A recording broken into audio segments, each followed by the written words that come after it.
Today is May 1st, 2024, the year of our Lord and Savior, King Jesus of Nazareth. This is the America Happens news. I'm your hostess, Corinne Clifford. There is so much going on in the world today. I am live in Washington, D.C. Right now, the most banned and censored news I can give you from Washington, D.C. is that the Free Palestine, the pro-Palestinian protesters are actually in front of the Israeli embassy. They've been there for almost 6 weeks now. They have a 24/7 protest going on. So what you're going to see is potentially going to be another summer of love where we have protests, rallies, marches all across America, all around the world that potentially could turn violent. I already have Antifa in Washington, D.C. posting all over X photos of me that don't really look like me. They could be me, who knows, but my name, saying to all the pro-Palestinian protesters, all of the Antifa in Washington, D.C., warning them, saying if Corinne Clifford comes near any of your protests, move her on. It's called move on. They call it move on, move her on. So that means that they target independent journalists like me. And if you watch this in New York City and you watch this obviously in London, you can see it in Australia. It's happening all over the world. Anyone who has the courage to confront them and say, hey, who is paying you? Who is actually funding you to do these protests? You get on one of their hit lists and they try to move you along. Saturday night in Washington, D.C. was the White House Correspondents' annual dinner, which of course I don't go to. I boycott it because if you know about that organization, it's very, very liberal. And obviously they censor. You know, that night in Washington, D.C., the White House Correspondents honored journalists from the Wall Street Journal who were imprisoned in Russia. Okay, they didn't say free Julian Assange. They didn't honor journalists like me that can't even basically get into their group because I won't take the vaccine. What's going on, though, is that the pro-Palestinian protesters surrounded the hotel. They were at the Washington Hilton Hotel in Washington, D.C., and tons of protesters surrounded that event on Saturday night. So you actually had to walk through these protesters. Most people did. Obviously, Biden and Kamala Harris didn't, but most people had to walk through a sea of protesters to get to the event. And you saw people like Caitlyn Jenner and other celebrities, you know, out there with the protesters, saying bad words, getting into fights. So just prepare because this summer is going to get wild. And you know, I have talked to tons of the pro-Palestinian protesters. They hate America. They don't care about our U.S. Constitution. And I tell them, why don't you just fly? Why don't you just travel to Gaza and stand up for what you believe in? Why are you trying to fight this out in the United States of America or any city in the world? You know, if you really believe in the pro-Palestinian protesters movement, you should just fly to Gaza. And you should stand up for them there.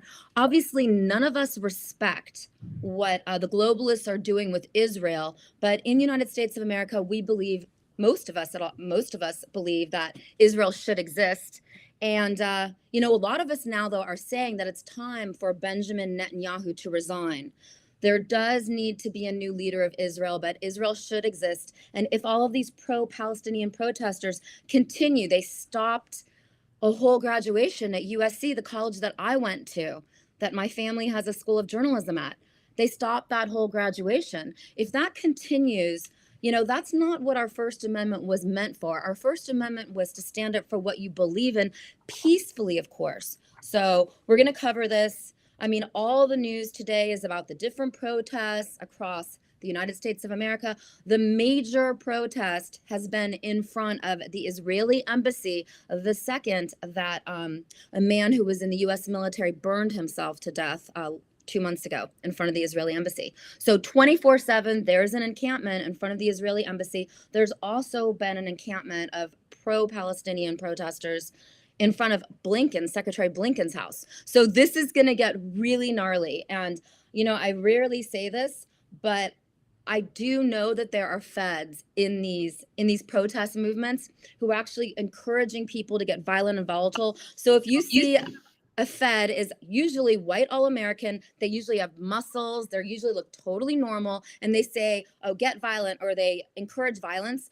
Number one rule, do not get violent in any of these protests. It should be like Martin Luther King or Gandhi, peaceful protests. That's what America was founded on. That's what the First Amendment states.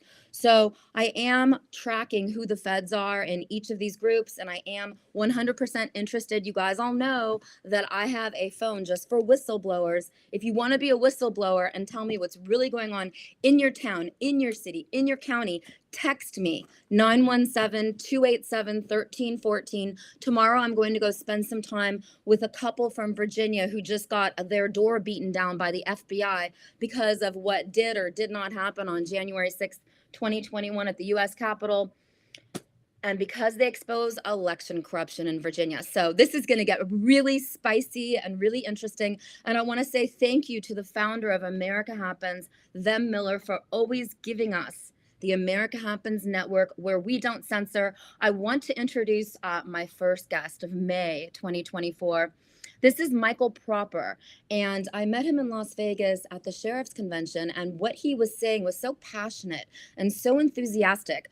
We're going to talk about decentralization. So go for it, Michael. Thank you for coming on the show. Tell us everything about decentralization. Well, I think first off, decentralization is a true and correct principle that we all get to live in our own personal lives.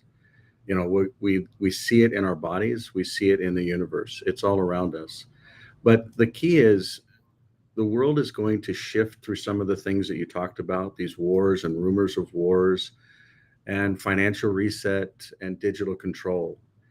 I personally believe that those are the two objectives that we all talk about this pandemic called, COVID. But I don't believe digital control has to be centralized. I believe that decentralization is an alternative to the actual future that we can all be a part of. And in so doing, instead of being enslaved by some of these centrally controlling bodies and secret combinations, we can actually be freed by it. And so decentralization is not just a true and correct principle in our own physical lives, but it can be in the future digital world that we get to be a part of in the future. So you're talking about the 620 phone. This is a key, because when I talk to people who've been arrested by the feds come into your house whenever they want, usually early in the morning, 5, 6 a.m., and they take all of your phones, they take all of your computers. You basically never get them back. Approximately 1,500 American patriots have been arrested since the Biden regime took over the White House in 2021. That's serious, and that's why people like you, Michael, are so important. So tell us about the decentralization, just of the 620 phone. Just give us, we're going to have many discussions about decentralization, but this is the number one way they track you. When you use a phone, they can track you. So if people buy the 620 phone, what happens? So you basically get encryption keys that get linked with your fingerprint or your ID. And it's actually done within the system of the phone itself. So it's not linked to a centralized system.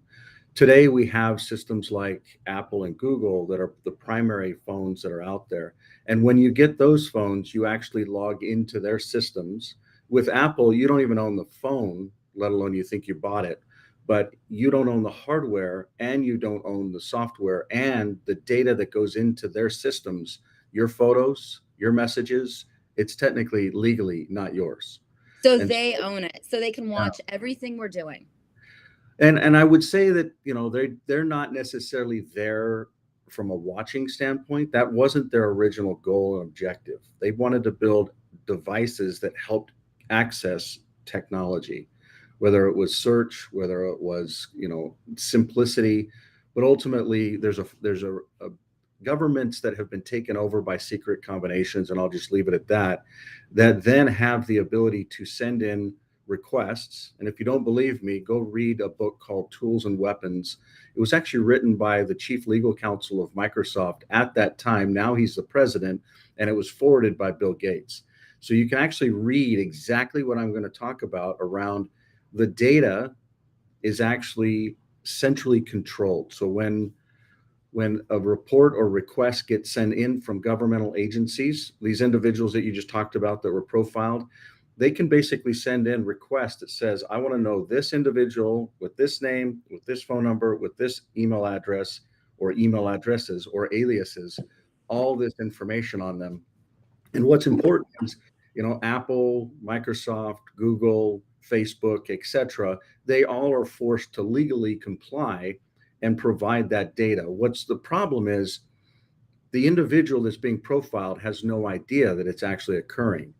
And so the ability for these centralized systems to gather our identity, our contacts, our messages, our photos, our emails, it's really a hierarchical structure that is a very unwise process. If I were to share a screen, I would share some images that basically said a decentralized image and a centralized autonomous from a hierarchical structure coming from the top down. And so decentralization, where people can actually own their own data and their own identity and their own assets, is very important for the future. A lot of people, I talked with a gal that was very educated, but she said, I don't do anything that's digital. I just won't go there. And from my perspective as a father of 6 currently, I look at the future and think, that's not going to be the future for our posterity. That's not going to be the future for humanity. We have to build systems that are actually going to help humanity to improve.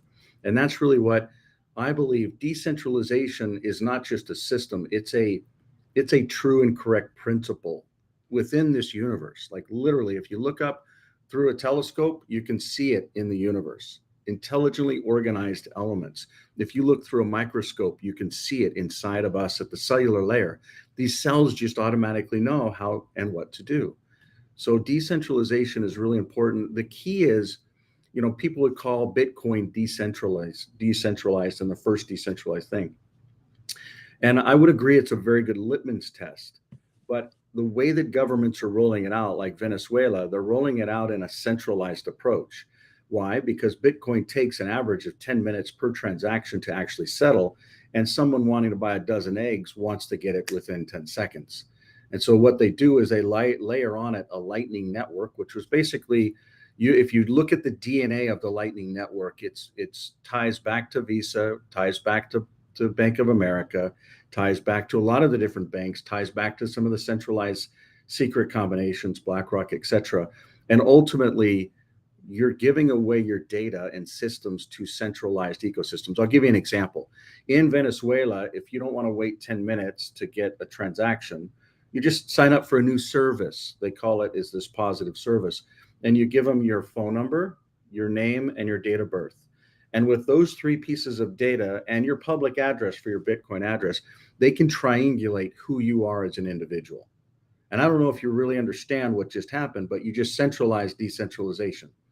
So when you talk about the decentralization that we're talking about, you can see the technology similar to Bitcoin at digitalworld.earth. But then there's products and services that are basically with service providers around it and multiple different jurisdictions around the world, whether they're countries, kingdoms, nations, principalities, provinces, states, counties that are starting to adopt this as an option for their citizens or nationals or residents to say, I want to identify in a decentralized approach. So my identity is private. My ability to travel is private. And so if people can identify and travel in private, we're talking about a whole nother freedom that, just like when you mentioned earlier, you wonder why or how those individuals can just pop into the houses at 5 a.m. and just know that the individual's there. When you drive around on the roads, you have a license plate. That license plate, just like your IP address and MAC address and usernames and IMEI numbers, are all tracked and traced and linked. They've linked all of the actual automobile industry together. You wonder why the government came out and said, not only will we have programmable money in the future, but you will also have vehicles that will have microphones and videos in them and kill switches in them. Just put the pieces of the puzzle together and see what's in front of us. So for 14 years, I've been focused on with a brilliant developers and teams from around the world, 13 countries, to basically build different Clear companies that are focused on decentralized technologies for this future digital world. You can see the technologies at clear.co.com. That's all of the different technologies. You can actually look at the digital world at digitalworld.earth, and you can actually purchase these technologies at clear.store. And for you just going through and setting up the effort, we've got a special promo code for any of your listeners that can actually save on that phone that you held up there, that 620. They can actually save $100 on the already discounted. They're normally a $1,200 phone. And literally you'll find that we've got 5 different phones that we've launched. All but 2 are completely sold out.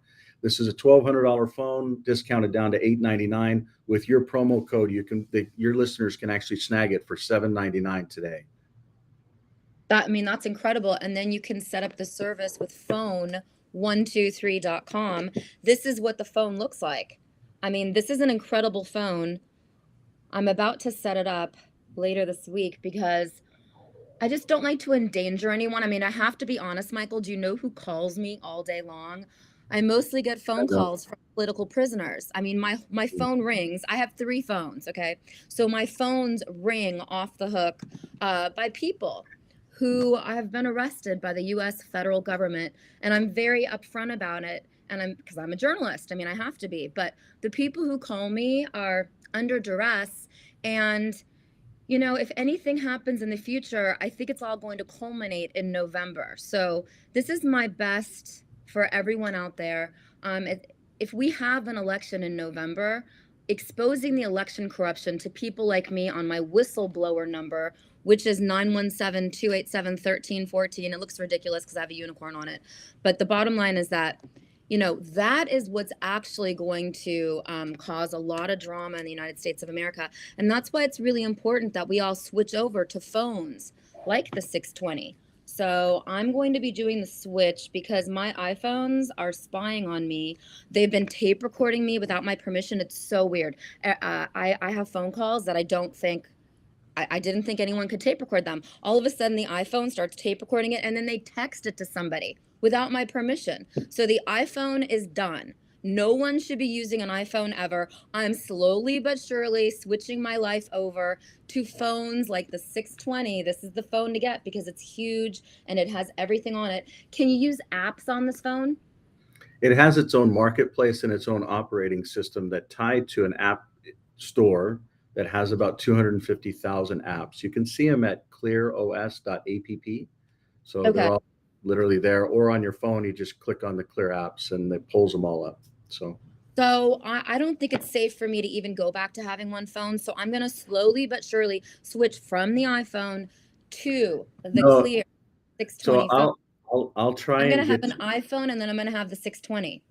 I'm going to try and over the years, hopefully there's many, I'm going to try and convince you that if we do things the right way from a decentralized approach, we don't have to live in fear. And you'll be able to run 2 simultaneous numbers with 2 separate contacts that you communicate with them on one device if you like. So on that phone, you can put in 2 separate, so you can see that it's actually got 2 separate serial numbers and IMEI numbers. So the Clear Cellular company that's behind this Clear phone, and I don't know if you know this, but the Freedom phone, the Armor phone, and all of the different Clear phones, they all tie from the same company, Clear Cellular. But Clear Cellular is one of 5 companies in the world that actually has a true, not just operating system marketplace, but also the IMEI numbers from global reaches and we're working on decentralizing the actual IMEI numbers. So what that means is the ability for an IMEI number to be linked with a type of Google account. So if you use a Gmail account, by the way, this phone is fully de-Googled out of the box, but you can do a couple things to work with Google. And the reason I hate Google. And I met the founders of Google 20 years ago, and they were really cool. I think that once you start fresh and then you get successful like the Google guys, I think the feds come to you and they blackmail you and they take your company. They give you as much money as they can possibly, give you to buy you off, and then they blackmail you, and then they take over your company. I think the feds, I think the CIA controls Google. My shows don't even show up on the Google search engine. I hate Google officially. So, do you have an email address we can use that's also decentralized? Because that's our big problem. We don't have So, email addresses. so we actually have built a service. It's not ready for prime time, but there is a decentralized email service. There's decentralized phone numbers. We can talk about that stuff in the future and Yeah. tie it into some of the other beautiful things that you're doing. But we focus on everything that is decentralized. It's not just a phone, but the payment systems, the asset management systems. You can even log into countries with these phones and get your own decentralized ID, decentralized driver's license, decentralized passport, decentralized driver's plate, the actual plate that goes on your car because you've registered it. So we're working with physical jurisdictions and countries and kingdoms and states to actually offer individuals a whole new level of freedom. Imagine getting in your car and driving down the road knowing that you're not being profiled. Imagine driving and having your phone with you knowing that it's not being tracked. Imagine your vehicle not being recorded. And people may think that's just crazy. I know they're tracking me with my phone, but are they really tracking me with my vehicle? And I promise you, just like your phone, they're physically tracking your whereabouts. Again, it's not something that we need to live in fear, but the ability to be anonymous and have autonomy in the new ecosystem and future is very important. We had it 30 years ago. We literally had it. We had our privacy. If someone wanted to do something, they needed to go through a step. There was a chain of a process. An officer had to do certain things and do, whether it's physical warrants. But now in the digital world, they get more data on you digitally than they could physically. So, and it's not like we have to worry about from breaking laws. It's we have to worry about the system that is actually supposed to be providing value for us and governing, not government, but helping us is actually profiling and been weaponized against not just the United States of America, but humanity. These secret combinations are global and they tie to different industries, whether it's oil, whether it's pharma. Pharma and medical are two different animals, but they're tied. Insurance, the travel sides of it, whether we're talking airlines, where there's so many different ecosystems, namely the financial system. And decentralization, you're going to see in our lifetime, Kareem, literally, you're going to see the whole financial system, all stocks, currencies, and equities, all of them will shift over into a decentralized approach. People will own their own assets and they can't be taken from them, but everyone in the world will know whose they are. I don't know if you know this, but a lot of states, and states are not the bad actors in a lot of this. So most of the states are actually trying to do what's right. They're being infiltrated at the political layer, the educational layer, and all these. You already know about it. Your listeners already know about it. And for me, it's like, let's stop talking about all the problems and start talking about the solution. We know This the is a solution. This you phone is a solution. you and I met at Michael Flynn's event, right? And by the way, I think I met you at the sheriff's. I met you at Sheriff Mack's event. that's right. Yeah. Well, we were at both. So I actually Yes. met you at both. And both of these individuals, Sheriff Mack, he's a man that stood up and did the right thing. He went back to the government and said, hold on a second. That's not right. What you're doing is not right. And so think about it. Our forefathers actually gave the power to the sitting sheriffs. Now, Sheriff Mack, a constitutional sheriff, they gave the power to the sheriffs in the counties. There's a reason why voting happens in the county. There's a reason why identity and marriage and all these other sorts of things happen at the county level. That's because the founding forefathers of the United States of America decentralized the authority. They didn't put it in one House of Representatives or Senate or even a presidential elected seat. Why? Look at what's happened. This is not a theory. Have these elections been thrown and overturned? Literally, what's happened is atrocious. The programmers for Dominion voting systems came out and said, we were paid to do this and this and this, which makes it so you can throw an election. They did it under oath. They were being honest. This was 5 elections ago. We're talking 15 years plus ago. This is not new news. For me, it's like I see, and I really respect General Mike Flynn, but when they're talking about paper ballots, It's not the solution for the future. Literally, the device in your hand enables voting real time for the future. And you could literally, it's through a simple scan. You download an app. They're actually, these come pre-installed with a bunch of clear apps. I'll show your listeners real fast. So again, you just log in with a simple, and I've got a map up here, but you log in with a simple fingerprint. So you log in with this, and then these apps come up. Okay. So these are all decentralized apps. And these apps all basically tie to my fingerprint and the 12 words that you're given when you get the phone. So when you actually get the phone, you're going to open it up. You're going to see all the different technologies and organizations from around the world that it's built from and with, which, by the way, we're already planning for war. So the supply chain is actually built all out of New Zealand, because New Zealand will be a solid trading partner with certain countries. I won't be specific.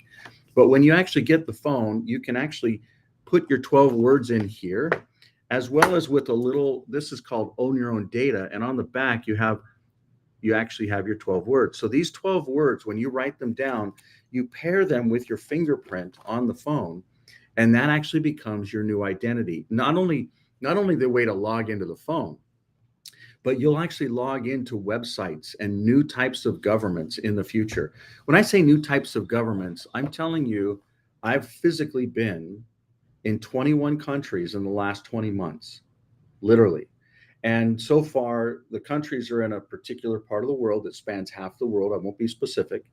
No, I will be specific. It's the Pacific Ocean, which encompasses over 25,000 islands and over 40 billion acres of land, which is more than half of this beautiful earth that we get the opportunity to live on. And these islands have operated in a decentralized approach. So decentralization is a natural native thing to them.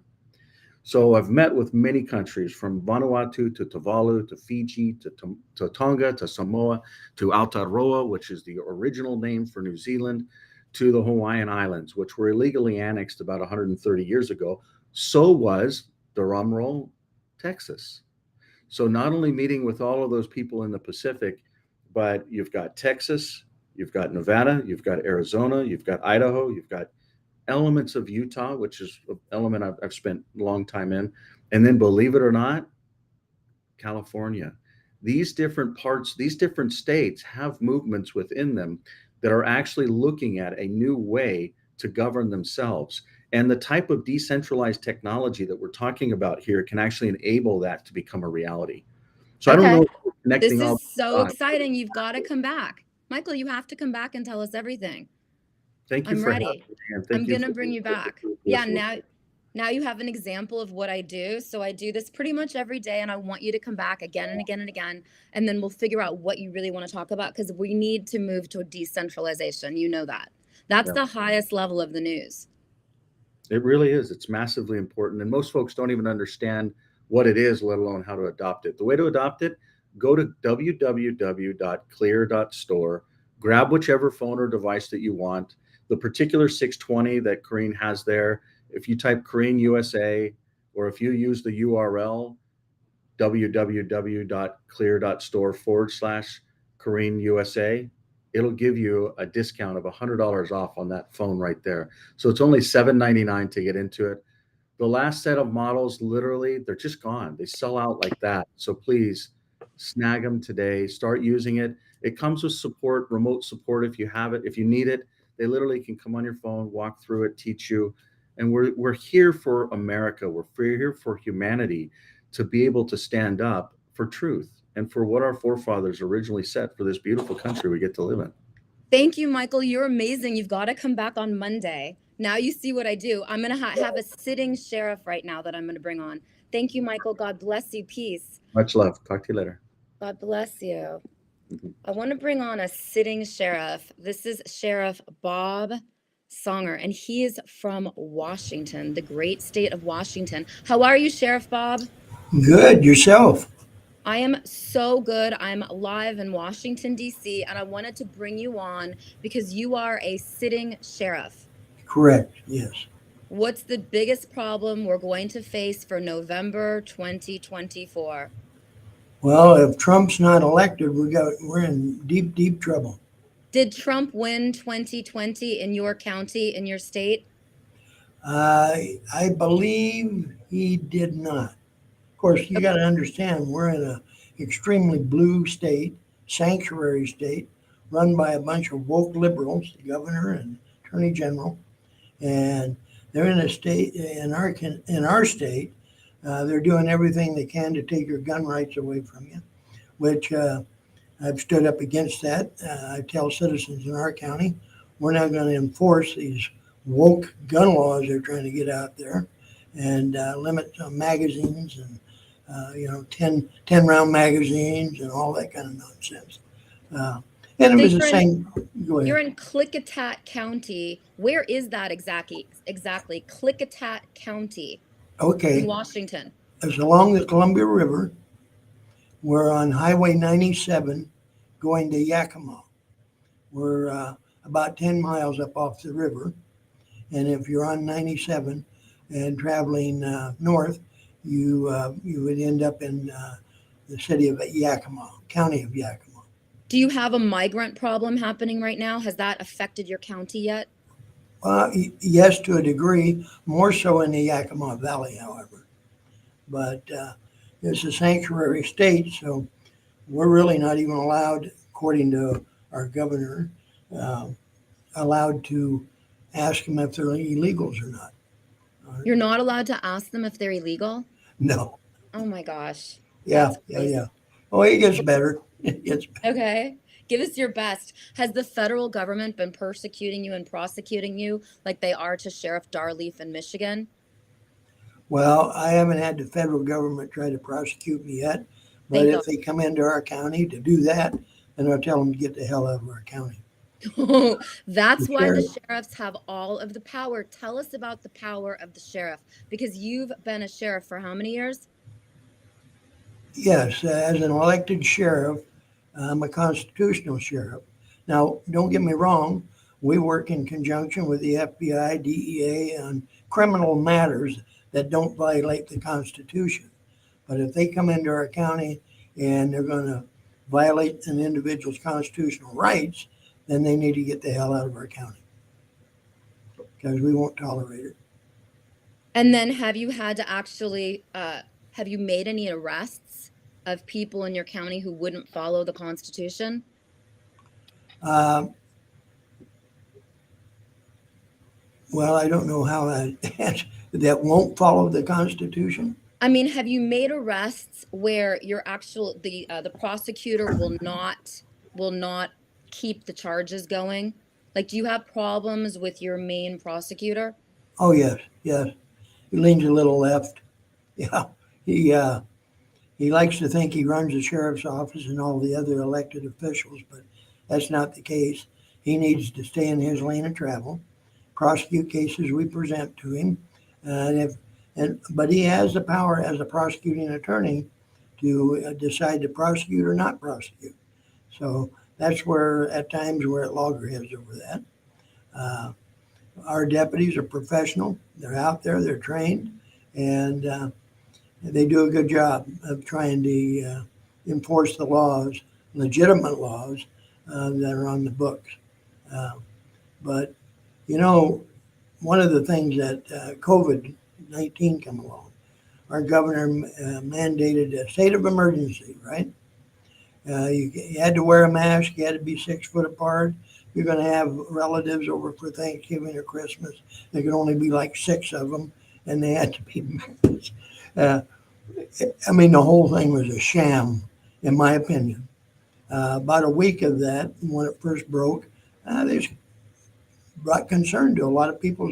You know, we don't want to get COVID and die, or our loved ones die from COVID and all that. But you know what didn't make sense after about a week of that? If you walked into a restaurant, you had to have a mask on, right? But if you sat down, you could take the mask off. So COVID must have just leveled at a certain level. It was nonsense. Did And you I told, arrest anyone for not wearing a mask, or did you say no? You won't arrest anyone. what I told my deputies, if you want to wear a mask, that's your choice. You want to get a shot, that's your choice. If you don't, that's also your choice. And they will not be fired because they didn't follow the governor's orders. Uh, no, in fact, I joined the Church of river of life. Because I was at work one day about when the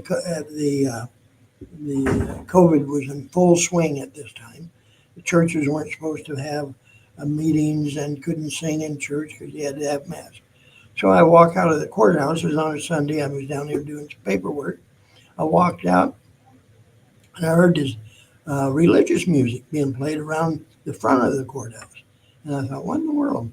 So I walked around the corner of the courthouse and here there's flatbed trailer. They had a band on there and they had a bunch of people arm in arm without mask on singing religious songs.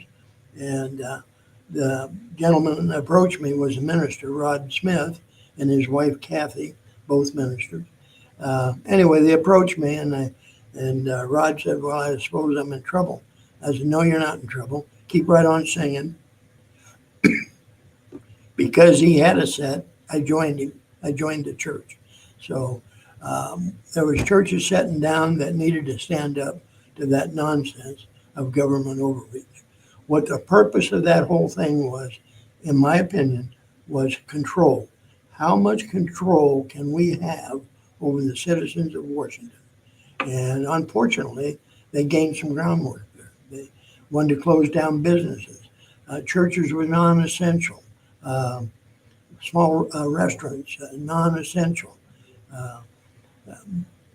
So the funny thing about that, a lot of these big box stores, of course, they kept them open, but the small businesses were suffering and could be cited by the government if they violated the governor's directive. But they had no problem keeping some of the bars and liquor stores and pot shops open. So made no sense. It was control. Exactly. So how many more years are you going to be the sheriff of Klickitat County? Well, I'm going on my 56 years in law enforcement, and I got about a little over 2.5 years to go on my third term. They're 4-year terms. So in 26, I'll retire out with about 57, 58 years in law enforcement. It's been a great ride, although they've handcuffed the police in this state, as they have in other states, blue states. They just now, through people's initiative, just now, and July 1st, will be allowed to chase somebody in a stolen car. Yeah. I mean, this is getting ridiculous. What I'm concerned about is election corruption in Washington State. Yep. In 2024. So let's say a journalist like me gets phone calls from people in your county saying there's election corruption. I'm going to call you. I'm calling the sheriffs because we don't have enough time to get it through the judicial system. I'm going to call you and ask you to start an investigation. Will you do that in your county? Absolutely. If it's in our county, we have the authority to investigate it and will investigate it. That's why the sheriffs are the key to everything. I want to bring in a sheriff from New Mexico who's actually retired now, but he's one of your really good friends. His name is Sheriff Hamilton. How are you, Sheriff Hamilton? You guys know each other, so I don't have to introduce you. Sheriff Hamilton is from New Mexico. He's obviously retired, but his deputy's in charge right now of his county. There is so much happening in New Mexico because the border's wide open. Correct, Sheriff Hamilton? That's absolutely correct, Corinne. Sheriff Songer, how are you? Good to see you. Good, sir. Yourself. God bless you and your troops. Thank you. The sheriffs are the key to everything because journalists like me, I don't have any other way to do this. When I get election corruption complaints, I'm calling all y'all out there and saying, please open an investigation because the judges are just going to throw it out. The sheriffs have to do it.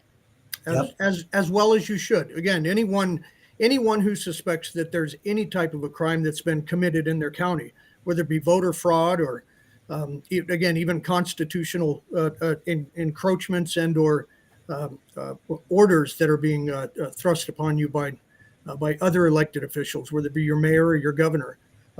Again, your sheriff is that first line of defense. He's that wall between an oppressive government and the citizens who put him in office or her. Absolutely. In fact, as an elected sheriff, I consider myself a constitutional sheriff. Yeah, we throw bad guys in jail, and I think we do a fair job at that. But the primary job of the sheriff is to intervene when there's government overreach, such as COVID or Second Amendment rights and things like this that fly right in the face of the U.S. Constitution or your state constitution. It is the job of the sheriff to stand up and fight back for the citizens, who is his boss. Absolutely. How was it in New Mexico when you were the actual sheriff, Hamilton? How was it? Did you stand up and fight the federal government? So again, my legacy was left behind during the COVID administration. I was a 20-year veteran before I even ran for the seat of sheriff. So I put in 20 years, an entire career, just working my way through the ranks. Started out as a jailer and eventually wound up at the highest rank. And in my 20th year, ran for sheriff. I guess one of the issues we have here in New Mexico, we're one of 3 states where the sheriff is, and the local officials, from your county commissioners to your treasurer, your clerk, or your sheriff, are only authorized to run for 2 consecutive 4-year terms. And then after your second consecutive term is ended, you've got to stay out for at least 4 years before you can run for another 2 consecutive terms. So it's why my career ended with only 8 years as the sheriff. I termed out at the end of 2022 and was pretty much forced into retirement, and was able to hand the reins over to my lieutenant, who was successful in his bid for sheriff. But yeah, it got pretty bad here, especially during the 2020 lockdowns. We had a really tyrannical governor who, my county in particular, Sierra County, only had 1 documented case in the entire county. And when we went back and traced that down, it was determined that it was actually from another county. The individual didn't even live in our county. He just happened to, as he was passing through, stop at one of our hospitals to get his COVID test, where he tested positive. And therefore that case was then attributed to Sierra County. But with that 1 case, the very next weekend, which was Easter weekend, the governor came down with an order to shut down all churches, that churches were deemed to be non-essential, and that no church services would be allowed, or no gatherings would be allowed. So again, my legacy was left behind. I worked closely with the pastor of the church, who came in and expressed his concern about that, and expressed his intent to stay open. And again, you hear the term constitutional sheriff, when in fact every single sheriff who is elected by either their state constitution or by law are required to raise their right hand and take an oath to defend and support the Constitution of the United States first, and the Constitution and laws of their state second. So when you hear the term constitutional sheriff, every single soldier, every single sheriff, every single deputy, every single graduate of the law enforcement academies throughout the nation that have to raise their right hand and take oath should consider themselves constitutional peace officers, or constitutional sheriffs if you have been elected and taken that oath.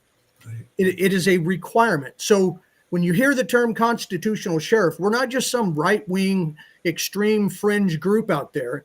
We are a group of sheriffs and a group of peace officers who have in fact taken to heart the fact that we have raised our right hand and we have sworn oath.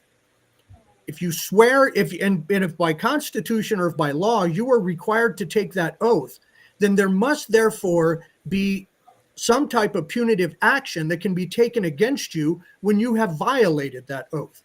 We are a group of sheriffs and a group of peace officers nationwide, and of soldiers and veterans nationwide, who have taken this oath, take it serious, as a group of individuals who believe that when a constituent comes into our office and says, "Sheriff, my rights, my constitutional rights under the Bill of Rights is being violated by this governor's order," we have a duty and a responsibility. We can't just say, well, you know what, today I think I'm only going to deal with the First Amendment, or next week I'm only going to tackle the Second Amendment whenever our lawmakers attempt to enact unconstitutional laws. So again, if we are required to raise our right hand and take that oath, then you better be serious about the job and the responsibility that you have and the duty you have to your citizens to take a stand when a tyrant comes in and attempts to encroach upon those. Well, Governor of spot the on, state, Glenn. the governor of the state of New Mexico went as far as to put an exemption into her order for law enforcement. And so when the church in Sierra County, New Mexico wanted to stay open, I took a strong stance against the governor's order. I believe that it was the choice of the citizens and the choice of the patrons or the members of that church. If they decided they wanted to have church, then they could have church. When the state police began harassing them at the bequest of the governor, is whenever I used the tool in the sheriff's box, posse comitatus, and I deputized the entire church, giving them all an exemption from the governor's order. And as I told the governor and the attorney general through correspondence, I was prepared to deputize every man, woman, and child in my county to give them an exemption against some of these tyrannical rules and regulations that they were attempting to enforce. That's huge. You can deputize everyone in your county. Are you going to do that, Sheriff Bob? In a New York second. I mean, that is the most exciting thing I've ever heard. I know that my time in Washington, D.C. is probably limited, but I plan on interviewing all of the constitutional sheriffs because we each have to make a choice. You know, when things get really tough in the United States, if Trump doesn't take back the White House in Washington, D.C., where do people like me go and live where we will be safe and not attacked by the federal government? Exactly. And I can't say enough outstanding comments about Sheriff Richard Mack. He is a forefront sheriff that got this program going on constitutional sheriffs, peace officers.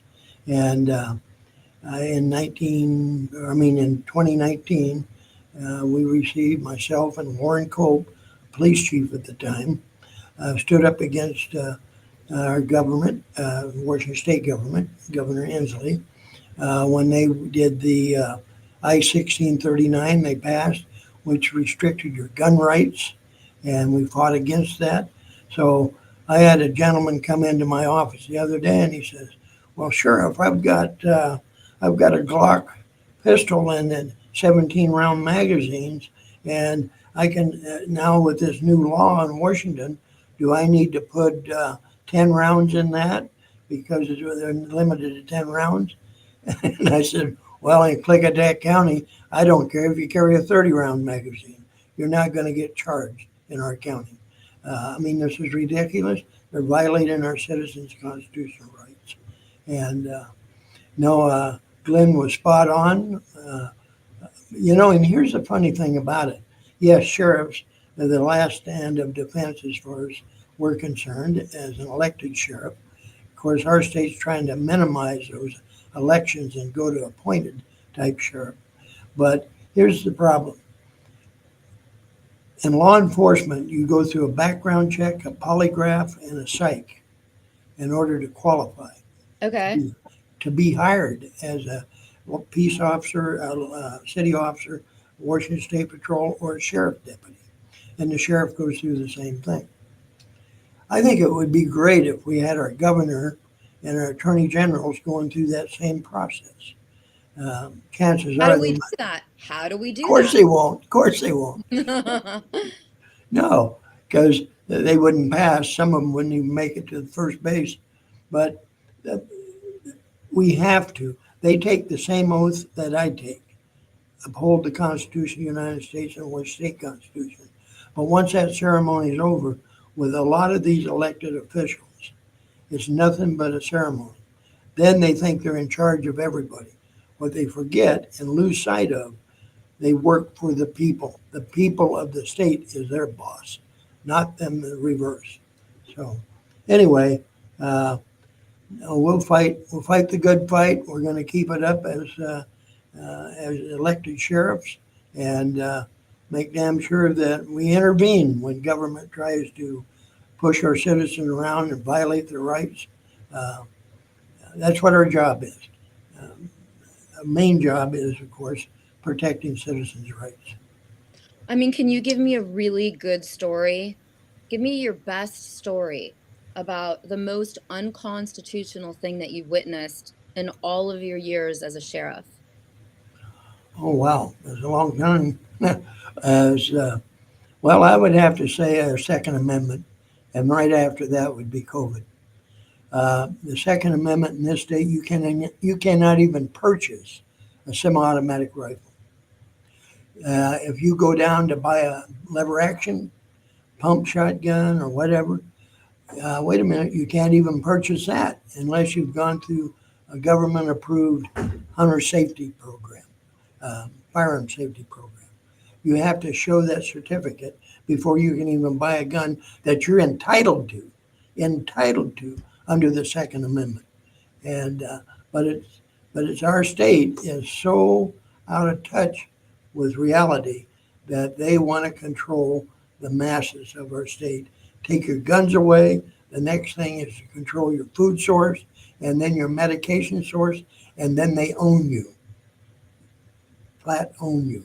And that's where this country's headed, in my humble opinion, is a Marxist society. Okay, so what do we do, Sheriff Bob? Because you have so much experience and you've been watching this all happen. What do we do now this year in 2024? Well, I can tell you what I did when I got elected and took office in January of 2015. I created a sheriff's posse. This Okay. posse is made up of good, honest citizens. It's a community policing type posse. I swear, man, I've got about 150 posse members right now, and we're always recruiting because it's a volunteer organization. And some of my posse choose to be armed, some don't. But if they do, they go through the NRA classroom training as well as live fire on the range qualification, and they have to do the firearm qualification every year. And they're in uniform. They do not have arrest authority generally. They're more like a countywide crime watch on the doors of their vehicles, and it's all volunteer. There's a placard that says Klickitat County Sheriff's Posse Patrol with a star. So they log hours patrolling their neighborhoods or going to the store, whatever. I've got 6 pilots that fly for us at no cost to the taxpayers. They look for bad guys for us, they look for lost people, or they look for smoke during fire season to read where there shouldn't be a fire. And so they help us out in that. I've got 6 hound handlers, that posse members, that go for problem predators, cougar and bear and bobcat, that that endangers the public or livestock. And so we have about 60 members of the search and rescue, which falls under the sheriff. And we've got some outstanding volunteers that work with the sheriff in a partnership to keep a safer community. And I might add, our posse is not just a ceremonial posse.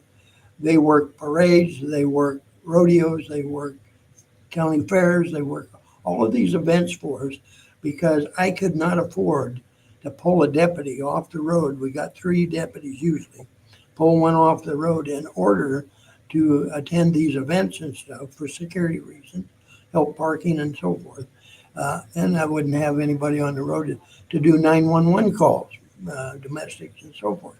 So the posse is our bread and butter in this county. In fact, I just had one posse member, Brian Paul, outstanding young man, donated $60,000 to the sheriff's office to buy a second canine dog for the department. And I think, wow. That's amazing. Okay, so your posse are just people who live in your county, or could I be part of your posse? Raise your right hand. What? Raise your right hand. I'll swear you in. Serious. Okay, I just I'm ready. swore in a young lady out of Sparks, Nevada. She gets up to our area periodically, and when she's up here, she'll volunteer and do things. And so I have posse members that are in Benton County, outside of our county. I have some out of Skamania County, a neighboring county. I have some out of Oregon. I'll swear them in. They're posse members for us when they come into. That's great. I don't have a problem with that. And we do backgrounds on the posse members and so forth to make sure they're legitimate folks that don't have felony records and that kind of stuff. So if you're really interested, we'll get together and we will swear you in. I have to. Can I be part of two posses or only one posse? Can you be part of, Two sheriff posses or only one posse? Do I have to well, pick which posse? What's we, closer to me? Sheriff Mack has a posse as well. Okay. And we have people that are members of that as well. But Okay. we have a Clickitat County Sheriff's Posse. Okay. And like I say, we're up to about 150, around 150 posse members. And we're always recruiting. I want to get it up to around 200.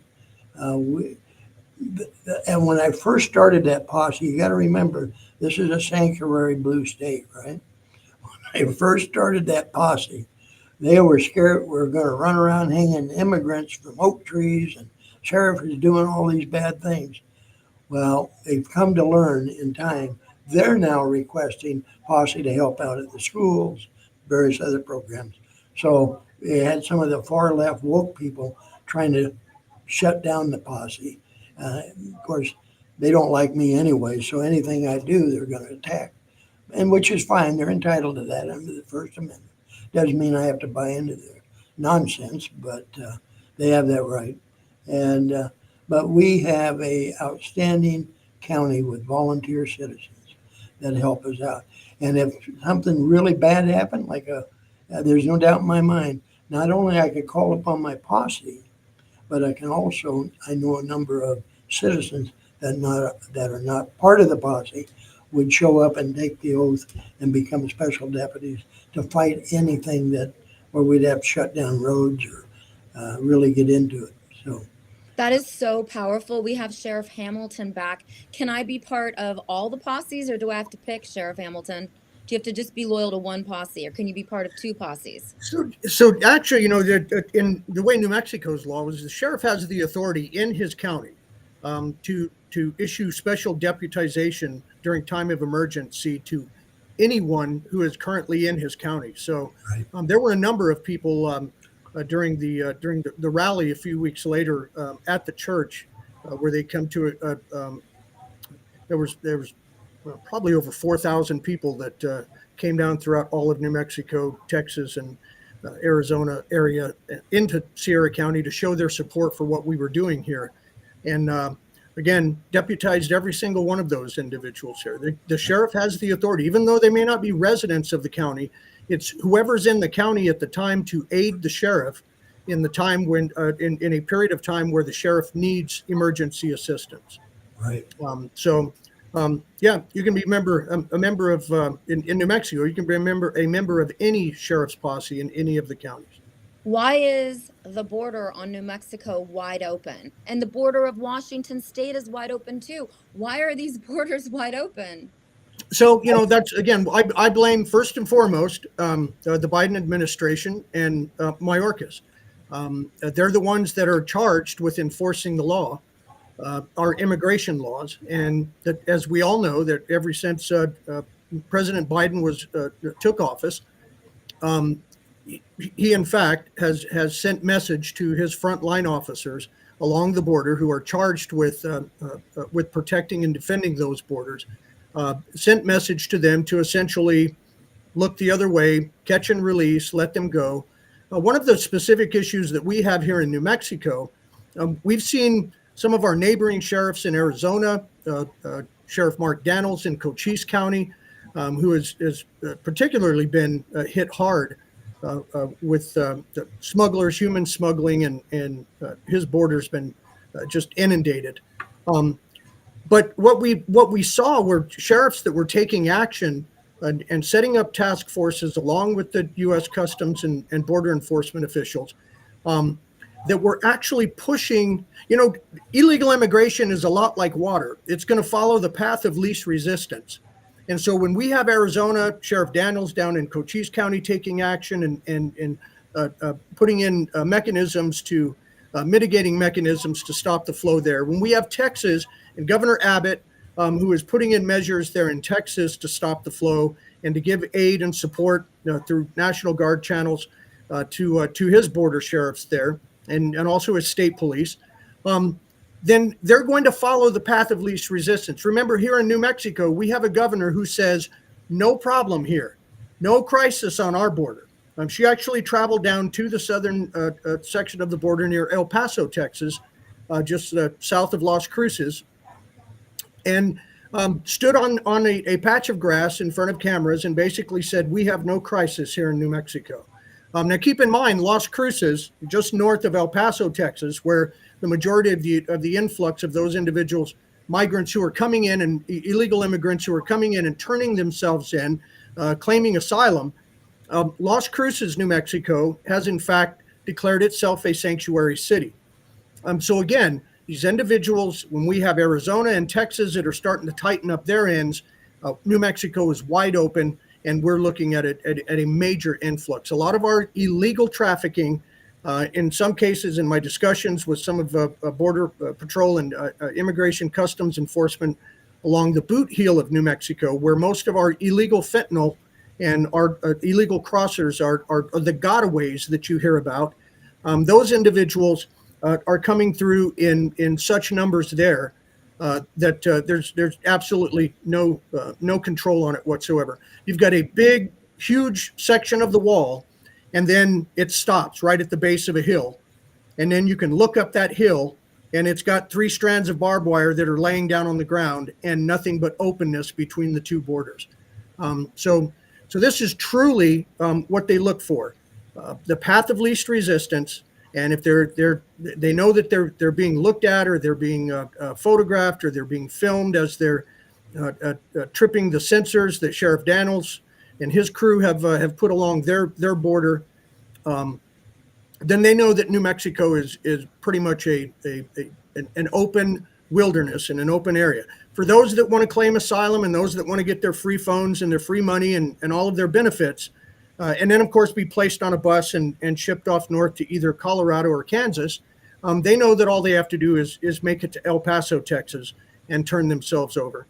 I think the most recent number from December was 302,000 illegal crossings or contacts. This doesn't even include, this is 1 month, December, 302,000 contacts that our Customs and Border Protection have come across. These don't include the gotaways. And you can pretty much bet that if you've had 302,000 that have turned themselves in, you have at least that many or more who have got away and have come through undetected with backpacks full of fentanyl. This is getting so out of control. I want to bring into this discussion a man who's running for sheriff that I want you guys to mentor, because Sheriff Mack has actually approved of him.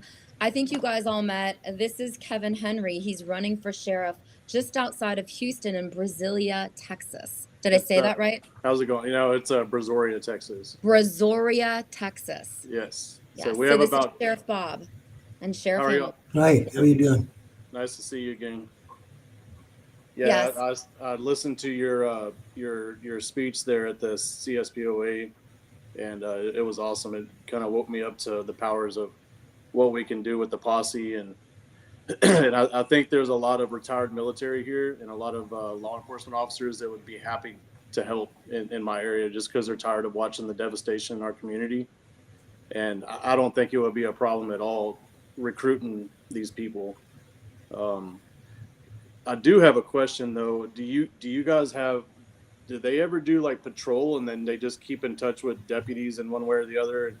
Like if there's a high crime area, do they ever go patrol and watch after an area that you can't really tie a deputy up watching that area all night?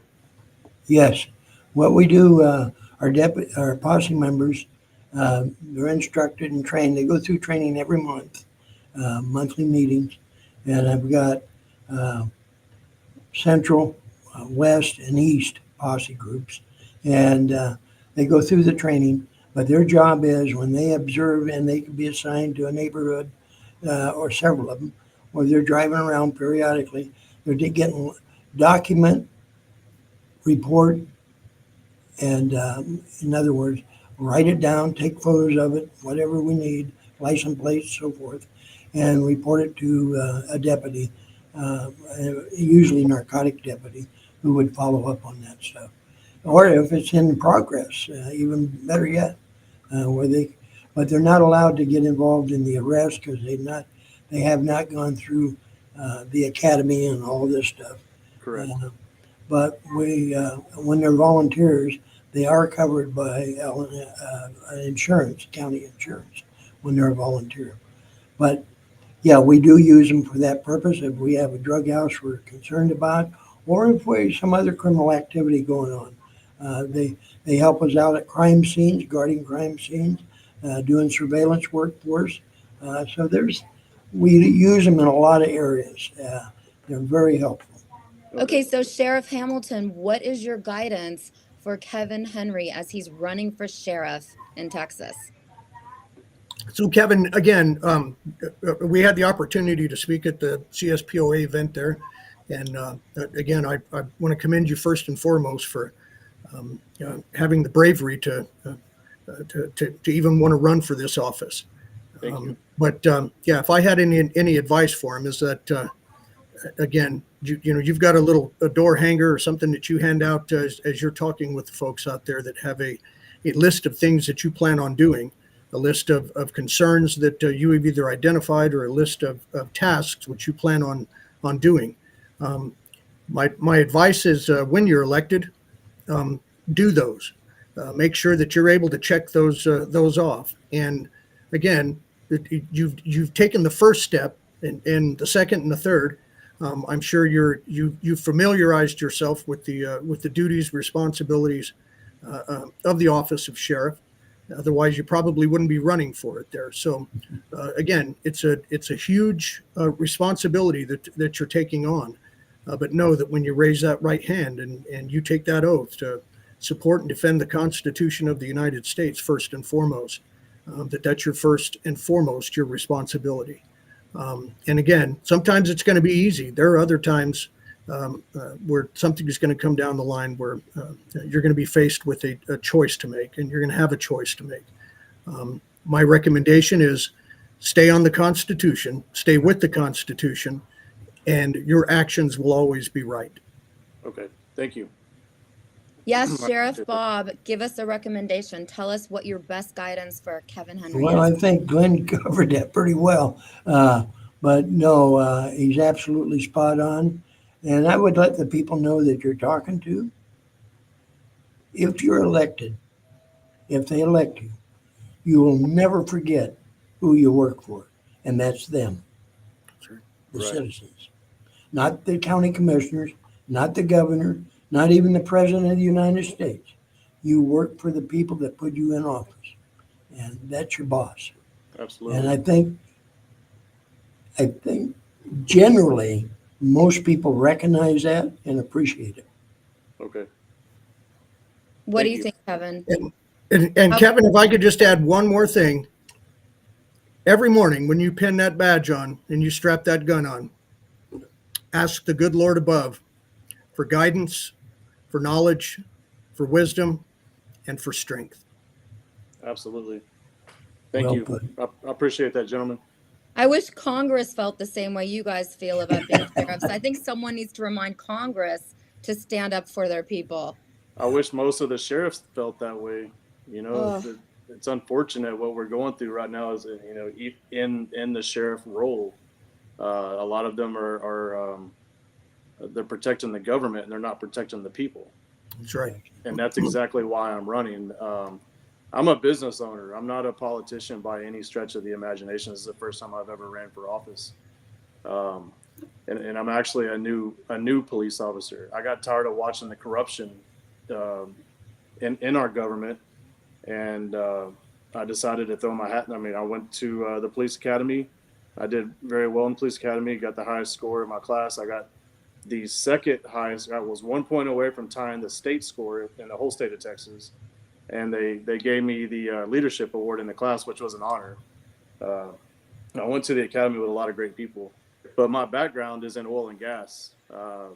I worked at Chevron for 15 years before I left and started my businesses, and I own a marine service center on the Texas Gulf Coast working on boats. So I employ a lot of hardworking people. And then I also have another business that we build a product, and I have a patent on that product. But I feel like, and correct me if I'm wrong, but I feel like a sheriff, if you trust in God and you know how to put the right people in the right places, and you're fiscally responsible, and you know how to treat people, and you know how to honor your oath, then that's the qualities of a sheriff. Am I That's right. wrong? Yep. Spot So on. so if my chief deputy, I have a couple chief deputies in mind, because we have a population of roughly 385,000 people. Oh, It's a very large county, and we're just south of Houston, so it's a huge drug and trafficking corridor. Because I mean, we all know Houston's a hub for where all this stuff distributes from.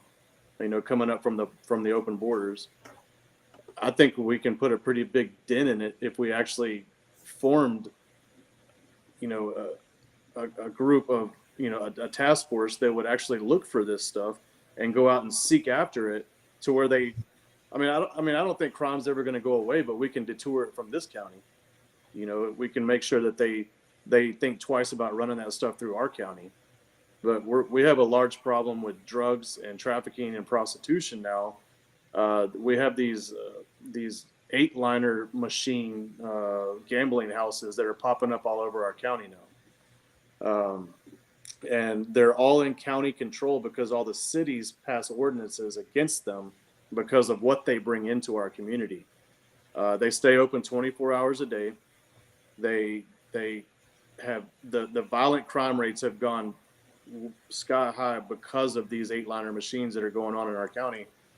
And people that control people that donate to my opponent control these gambling houses. So there's obviously a paper trail. If you follow the money, there's a paper trail going back to my opponent, and you can see who's donating to him. And there's several convicted felons that are on my opponent's campaign finance report. So Is he a Republican or a Democrat? He's a Republican, and I'm running as an independent. So, I've always been a conservative. I'm conservative through and through, but I am running as an independent. I felt like it was the better option. I felt like it's more me. I'm reaching across the aisle on both sides. I have a lot of support from the Democrat community, which is mostly in the northern part of the community going towards Houston. And I have a lot of support in the Republican community because they know my heart, and they know that I've bootstrapped and made my own money, and I don't need their money. I can't be bought. I can't be paid for. I don't need anything from them. I want to work for the people, whether it's 1 term, 2 terms. I don't see myself being in there more than 2 terms, I wouldn't imagine, but I want to get back to my family and my businesses. But I threw my hat in the ring to give the people another option other than this corruption that's rampant in our county.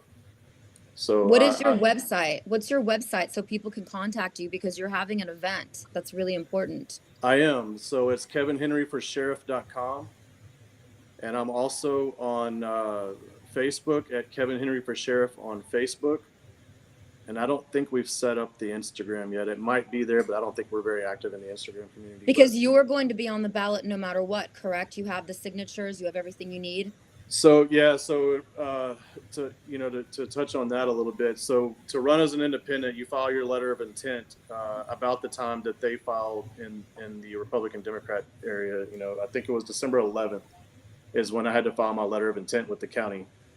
After that, after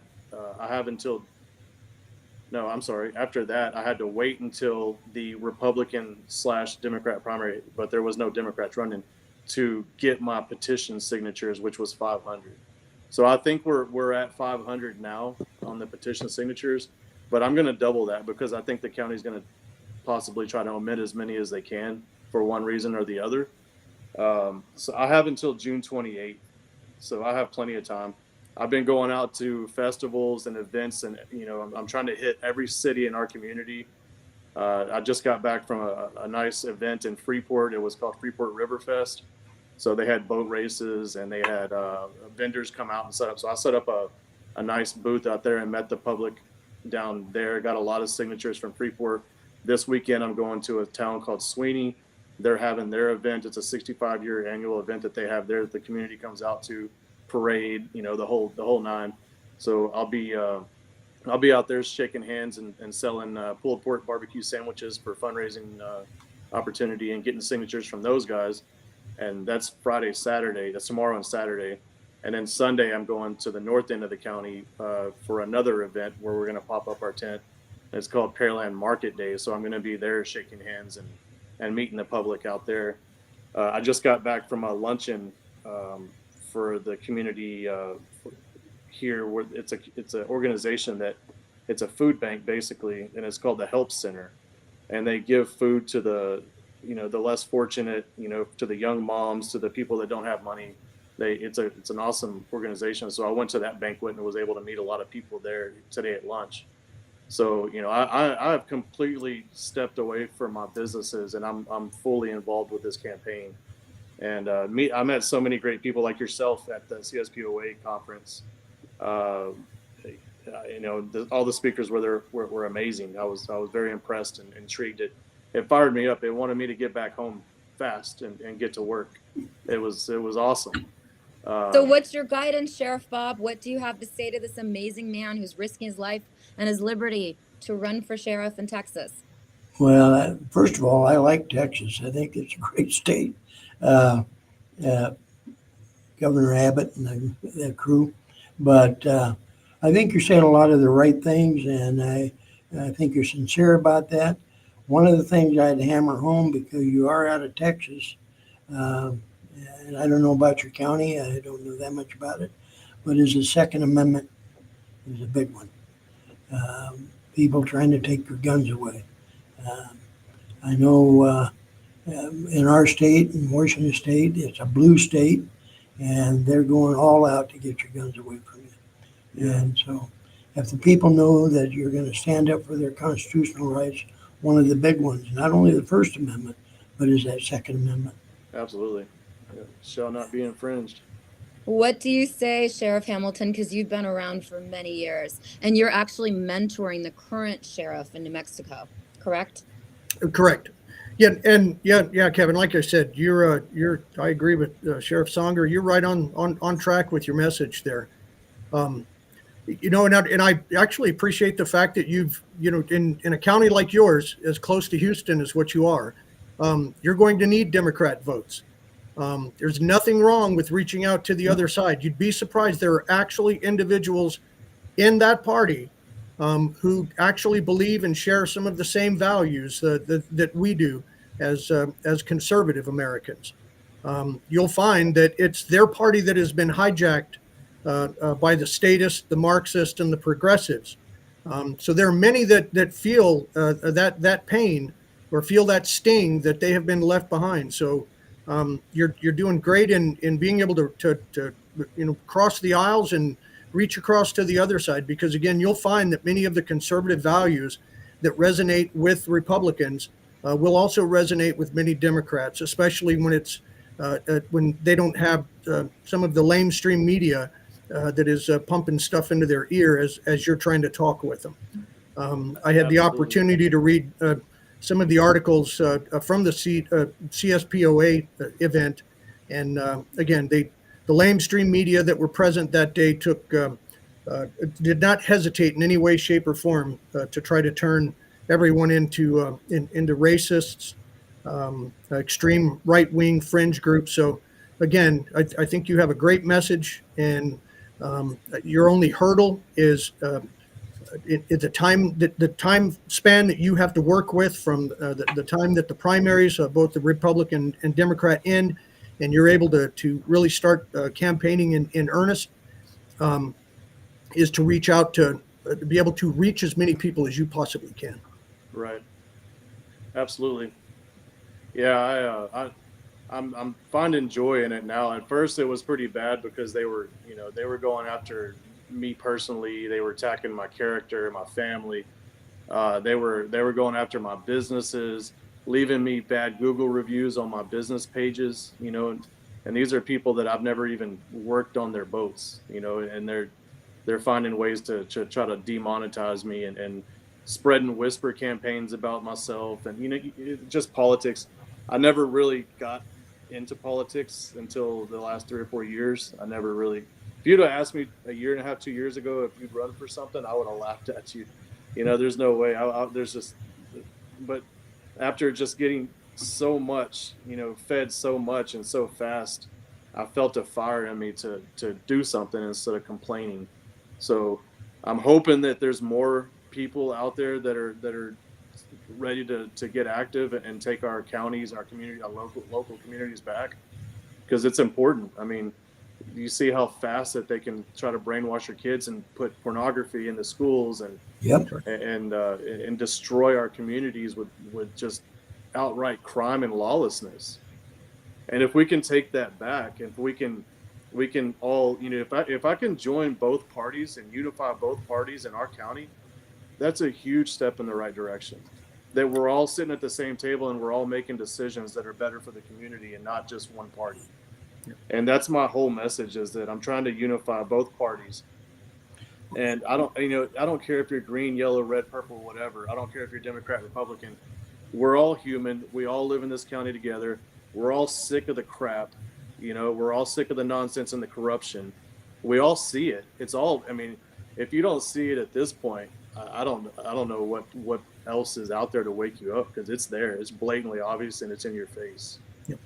And that's why the local elections are so important. Local offices, from your school board to your sheriff, to your clerks, to your commissioners, they are the closest to the people.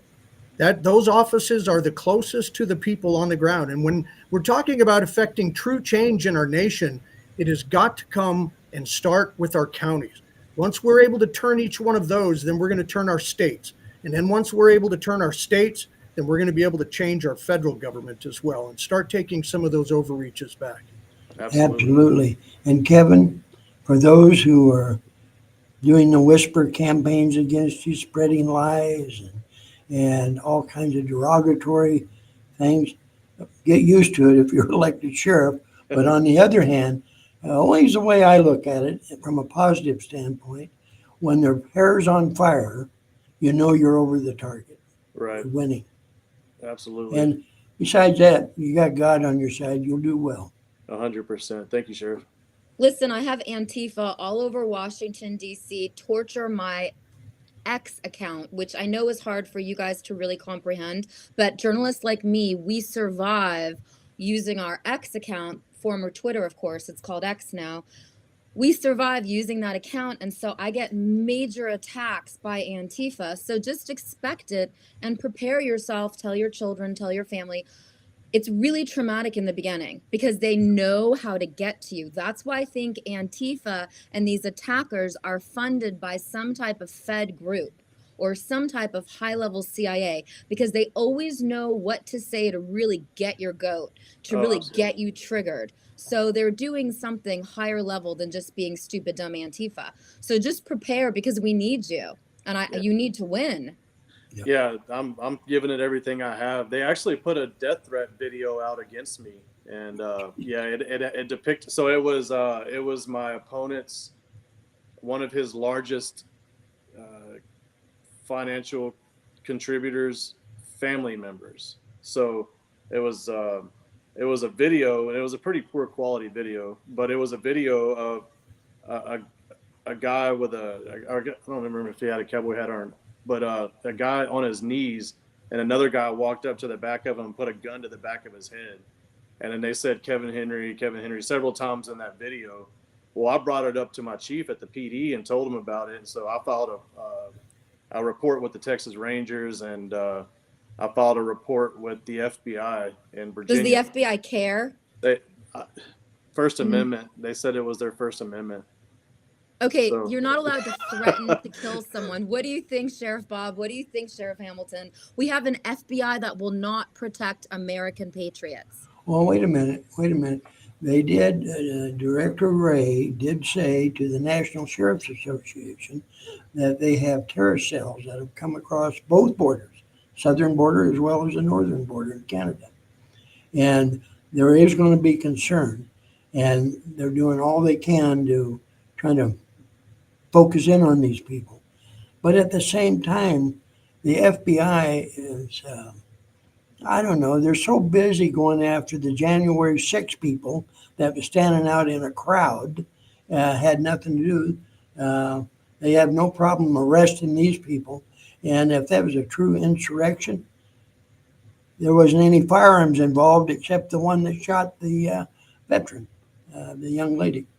So I believe the FBI, now I went through the FBI Academy in '83, great organization. There's a lot of FBI agents out on the street that are good people, don't buy into that nonsense either. But the head of the FBI and their administration, along with the CIA and the Attorney General Garland, are corrupt, in my opinion, totally corrupt. And they're buying into the Biden cartel. Their son is nothing but a druggie. He'd have been thrown in jail in most cases, but he's been protected by Daddy for years. And Daddy can steal secrets, and nothing is done about it. He was doing that when he was a senator.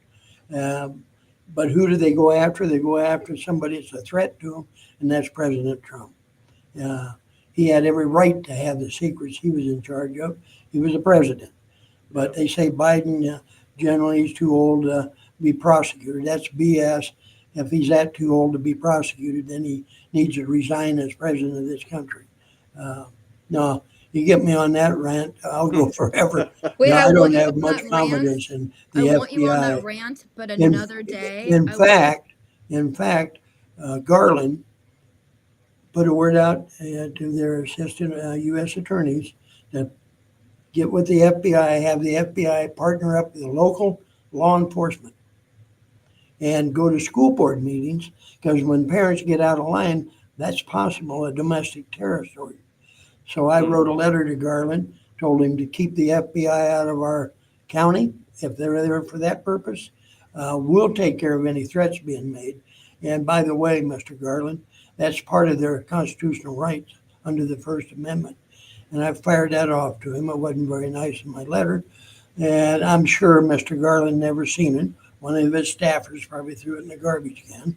But the point being is, I did have an FBI contact me later on a friendly basis. It wasn't anything to do with that. He said, yeah, I heard we're not supposed to be going to the schools. And he said, thanks God we're not doing that. No, they don't want to. Your line troops do not want to get involved in that. And but their priorities under the FBI, the CIA, and all of that, it's a weaponized government right now. There's no question about it. Yeah. Our conversation right here I wouldn't be shocked if they would come after any one of us for saying something that's anti-government, Hell, I've been in this business of government for 55 years. I'm not anti-government. I am for small government and government that don't overreach and violate people's constitutional rights. That's perfectly said. That's perfectly said. And this is going to be a big problem. Yeah. Yeah. So what do you have to say, Sheriff Hamilton, in closing? What's the final thing you have to say? Well, again, Kevin, I think you're on the right track. You may want to contact your opposition and see if they would like to refilm that video and maybe put the gunman in a Trump shirt. And I guarantee the FBI will be willing to go after him at that point. Yeah. Oh, yeah. Actually, I had the pleasure of the FBI coming to my office because of my trip to D.C. on January 6th. Whoa! Wait a second. What oh my gosh! Were you? I did not go in the outside? Capitol. What's that? Okay. Were you Yeah. outside the Capitol? How far? Where were you? I was. Well, President Trump let us. He held us a little longer than what everybody was expecting. An extra hour at the Ellipse, and then by the time we started walking down to the Capitol, peacefully, mind you, they were already getting word back that people were breaking into the Capitol before we even got there. When we were making the trip down the avenue, by the time we got there, I witnessed a bunch of barriers being open and these buses, these nice coach buses, being driving in next to the Capitol. They had ushered them in there, and then off came these younger people off of these buses, and then they went and they bought up all the Trump hats and flags and shirts, and they put them on right there in front of us. So there was no question what was going on. And then they were running around trying to amp people up to get them to follow them into the Capitol. And I was there with my 60s, I don't remember at the time, but 60-something-year-old mother, my wife, my 11-year-old son. We had no intentions whatsoever to go break anything.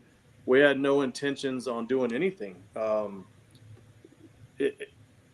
We were just there because we were supporting a president that we thought that had a rigged election against him. We were there supporting what we thought was right. Had no intentions on breaking anything, going into the Capitol. I did not go into the Capitol. So why did the FBI come to your place? The best thing I can think is because they followed my Bank of America card, and I had been swiping it in DC at my Trader Joe's of all places. But the grocery store, Trader Joe's, we used that card to buy the airline tickets to DC. I'll tell you, that was the first time I've ever been to DC, and it has a eerie feeling when you're there. The statues are just, some of them just look straight up demonic, I tell you, I could not get on that plane fast enough and get back to Houston. I wanted out of there. But there was pallets of bricks on the streets when we were walking back to our VRBO house that we had rented, because we had rented a little house there in DC. When we were walking around Lincoln Park, just checking out the scenery when we first got there, these ladies were screaming at us because we didn't have our mask on. And I couldn't for the life of me understand why I had to have a mask on in the park. Outside in a park. I hadn't experienced this level of brainwashing in my life, of having to wear a mask outside. So yeah, it was just it was an experience. I'm glad I did bring my 11-year-old son. But yeah, when I came back, I don't know. I forgot how long it was afterwards, but I was outside in the shop working, and my office manager said, "Hey, Kevin, the FBI is here to come see you." And we had a fun relationship. We'd always joke around with each other. I say, "Go back in the office." And then she'd come back. She said, "Kevin, I'm telling you right now, the FBI is in your office waiting for you to come in there." And I was saying, "What?" And when I went in there, he introduced himself as a Joint Task Force FBI agent, meaning he worked for Texas DPS and he worked for the FBI as well. And he said, "Look, I'm here to ask you a few questions. I'll be in and out of your hair real fast." It was pleasant. It wasn't, he didn't interrogate me. He said, the two questions were you in DC on January 6th? And I said, yes. And he said, "Did you go in the Capitol?" And I said, "No." And basically he closed his book and he said, what did he say? He said, "I should probably be questioning my wife because she's the biggest Trump supporter out there." And then we shook hands and he left, and that was it. So, Okay.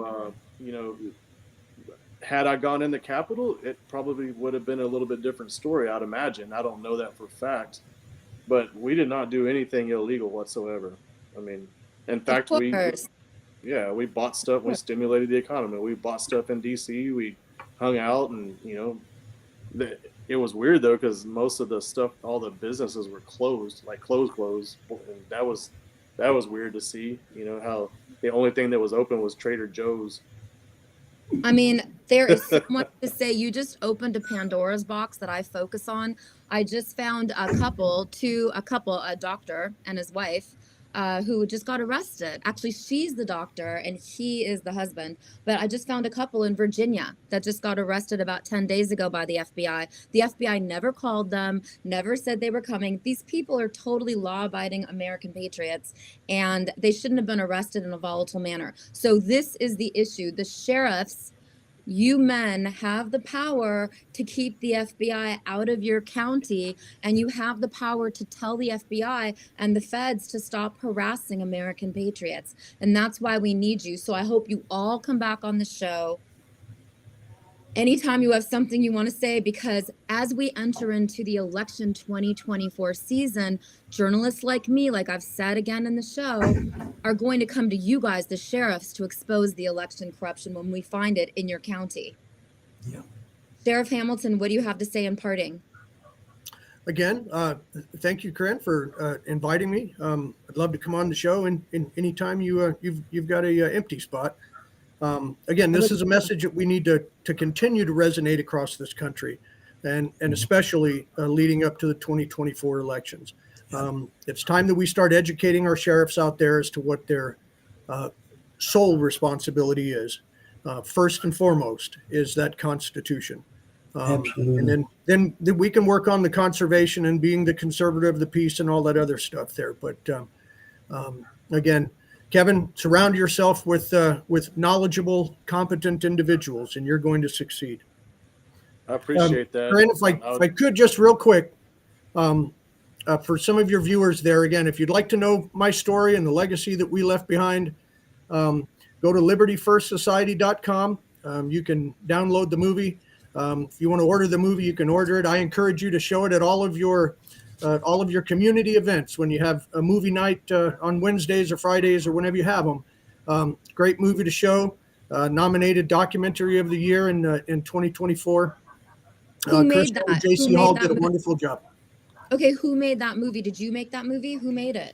So no, this was Chris Ann and J.C. Hall that had this commission, and again, this is non-compliant to the sheriff. If you have any questions as to what the duties, responsibilities, and obligations of the sheriff is, where the sheriff gets his authority through historic means, this is the DVD to watch right here. She breaks it all the way down from the 12th century to modern day America, and shows you how the office of the sheriff came to be and why it is the important office that it is today. So again, that's libertyfirstsociety.com. That's amazing. And we can get it on libertyfirstsociety.com. That's And correct. Chris Okay. Ann Hall, by the way, is a constitutional professor, so she knows her stuff. Wow. Well, Okay, we're going to get her on with you guys. What's your closing, Sheriff Bob? I love calling you Sheriff Bob because one of my best friends in the world, and the reason that I know the power of the sheriffs, one of my best friends in the world was the former sheriff. He passed away. He took the vaccine. He passed away last year. His name is Robert Broadus, and I raised my daughter in Aspen, Colorado. And so I got to be governed by Sheriff Bob Broadus. That's why I love calling you Sheriff Bob, because Sheriff Bob taught me everything about the power of the sheriff. yeah, And if he was alive, we'd have him on right now. Yeah, But that's we- what I learned in Aspen, Colorado. yeah. We have a lot of my citizens refer to me as Sheriff Bob, and I don't mind that at all. Yes, you are Sheriff Bob. So I need you guys all to stay close to independent journalists like me, because we're the ones that are going to be on the front line exposing the election corruption. And so I want you guys to all prepare for November 2024. Let's pray we have an election. Do you Yes, think we're going to have an election, Sheriff Bob? and I think we will. My concern is, to be honest with you, because Trump's popularity is growing and growing and growing. I'm concerned about assassination, because Whoa. there are some real left-wing whack jobs out there that would think they were doing the honorable thing, and that's what concerns me. But I want to thank you personally for what you do, because we don't get a positive spin oftentimes from a law enforcement standpoint, or sheriffs, or any of that. Usually that we're the racists, we're the bigots, we're this, anti-government, all this stuff. So it's enjoyable to be interviewed and understood by conservative media.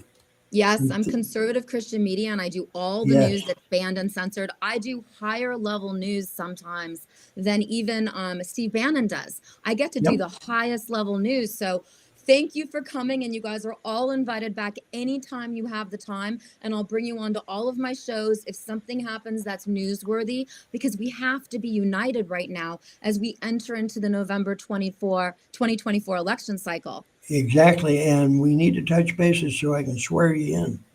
I'm ready. Okay, the next time we get together, I'll be sworn in. 10-4. I don't even know how to get to Washington State right now, but God will show me. I'll have to hitchhike maybe. Well, I'll go, we probably figure could it even out. do it by Zoom. Exactly. No, I want to do it on my show because I think it's really important because listen, I have stalkers. I have my own set of stalkers. I get my own death threats. The founder of America Happens, he gets death threats in the mail pretty much every week because we don't censor. So I want these people to know that we have sheriffs in different counties that we can actually go to and live in their county if it really gets bad. Because I'm going to Amen. have to move. Yes. Absolutely. Yes, God bless you. Peace. Thank you, guys. Please come back. Thank you, Sheriff Bob. God bless Vote you. for Kevin. Thank you, Sheriff Hamilton. God bless you. Peace. Please come back. Thank you, Sheriff Bob. You're my #1 favorite sheriff in America because you're still a real valid sheriff. Well, thank you. Thank So you. please come back. God bless you. Peace. God bless you. Those are the real men. You know, we have a whole saying at the America Happens Network, where are the real men? Those men are the real men. And in about 45 minutes, you're going to have Sheriff Mack. But I want to bring someone on right now that I've really grown to really respect. He founded Products.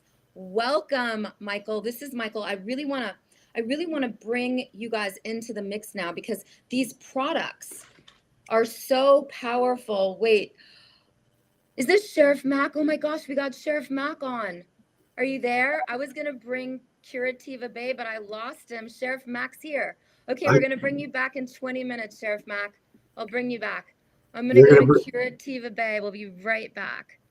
Okay. Yes, I will do this properly. Sorry, my producer. Where are you, Mr. Producer? Let's do this right. Woohoo! Okay, we're gonna bring Curativa Bay in. Are you there, Bill? Trying to get Bill in. I'm here. Yes, okay, we got Bill. Okay, Sheriff Mack, come back in 20 minutes. We're gonna do this right. You got it. I lost my producer. Them, where are you? There, I did it.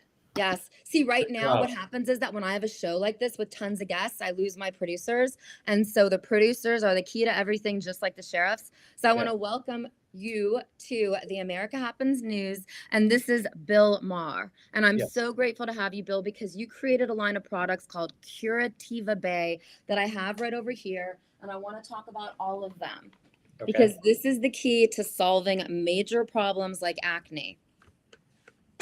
Yes. Go well, for thank it. you for having me on. I appreciate it. We've got a good sheriff down here in our place called Grady Judd. I don't know if You're you ever heard of sure? him. Oh, I he's wanna interview him. awesome.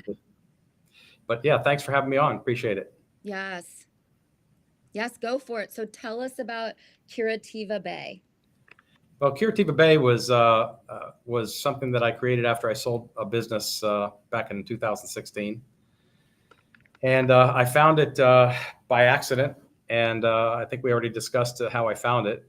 And it was unstable. In other words, it had no shelf life, so it had no commercial value when I first found it. But about 3 days later, I found a way to stabilize it to get a long 5-year shelf life. So now it's commercially viable.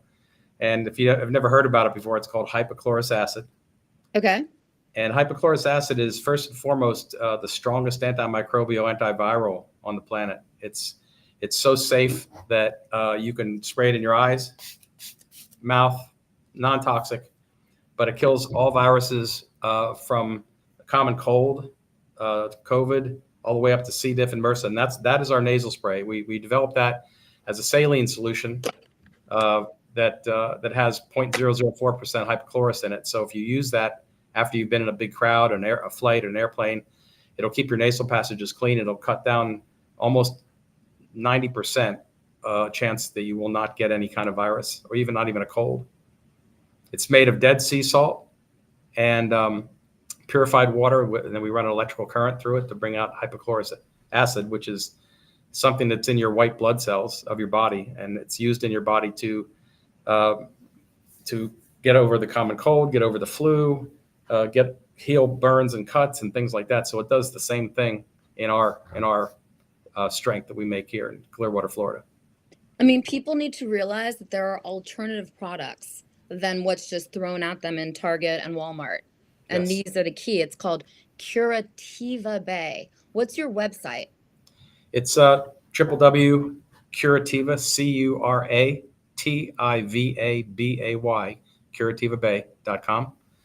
And we're kind of unique. We don't, because I'm 70 years old now, I don't believe in the bad service you get from almost anywhere you go today. If you have a problem with a product, you have to go through robots and you never can talk to a human being. We answer our phone 7 days a week, almost 12 hours a day, talk to all of our customers. We have a 5-star rating, 100% 5-star rating on our product quality and on our customer service. So we also make a complete line. It's a wellness site, actually. It's a wellness site. So we've got the hypochlorous for protection against viruses and things like that. We have the skin spray is good for getting rid of acne in probably about 4 days, no matter how bad the acne is. You just take it and spray it on your face like this. Do I have that one? Wait, Yeah, the you've got it. spray. You were just holding it up. Okay, this is the spray. Okay, this is the key Yeah. to everything because acne plagues all of us at any age. And Yeah. so basically, after I work out, after I exercise, I take this and I just spray it so I don't get acne. Feels Right? pretty good, How many doesn't it? times a day? How many times a day can I do Oh, it? okay. For me, I do it because it feels so good and because I want. It's anti-aging compound. So I spray myself like 10 times a day around here in the office, at home, in the morning for sure, after a shower. Really good after you shave. So if you go out and get a sunburn or you got a cut or a burn, you spray that on there, and the healing time is half the time of normal healing. This is powerful.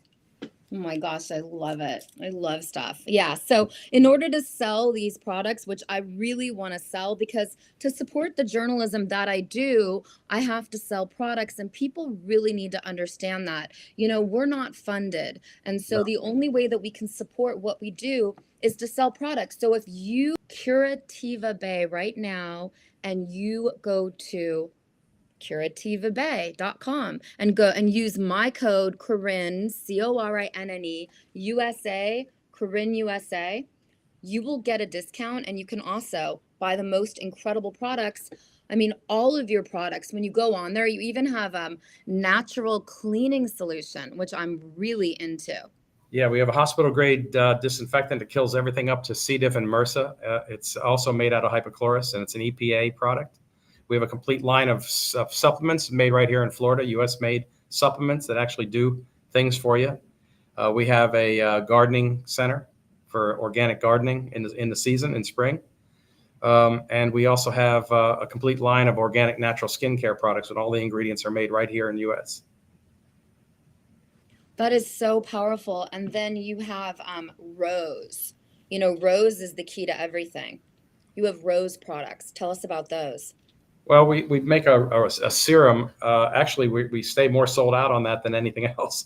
It's a rose extract that is really good for reddening of your face. It's soothing. It's a great. It's a serum, actually. It's one of our big sellers, and we're actually making another one that's similar to that, only a little bit less on the rose smell. Okay, I mean, that's really important. I wish I had it here so I could show it to everyone. So basically I have. Yeah, let's see it. Yeah, show it to us. So that's a rose serum. Yeah. And then this is actually a daily moisturizer. That goes with the acne regimen. We have an acne regimen. So it comes with the hypochlorous, and it comes with that's the cleanser right there. Okay. So use the cleanser first, spray the hypochlorous second, use that moisturizer third, and you'll never have acne again. Okay, so number one, you wash your face with this how many times a day? Twice, when you get up and before you go to bed, and then spray your face, and then that spray your moisturizer. Yes, with just this? spray your face with that and let it dry by itself. Okay. And then that moisturizer that you have in your right hand is that's a sensitive skin moisturizer, all natural, and it feels great. It's good for your skin when you're coming off of the big acne. When you have a lot of acne, it goes away pretty quickly. I mean, this is so important. And then this goes inside your nostril. Yeah. Anytime you travel, to make sure you don't get sick. So let me explain a little bit about that. So Stanford University did about 3 months ago, they did a study, and they found that all viruses enter and exit in the nasal passage. So they recommended that you would use a saline solution to keep your nasal passages clean. 2 years before they came out with that study, we already knew that, but we have the same saline solution in there, except we also have 0.04% hypochlorous acid in there. So the hypochlorous is the thing that actually, you clean your nasal passage. It also eliminates anything in there like virus or anything like that before it gets into your system. So you got about anywhere between 1 and 3 hours, like after you get off a flight, after you come out of a crowded restaurant, if you feel like, just putting a couple shots up there, it works really well. I mean, so any crowd, like if I have to cover a pro-Palestinian protest, I should be making sure that I have this Yes. before and after so that I don't catch anything, because we just don't know how wild this summer is going to be. Yes. We have But no clue yet. But what we do know is that everything's going to be okay. In the end, it'll all be okay. It'll all be okay. I love that. That's so beautiful. It's so positive.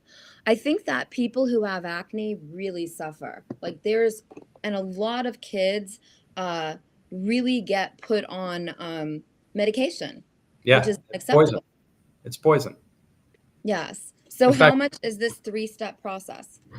That has a price of $87, but with your you'll get a discount and free shipping with your Corinne USA. Corinne USA at curativabay.com. Yeah, you just put that in before you're checking out. If you have any problems with purchasing it or finding out where you put the promo code, it says right there, enter coupon code and then apply it. But if you have any problems, you can always call me. We answer the phone all the time. We love talking to our customers. That's the most amazing thing. I want to give out your phone number. You put it right on the box. Yeah, we want people to call us. We want them to understand they can call us. They don't have to go to a company that they're just a number. We know our customers. They know us. We got 4,700 subscribers. That is amazing. Okay, it's 727-742-6636. Did I say that right? You did. 727-742-6636 is Curativa Bay. They're in Clearwater, Florida, and they will take your phone calls because these products are so important. You don't want to keep on pumping chemicals around your body. That's why we have to create an alternative economy to the ones that obviously the globalists want us to have, because the chemicals the globalists put in their food products and in their skincare products could give us cancer. Tell us about that. Well, one of the things when you're talking about regulatory, when I first started this, I really didn't know why I found this. I had no idea because I'm an electrical engineer. And right after I found it, COVID broke out. And so immediately the local Bay Area news station wanted to interview me, and they did. And I said, I can't make any claims. I didn't think I could, right? Even though I knew there's government studies, university studies dating back 50 years on that it will handle all viruses, right? It's the government tells us that. So, but a doctor from the University of South Florida happened to mention our name on the interview, and they came after me. And they ruined my business because they put a fraud alert below my website, and it'll never come off. I asked them, we all know it was a pandemic, and it's about time that we all come together and use everything we have that would work. And they said, we're not allowed to tell anybody about it. We have to keep it quiet. And I said, well, what happens if I go and I test it myself and do my own study for $20,000? That would have cost, and we'll come and get it approved. And they said, don't waste your time. We'll never approve this. And I said, well, that seems like it's crimes against humanity when you have something that's non-toxic, that will handle this quickly, that's very inexpensive. And then they tell you that, and then they try to ruin your company too. So which it's done a lot of damage because people see that they don't know who we are. They don't know who the product is, so it's caused a lot of problems. We put our whole life savings into this business for the last 6 years, and we do have a lot of followers now.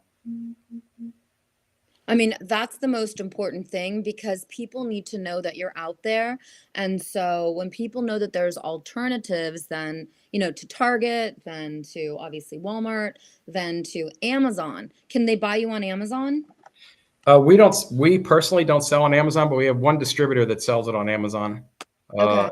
Under Curativa Bay. You can find it. They're selling about 600 bottles a month, somewhere around there. Okay, because we just have to get this out into the public eye so people know how important it is, because people don't understand that there are alternatives to every product out there. I really wish you had a deodorant. I keep on being told that the products that I use for my daily care, from my toothpaste to my deodorant to my hair, whatever it is, can cause cancers. Is that true?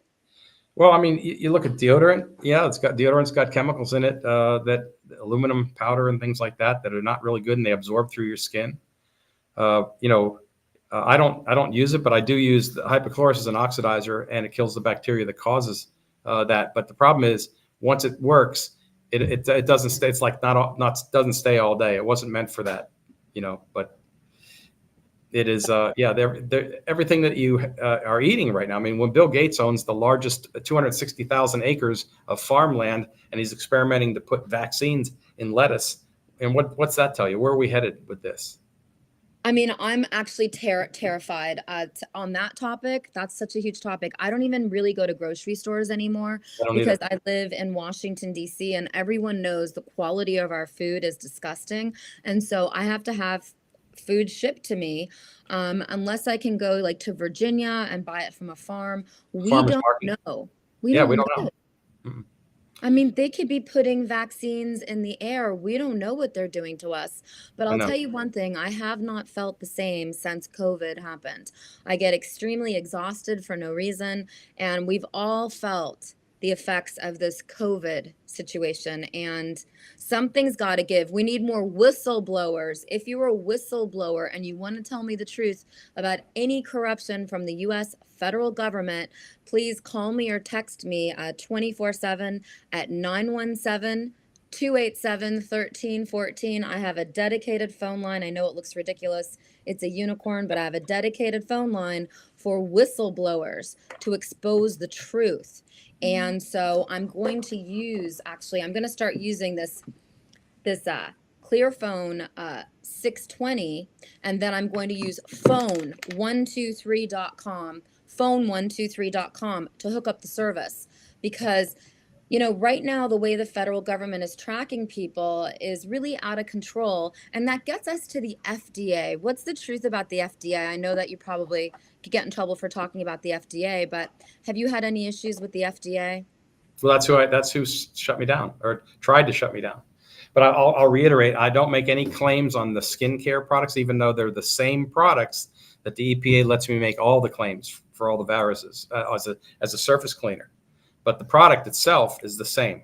So you'd have to make your own decision on that. I mean, it's getting crazy that the FDA would even try to shut down an entrepreneur like yourself. And we're realizing how corrupt the federal government is. The FDA is not even constitutional. No. Right. Nope. So, Unelected bureaucrats that tell us what to do and fine us and sue us. And yeah, it's pretty bad. But it's going to get better, but it's going to be a while before that happens. so show me the Rose products again, because you're telling me you sell out of those, because that's what my body's really craving right now. It's craving the Rose products. These are our two biggest serums. One's a vitamin C and one's a Rose serum. The vitamin C is also a real big seller. And then we have a lot of, we have about 4 different cleansers. It's a bigger bottle. These are really natural facial cleansers. They're fantastic. I love them. Do you have a toner, or this is the toner? That's a toner. Yeah, that's pretty much a toner. This is the toner. So you can put this on your face. You can put this under your arms. You can put this everywhere, and it seeps into your body. Everyone knows that the skin is has the most absorption. Tell us about the skin. Well, I mean, what's really good about how this works is it's got a light acid in it. It's like a 5.3 pH. And so when you spray it on your skin, it microscopically exfoliates the dead skin and causes the new skin to grow faster. So if you use it a lot, you'll start to feel your face getting smoother, it's less pores, things like that. If you have a deep cut or a burn, like I reached into the oven one day about a month ago, and I grabbed a hold of a temperature probe made out of steel, and it burned me right away, and it stuck to my hand. I had to shake it to get it off. It was melting my skin. I sprayed it with that over and over again during a movie that night because it hurt, and I sprayed it. The next morning I woke up and it was gone. There was no burn. There was no hurt. You couldn't see it, like it was never there. So we have, plastic surgeons right now using the product for post-op and pre-op sterilization of the face when they do surgery. And then they use it, they give them a smaller bottle like this 4-ounce bottle to take home with them. And they've noticed that when they do their first checkup to see how it's healing, it's healed 50% faster. That is so important. So basically, this is all really healing. Healing, yeah, it's healing, and it's acne. Acne is just mind blowing. I mean, it's it will take the worst acne, and in 4 days, if you use it correctly, it will be gone, and you'll never have it again. Acne ruins people's lives because they get so embarrassed. I have someone that I really care about who always says, "Hey, I can't see you because I'm breaking out with acne." And I keep telling them, call the owner of Curativa Bay. Yeah. Call Bill and ask Bill what to do about the acne, because the acne is the biggest problem, especially for teenagers. So it's really important parents take this seriously, because when I was a teenager, I really didn't have, I had, my parents neglected me. And it's Mhm. really important that you have parents who buy the products. This whole acne regime, how much does it cost? The regime with this facial cleanser, the spray, and the moisturizer is about $85, but with your discount, it's going to be quite a bit less than that. And Okay, it's so if you free go shipping. on Curativa Bay, curativabay.com, and use Corinne, Corinne USA, then you can actually buy these products and they will change your life, or I will personally give you your money back. I will do that for everyone. These Neat. products are so important, because look at Bill. Bill, you founded this whole system. And so what you're doing, you do for your own children, you do this for your own family. And that's what I care about. I care about supporting small business. I care about supporting entrepreneurs like yourself, because we saw how the federal government clobbered most of us during COVID. Oh, we were shut down. Yeah, everybody had to wear masks. Well, luckily we live in Florida, so we were off the masks really quick. Once we found out that they don't work, we've got a great Surgeon General, and they don't work, and we're actually, the vaccines have been prohibited down here in Florida, because there's so Thank many God.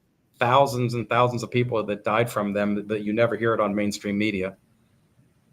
I think there was 69,000 people died in the U.S. from vaccines. Last I looked at the paperwork.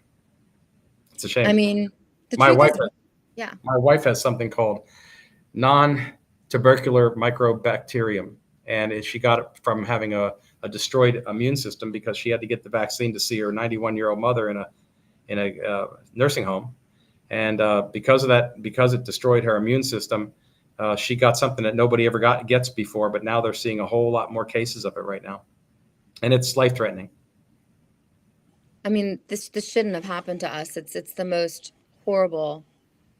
It's just horrible that COVID ruined so much for all of us. That's Yeah. why it's so important to support entrepreneurs like yourself with Curativa Bay. I wish that you had put under your name Curativa Bay. It's Curativabay.com, and then you use my name, Corinne, Corinne USA, and their products are phenomenal. This can solve your acne problem. Their products with rose can solve your hydration problems. And then there's a whole list of other products. I mean, tell us your best. Like, what's your number one favorite for like just doing your dishes or other stuff? Well, we don't have anything for doing dishes, but my number one favorite is Okay. my number one favorite is Okay. this is a age-defied cleanser. It's called Age-Defied, and Okay. I've been using it now. Like I said, I started looking at myself when I was in my mid-60s, and I was like, oh boy, I got to get something here. Now that I'm making these, I'm finding out what ingredients actually work. So I'm 70, and I think it's slowed down a lot of my aging. And then, because I look at my friends who are the same age and they look really old, and they're saying, what do you use on your face? And I said, well, I use this and this, but it's hard to get guys to do that. But I do it because it's sitting here in my office, and but the Age-Defied cleanser is amazing. You'll love it. It just takes about the size of a quarter on your hand, and just rub it into your face and let it sit for a little while. It's amazing. I mean, men have to realize that they need to use skincare too. I'm going to tell all the sheriffs. All the sheriffs need to know that they have to use skincare too. The men out there have to realize that, most of our food is poisoned. Potentially our water could be poisoned. And so it's really time to take care of your skin, because your skin absorbs the most. So whatever you put into Curativa Bay products actually absorbs right into your whole system, right through your skin, right? Well, one of the things I'd like everybody to do when they come, if they search for us on Google, look at the reviews. We have 100% 5-star reviews, nothing lower than five star. Most of it deals with our products and our service.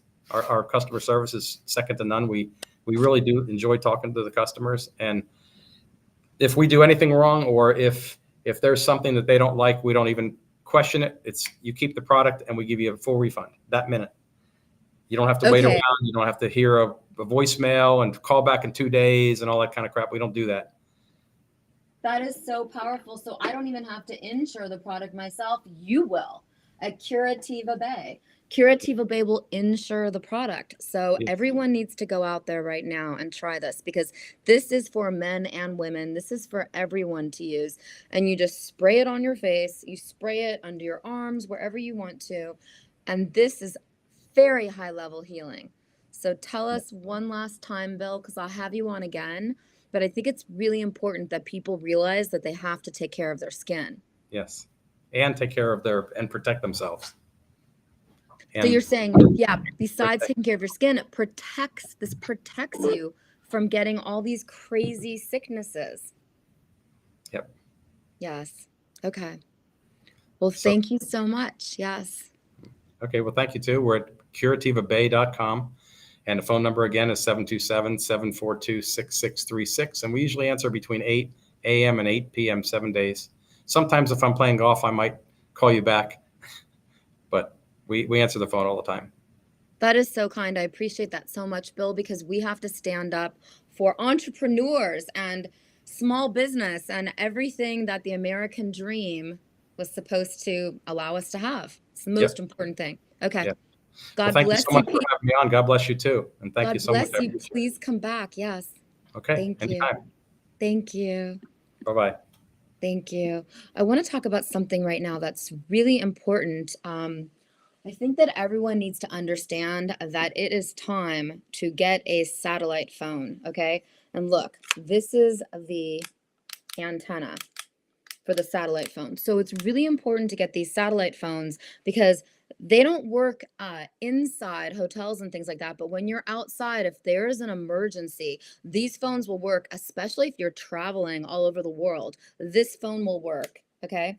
And the satellite phone you buy at sat123.com, it's hurricane season. And so right now, there are some serious things that could happen. This phone will work for you in any emergency. So you should buy this phone for everyone you actually love. Everyone in Senate has this phone. And there are tons of plans. You can go to sat123.com and you can call 855-980-5830 and buy one phone for everyone you love. This is so important. It might be really volatile right before the November 2024 election cycle. I really, really want to make sure that people understand how important it is to buy the sat phones for any emergency. The cost is really reasonable. You can do monthly. And once again, it's sat123.com because sat123.com supports independent journalists like myself who give you the real news. I'm going to bring in Sheriff Mack now because I really want him to sum up everything we just talked about with all of the sheriffs. Hi, Sheriff Mack. Sorry about the mistake before, but now you're in, so go for it. No problem. And I want a bottle of that stuff that guy just mentioned. I didn't know his name. And I also want to go golfing with him. Yes, he's in Florida, and I will personally introduce you to him because I think that, as men, you guys forget that you have to take care of your skin just as much as we women do. And he's got the key. The Curativa Bay is the key. All right. Yeah. Curativa Bay. I will text you his number. He's I would amazing. He gave his I number would to like to get that. And I would love to go golfing with him in Florida. And you want the satellite phone too. It's Sat123. You've got to have this. All of your sheriffs need to have this.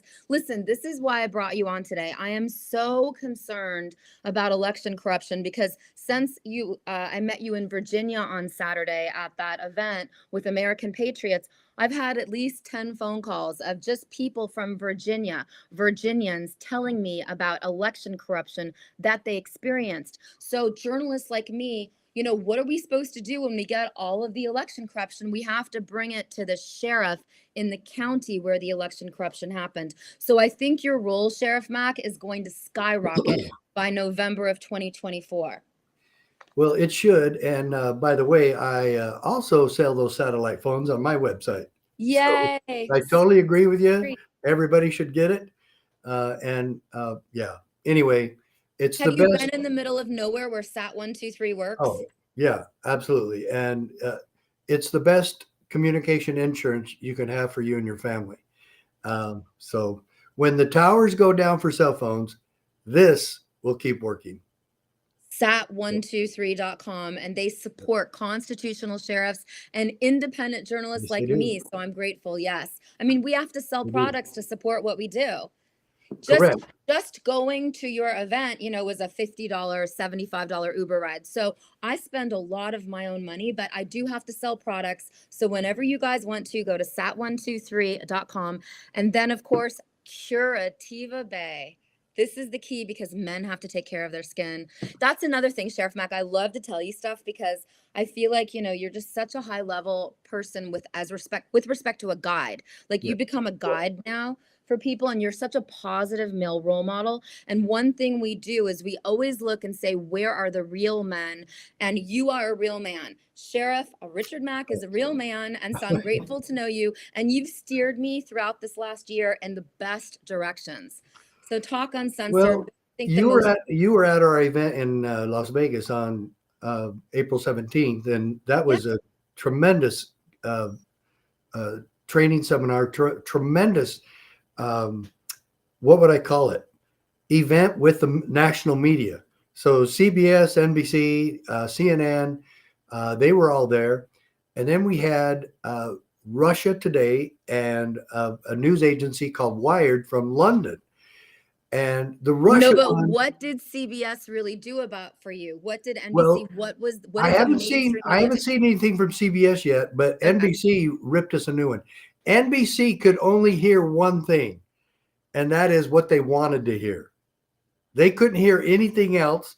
They didn't hear anything about me talking about Martin Luther King and what he said about that we all have a responsibility to disobey unjust laws. They won't print any of that. That's how much a liar they are. But so even when I'm quoting the Rosa Parks catastrophe, that police officers in this country actually arrested an American citizen for not giving her seat to a white man. I showed the video of Rosa Parks getting arrested on the bus at that event. Did NBC say anything about that? Did they say anything about Sheriff Hamilton and Pastor Caleb Cooper talking about how Sheriff Hamilton saved his church and saved him from being arrested by the state police? This is exactly what we want our sheriffs to have done and peace officers to have done to Rosa Parks. Don't arrest her. The stupid people that arrested her had an obligation to escort her home safely, as I talked about what should have happened that day. Well, what should we be doing today when it comes to Amish farmers who are being arrested and having their farms and livelihoods and families destroyed by our own federal government and some state governments? I could list dozens of Amish farmers that I've worked with all across the country.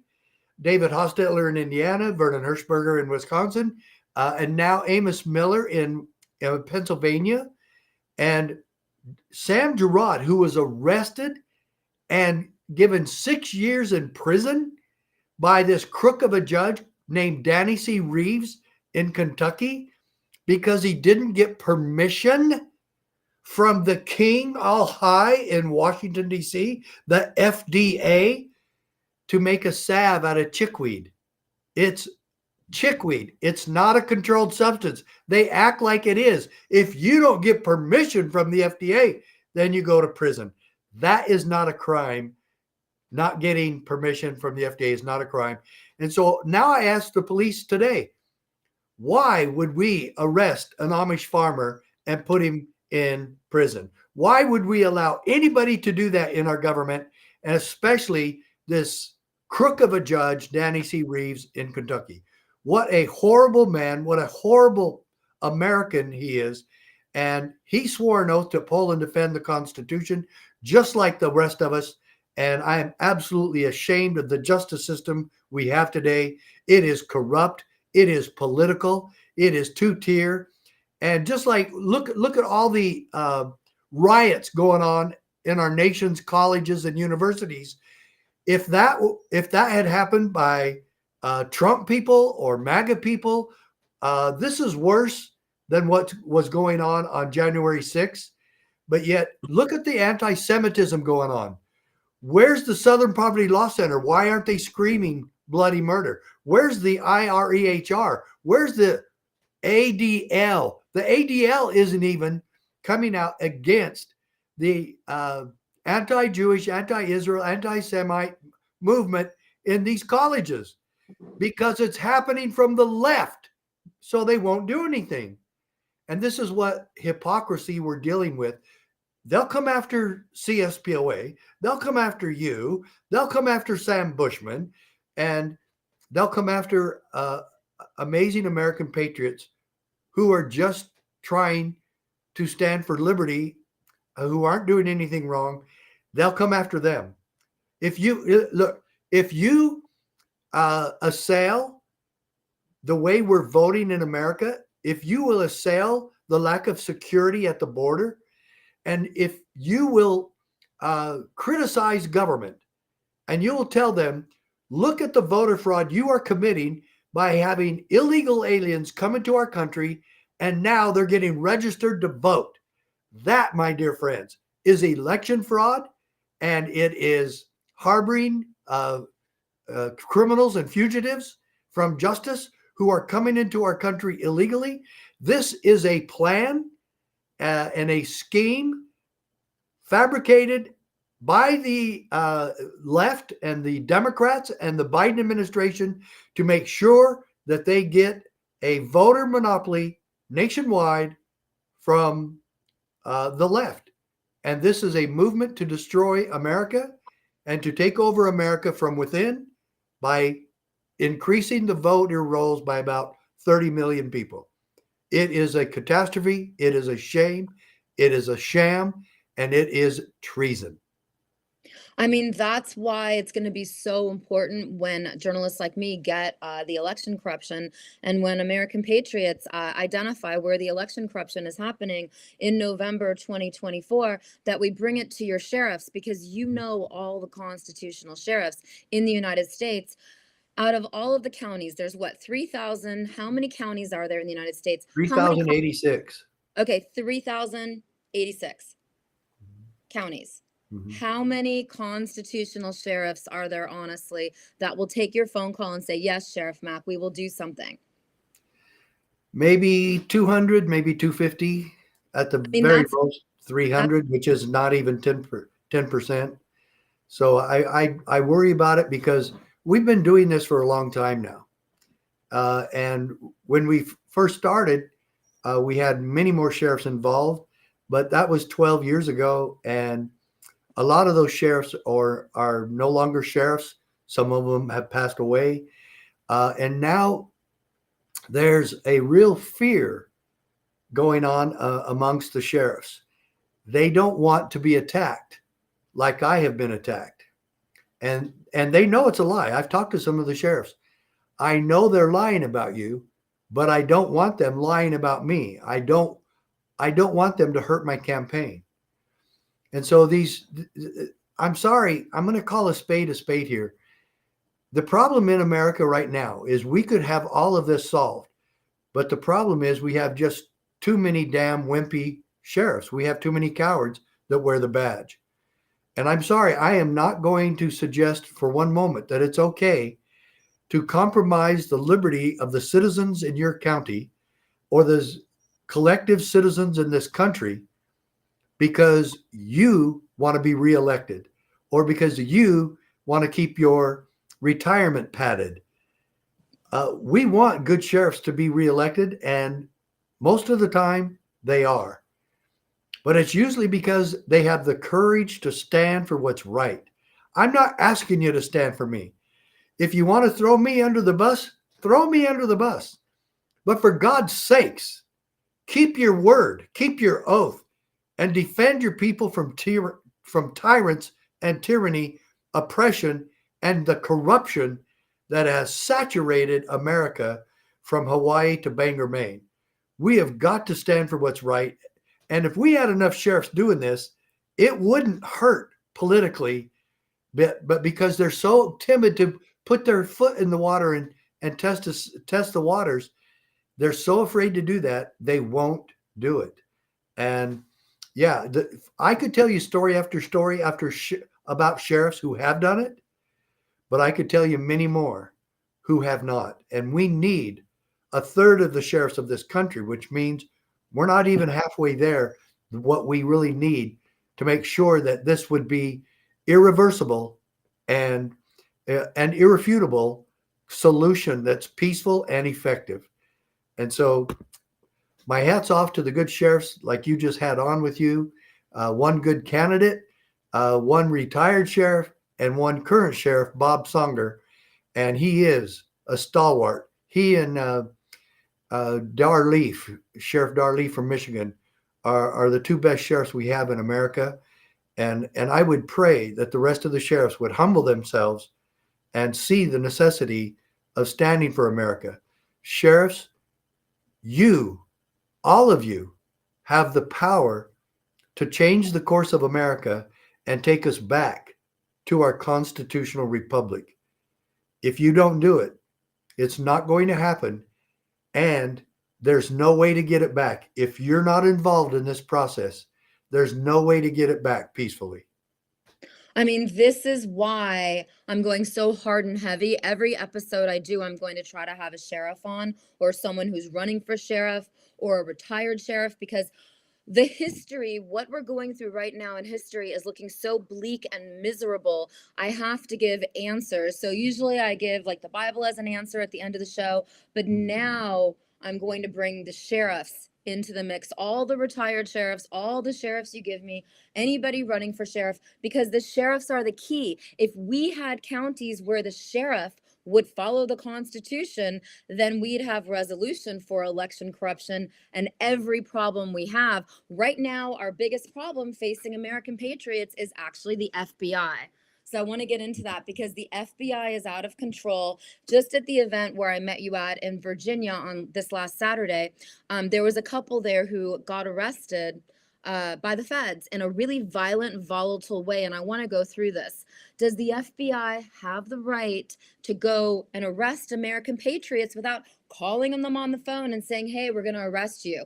The FBI just comes into your house at like 5 or 6 in the morning. They don't care if you're dressed, you're not dressed. They don't care if they traumatize your children. They hold you at gunpoint and they take all of your computers, all of your phones, and whatever they want to take. And that's the scariest part about this. The FBI is using the January 6th issue to take American patriots' phones, computers, to take whatever they want from American patriots. I have been witnessing this since 2021, Sheriff Mack, and the FBI is 100% mostly arresting, 98% arresting American patriots who are Christian, who actually believe that Trump won 2020. So this is all tied together. The FBI is using J6 to intimidate American patriots who expose election corruption. And that's why we need the sheriffs to join in this. Tell us, really, give us the history. Does the FBI have the right to come into your home without alerting and getting permission of your sheriff?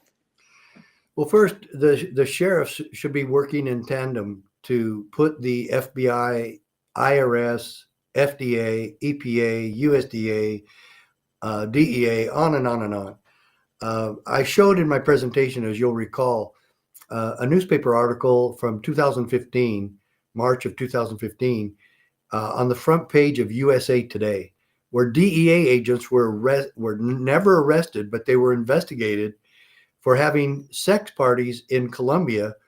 These DEA agents, dozens of them for years, are taking bribes from the cartels to have sex parties.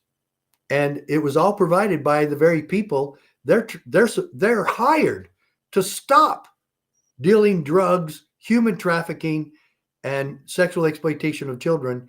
And instead, they're down there partying with the cartels and the prostitutes provided by the cartels.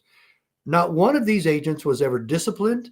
Not one of them was ever charged, indicted, reprimanded, nothing. And that's the two-tier lack of justice system that we're talking about. And I can tell you, that's why, if you look at all the crimes committed by the FBI, going back way back to Ruby Ridge, Idaho, where they killed Vicki Weaver while she was holding her little baby, 11-month-old Elishaba.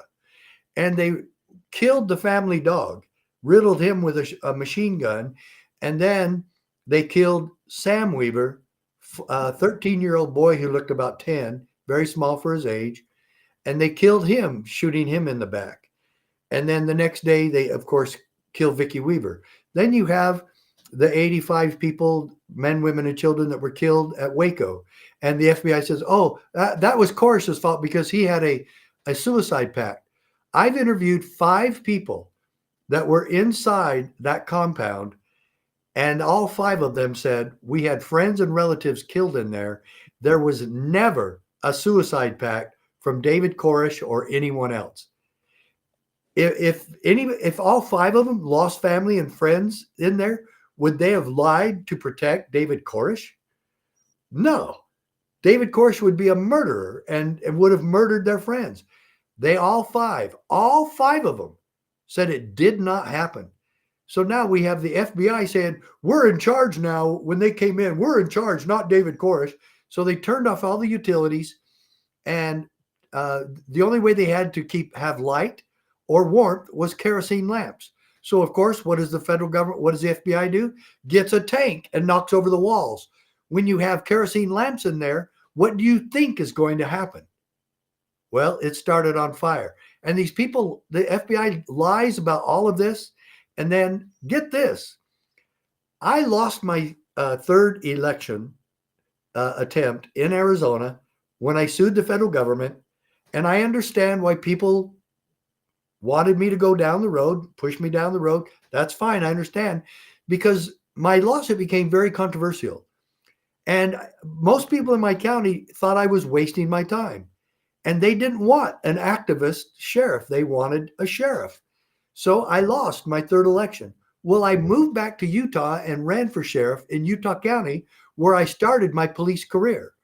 It was supposed to be one of the most conservative counties in America. Well, I won the Utah County Convention 2-1 over my opponent, an incumbent, Dave Bateman.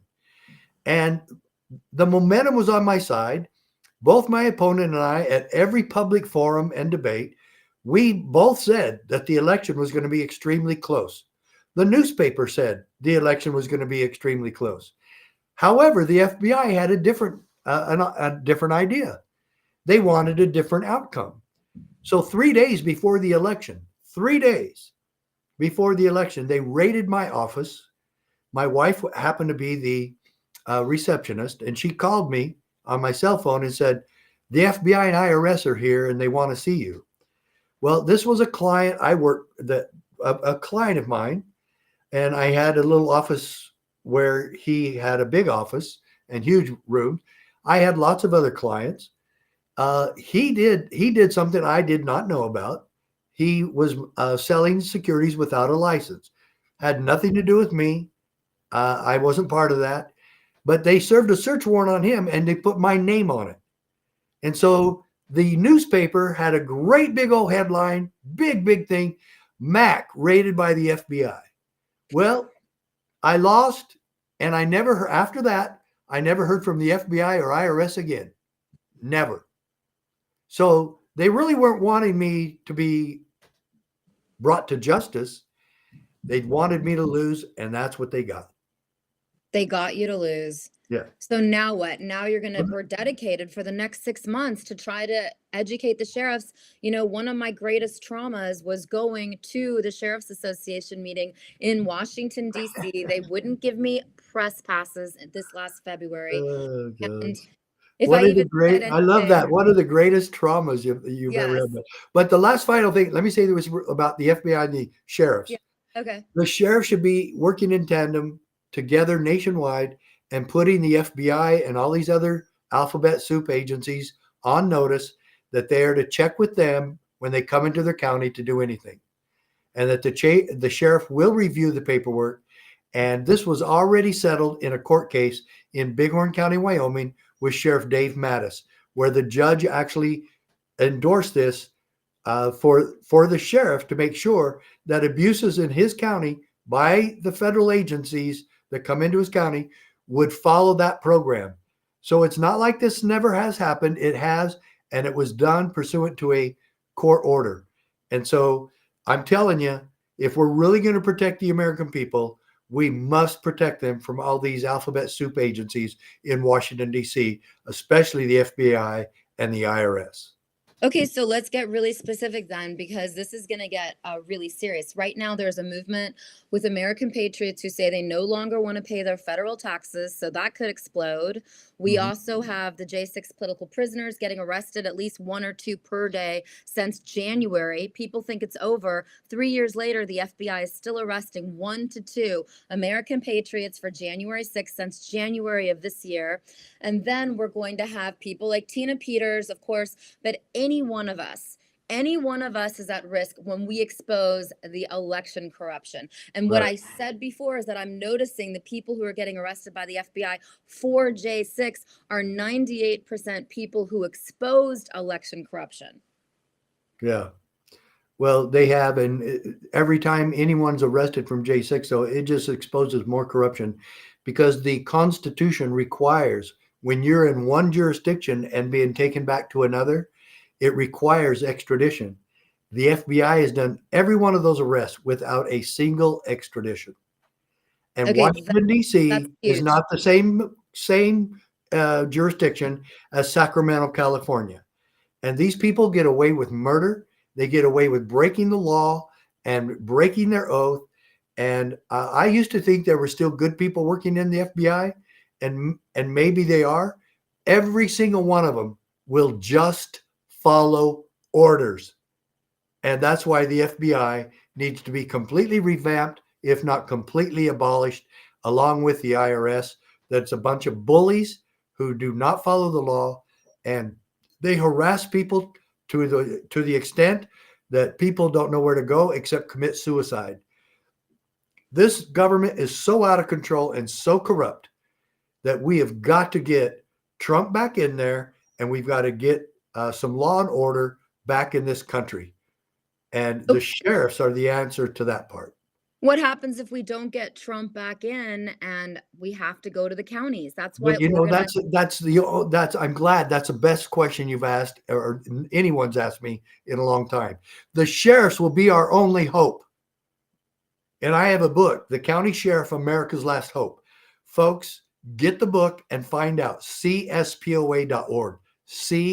CSPOA, Constitutional Sheriffs, Peace Officers Association, CISPOA, CSPOA.org.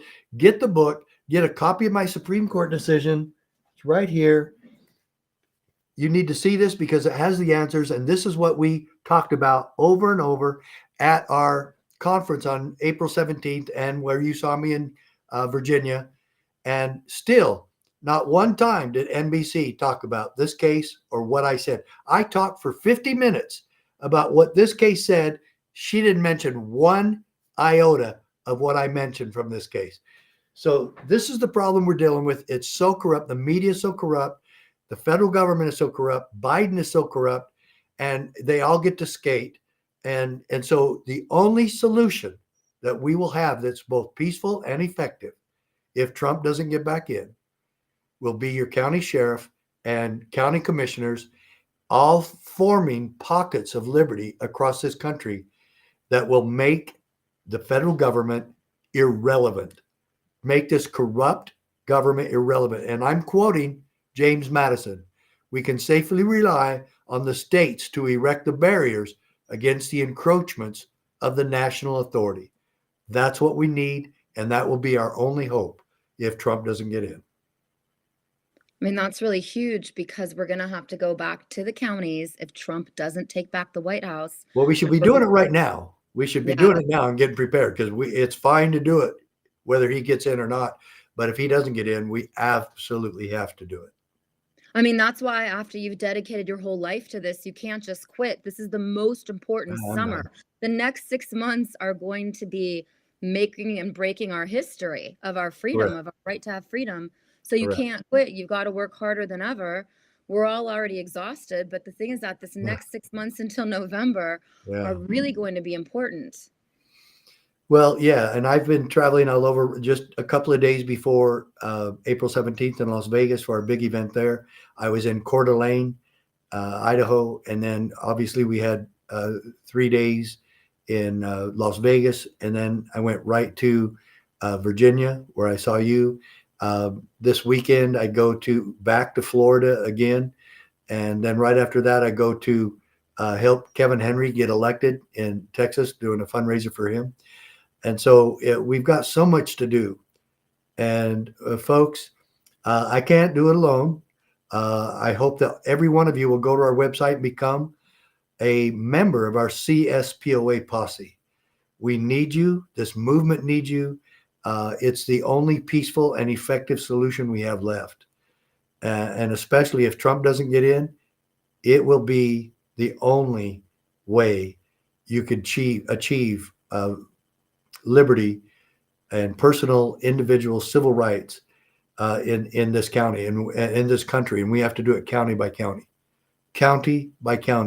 And in order to do it, you have to have a sheriff that is a constitutional sheriff that is committed to defending you from all enemies, foreign and domestic.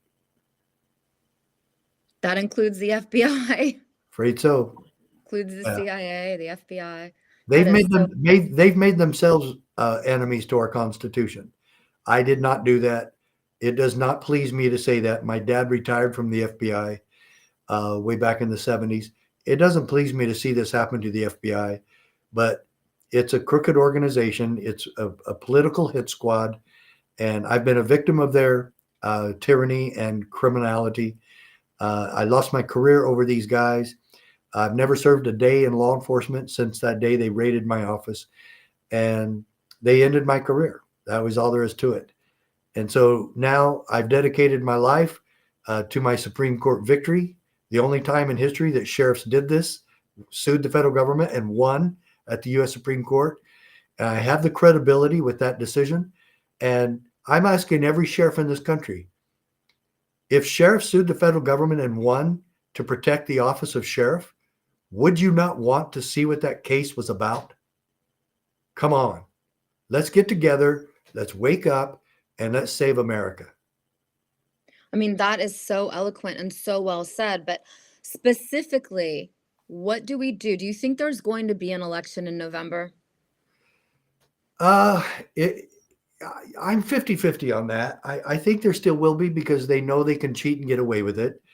It is so difficult for a sheriff to be able to determine if espionage or sabotage in those computers that tabulate the votes, if it happened in cyberspace. And they'd have to really get an expert to be watching all the computers. And how would a sheriff be able to do that? And so what we know is that these computers are hackable. We know that the media and the government in charge of these computers will defend the results and call everybody else a kook and an extremist and a conspiracy nut and all this. And so they know now. They tested the waters the last two elections, 20 and 22.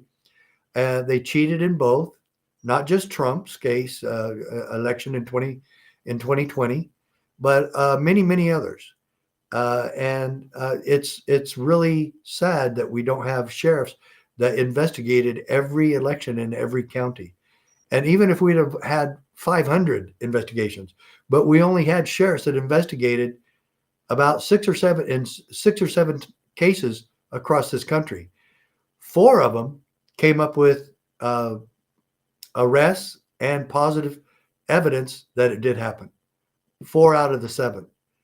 So if we'd have had 500, we would have had proof positive all across the country that cheating was involved. So when this all goes down in November, I mean, I'm praying that we have a whole team prepared to expose the election corruption with the sheriffs, because all the court cases, Sheriff Mack, all the court cases, and I hate to say this, but you know, the Supreme Court just denied one of the greatest men, Mike Lindell, you know, just denied Carrie Lake's case that Mike Lindell backs up. So it's not working taking the election corruption through the court cases. No, and for anyone to pretend that there's not evidence there, there's lots of evidence of voter fraud. And it's astonishing that the Supreme Court could turn their back on it the way they have, or courts in the respective states as well. There's plenty of evidence, and in fact, San Juan County, California, arrested a city councilman for harvesting votes. They actually found the voter rolls and saw that 75 different people, supposedly 75 different people, voted from that man's address. Well, 75 people didn't live at the city councilman's address. You can look this up, folks. Look it up. San Juan County Sheriff arrests a city councilman for election fraud, ballot harvesting. And that's just one case. There's many, many others. And a lot of people went canvassing and doing the same thing and turned evidence over to the sheriffs. And the sheriffs didn't have the courage to take it. And they forwarded it on to the state, to the person in charge of the elections. Well, that Democrat's not going to do anything about it. Just like the Attorney General in Wisconsin, for Sheriff Smaling's investigation, refused to charge and indict the 6 public officials that did voter fraud that he discovered in his investigation that he had one of his lieutenants do. It was very thorough. I've seen it, and it was very thorough, and it was very professional, and yet the Attorney General wouldn't do anything about it. More election fraud. That's why, I mean, you have the highest level news every single week. You know, you're getting this intense news that mainstream media won't even talk about. And that's why I think it's so important to really give you a voice and watch everything you're doing for the next 6 months, because if we don't turn this around by November, it's going to get harder and harder, right? Yeah, it's going to be. And I have predicted that 2024 is going to be a horrible year for America. Hope I'm wrong. What do you think about Tina Peters? Obviously, Tina Peters' court case has been postponed until July 2024, and that is in Grand Junction, Colorado. Now, Trump cannot give her a pardon because he can't pardon someone in Colorado. He can only pardon people on the federal level. Where do you see that going with the Tina Peters case? Well, it's astonished me that it's gone this far, because the evidence just is not there that shows that she had criminal intent to do anything. They're simply going after her because she tried to secure the evidence of the election after the fact. And that's not a crime. She was the county recorder, and she had every right to do what she did. And what was she trying to do that was criminal? Did she try to throw it away? Did she try to change the amount of votes? She did none of that. Criminal intent must be proved, and they have none. So this is once again the leftist mentality saying there was no voter fraud, but they're going to make her guilty of whether or not there was. You know, so again, if you question, or even further, like she did, like Tina had the courage to do, try to expose some evidence, they will go after you. And they've done it all across this country. So how do we make sure this doesn't happen to us in 2024? Well, I think that's really important. People contact you direct, and then you decide which direction we should take this. Yeah, I don't know. Like I said, it's so hard to determine this because of cyberspace crimes. But there are plenty of cases out there that show just go canvassing and get the voter rolls. These are public knowledge. You can get them. the people that voted and find those that had listed the same address. Everybody Okay, can so turn that in. yeah, this is my really deep question. Okay, this is really deep, and I'm just going to ask it in public. Let's say that Tina Peters hadn't been arrested by the feds yet, but she knew that she was going to get arrested. Let's say she decided to just go to Sheriff Bob's territory and say, "Look, stand up for me, keep the feds away from me." Would Sheriff Bob have the right to protect her in his territory? Of course, he would simply say, "Show me the paperwork you have on her, and I will turn her over to you." But one other thing he could say is, "You guys have broken the law on every one of these. She must be extradited. Read your constitution about extradition. I'm not just turning her over to you. I want to see what you have, and then I will cooperate with you." But until then, she has sought asylum in my county, and I'm giving it to her. Okay, this is what I'm trying to get at now. So, what you're doing is giving me goosebumps now because this is the key to everything. If you think the FBI is going to arrest you and you're an American patriot, you can seek asylum in a county with a constitutional sheriff that will do his best to protect you. I feel like this is going to happen to us on or before November. So that's why I want to keep track of everything you do, Sheriff Mack, because this is real. Well, it is real, and we've never been faced with such tyranny and oppression and abuse and corruption. And I believe that the creativity of Sheriff Songer or Sheriff Leaf, and there's others, I think we need their creativity and their courage to help protect the American people. Okay. Well, please come back as much as you want and give us updates because the sheriffs are the key in 2024. That's Um, right. and people need to realize that they need to spread this word and they need to go and organize locally in their county and go to their sheriff and make sure that their sheriff is behaving in a constitutional manner. If people had listened to you before 2021, when all these arrests for J6ers started, you would have found a way to help them. Yeah, yeah. And first of all, I told everybody not to go to January 6th. How did you know? I just know the subterfuge of the federal government. And I said, this is a setup. And it sure was.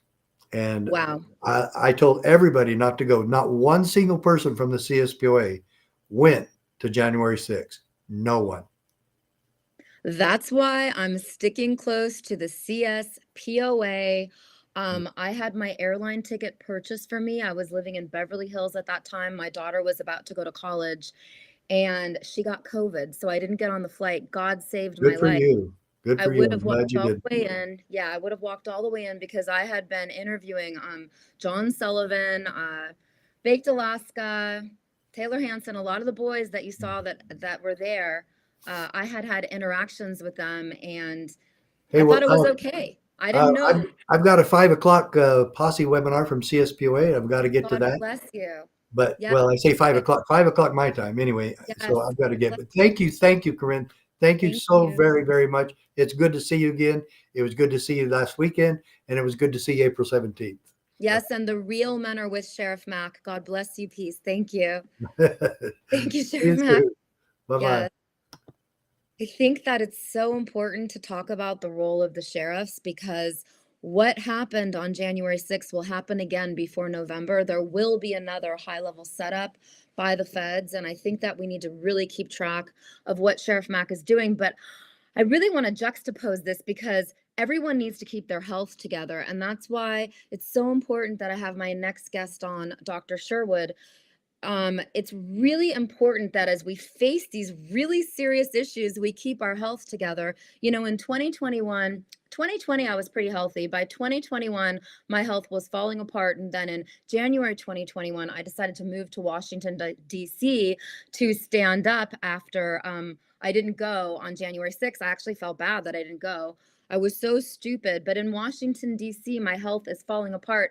But Dr. Sherwood is saving me. Dr. Sherwood, you're coming to the rescue. And Dr. Sherwood is another stellar example, real example of a real man on the America Happens Network. We always look for the real men, and Dr. Mark Sherwood is one of them. So thank you for coming on today.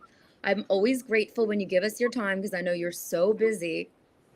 Well, you're welcome. It's always a pleasure. And it was nice to get to listen to a little bit of the last part of Richard Mack. He's a friend. And like him, I will tell you unashamedly, I told people don't go. You know, when you're in law enforcement, and I did that for 24 years before becoming a naturopathic doctor, Corinne. Okay. You get this, it's called a sense that says, don't do that. It's a dumb idea. And I remember talking to several people, that's a dumb idea. There's only nothing but bad things that can happen there. And I was thinking about the whole process. Some of those police officers there put them in impossible situations. It was a dumb situation. And frankly, when I look at this from the outside looking in, I told people at the same time I was mortified that people would actually walk past a no trespassing sign. Don't go there. It doesn't matter if the police let you in, just don't go there. I did it by accident 2 months ago and I almost got arrested, but I knew what to say. I said to the US Capitol Police, you have to give me a warning because I couldn't see. It was becoming dusk and I was following Congressman Lauren Boebert up the steps of the Capitol. And then all of a sudden it was illegal for me to be on the steps of the Capitol. And so they almost arrested me, but I said, look, you guys are supposed to give me a warning. So they should have given all the J6ers a warning, and they really didn't. They have to give you a chance to exit and leave the property, and they didn't do that. They do. And from the law standpoint, when someone is quote unquote trespassing, the way it works, and this is a general city, state, or even federal law, the way it works when you trespass, the persons that have the right to be there are supposed to have them or their agents, which can be a law enforcement officer, say, hey, Corinne, you're not supposed to be here. There's a sign right over there. And if you turn around and leave, fine. I'm sorry. Gosh, I took a wrong turn. Fine. But if you turn around and go the other way, bam, you made a decision right then. So it's just as simple as just following directions. And I wish that more people would have just done that. Emotions got high, and you talked about kind of at the top of our segment, health. When people are unhealthy in body, I can tell you they're going to be unhealthy in mind, and they're going to do and say dumb things. And I've watched this occur over and over again. People cannot think clearly when they're so unhealthy on the inside. And if we think that physical, emotional, spiritual health are not connected, we're just being foolish. And we've really got to get it together right now, like no time in our history. It's time to get our health together because listen, I sound like a conspiracy theorist, which I'm really not. I really only report on news that I've actually witnessed and personally experienced, when I've interviewed the people. But the bottom line is that I feel like they're spraying something in the air. It's not the same since COVID. I feel totally different. And there's just something weird going on. And I can never pinpoint it. Of course, people believe in HAARP. They believe in all these conspiracy theories. I have no idea, but health is number one, most important. It is. And I want to make one clarifying note of what I said earlier, and then we certainly go there. In the context of trespassing, if the door is closed, you can't break it down. Sorry. That is against the law, clearly. You don't get a warning for that. If someone comes to your house and breaks in your front door and says, oh, geez, I'm sorry, but they're still going to jail. And that's the way it is. And so we've got to be able to think clearly like this and understand that no person is above making stupid mistakes, but having to deal with the consequences of those stupid mistakes. And all we have to do, Corinne, and many times in life is have the ability, willingness to acknowledge we made a mistake, even with our health, right? I have willingly allowed my health to go south. Okay, fine. Don't live in shame. Turn it around and begin to live in victory. And it just means making better decisions from this point forward. I mean, I willingly admit that I let my health go to trash when all of my gyms were closed. I was living in Beverly Hills, everything closed. And my yoga class, I did yoga for 20 years with the most interesting women, every celebrity you can think of, from Gwyneth Paltrow to, I don't even want to name drop, Reese Witherspoon, Jennifer Aniston. We all had this yoga class and it just ended. And so I was so angry. The anger was just sitting on me in 2020 that everything I loved to do was canceled or closed. And so by 2021, I said, I'm moving to DC and I'm going to fight this out because I'm a fighter.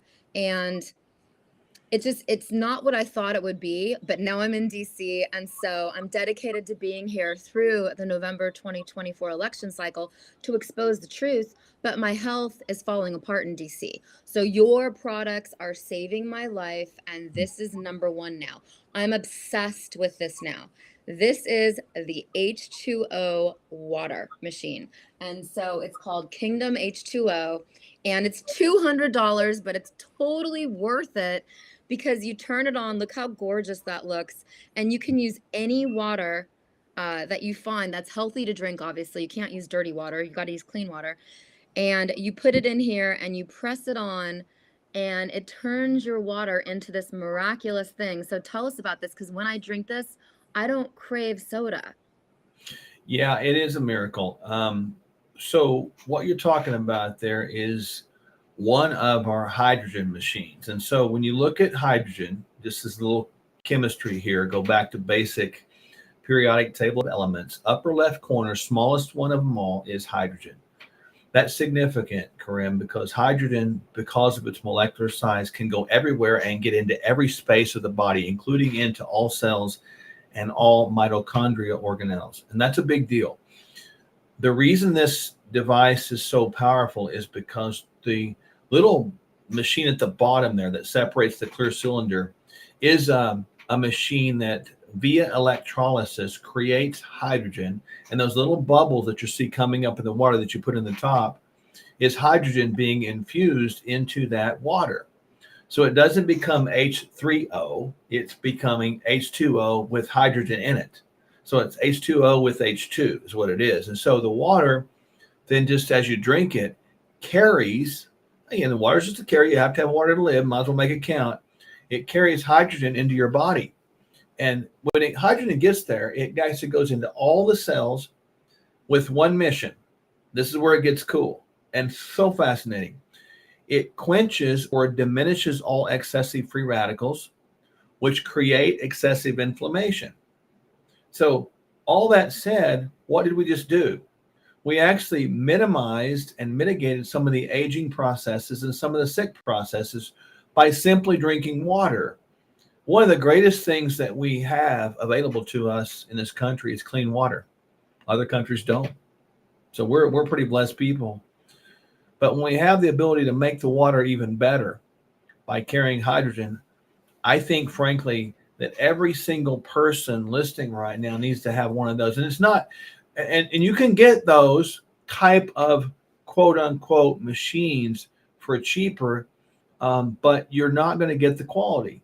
That sort of section, that segment at the bottom is made of titanium. There's titanium metals in there that will not leach into that water.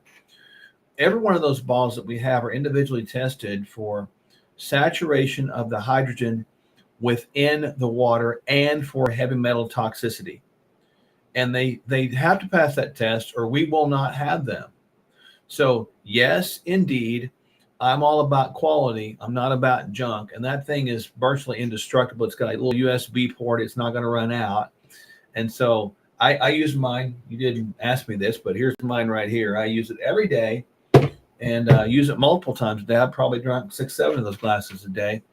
But it keeps me feeling younger, longer, and younger, older. And I think every single person listening should be using that. I mean, this is key to everything. So you push the button and you let it hydrate, and then you open it up and you drink it, and it tastes better than soda. Yeah, it's great. And, you know, like soda is filled with carbon dioxide. So it has that fizzy, bubbly flavor to it. That's not going to be fizzy, but it's going to have the ability to desaturate out of there. So once you pop the lid, people want to know how long does it last? Probably 20, 25 minutes before it dissipates, maybe a little longer. And obviously, it's very good for you. That bottle holds about 8 ounces, so I typically drink it down pretty quick. And it's a very good thing. I think it's one of the tools that probably God gave us out there that has been far, far underutilized. And this is why it's so important. I mean, kids love this. I've showed this to some kids. It's up to the parents if they want to let their kids buy it, but this is phenomenal. Kids get obsessed with this, and this will make children want to drink the water. So that's Yeah. very important. It Can I- is. I've had numerous testimonials on that, Corinne, about people, letting their little young athletes who are notoriously wanting to go to sodas and all this stuff.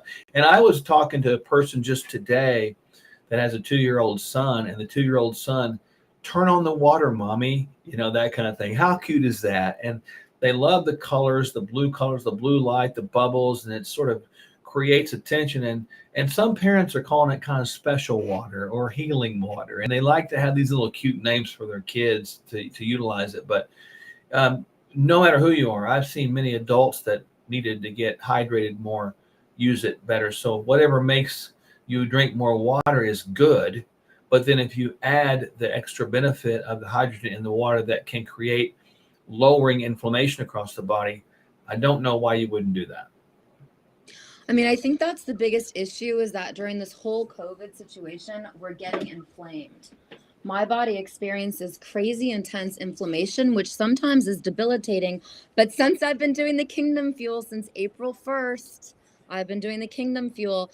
I haven't been able to go more than 3 days without eating real food, but I'm going to try to do 30 days. You have to build yourself up to this slowly because I have 50 pounds I can lose. I've lost 12 pounds. In Oh, 1 good job. month, losing 12 solid pounds is phenomenal. And it's been really easy. I have not felt starving because what I do is really athletic just in itself. I have to run down the street and follow protesters. I have to jump over things and follow people in Congress. I even interview 4-star generals. I mean, I do wacky stuff. And so if I even told you what I did in a day, you'd probably think I was crazy. But one day when we run out of things to talk about, I'll tell you what I did today because you wouldn't even believe me. But what I do is what you told me to do. I put this in a plastic baggie and I put it in my purse, in my camera bag.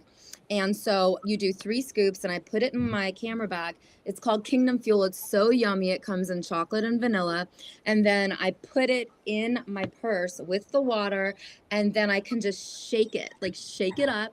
And it's phenomenal. And it takes all of my hunger away because the worst thing is to feel hungry when you're in the middle of your business day because you get grumpy. And that's what happens in Congress. So I've been actually talking to different Congress people and saying, you guys need to buy the Kingdom Fuel because then you're not going to get hungry because the food in Congress is disgusting. Well, I'm not surprised the way they behave.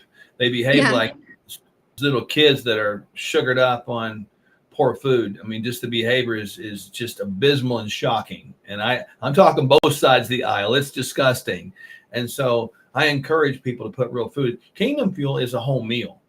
And people didn't understand it. It comes in a jug and it looks like a quote unquote protein powder, but Corinne, it's a whole meal. It has not only organic pea protein, and people say, well, why did you pick pea protein? We did that because it's a less allergenic potential according to whey protein. Whey protein is fine, but whey protein sourced in America is not fine. So we chose an organic pea protein that also has organic greens and reds in there as well. We also added vitamins and minerals along with both soluble and insoluble fiber. And the fiber is key because that does keep people full. Fiber goes in the body, and some of it's soluble, meaning it can gather moisture. Some of it's insoluble, meaning it grabs things and goes through. But when you have an adequate supply of fiber, you don't get hungry, you get full. So it slows down the transit time of that food, and you can live off that stuff. And people say, well, is it expensive? No. 3 scoops of that, Corinne, equates to a meal that is $5. Now, I don't know about you, but when I look at meals across the Midwest where I live, data tells me the average lunch price is somewhere between $18 and $21. Lunch. That didn't say whether that was good or bad. But when I look at Kingdom Fuel, I'm able to get at least one meal for $5. And many people can't do 3 scoops because of the high fiber content. So like today, I used 2 scoops of that in my drink, and I added some greens and reds on top of that. I added some other things on top of it that I wanted to put in as well. But I do every day, and it actually is my first meal of the day, and I actually am very satisfied. And I'm glad to see and happy to hear that you've lost 12 pounds. That's pretty impressive. That's not unusual, though, when people get the right things in the body. So this is something we see pretty common. I want to get stick skinny. I want to get as skinny as I used to be before COVID, which would mean that I'd have to lose about 40 pounds. And I feel like I deserve that as I get older. I deserve to have my body back because so many things that got taken away from us. And it's really important with the health issue. I have a trauma. I have a lot of trauma with doctors. I have a lot of trauma going into grocery stores now because the whole COVID situation, you know how many grocery stores I was kicked out of for not wearing a mask? I get trauma. Even in Washington, D.C., just going into a grocery store, a lot of the people here still wear masks. Okay. But it's worse than that, Dr. Sherwood. The Whole Foods in Washington, D.C. is basically cashless. So every time I walk into a grocery store in DC, I get trauma because there was a point where I couldn't even walk into the grocery store without noticing the fact that something was cashless or somebody was screaming at me to wear a mask. So now I don't even have to go to a grocery store because what's the point of buying their fruits and vegetables and all this trashy food that could be injected with vaccines or mRNA, or we don't even know. What's the truth about the food now? We don't know the truth. We don't. That's the sad thing about it. I do know what's in that.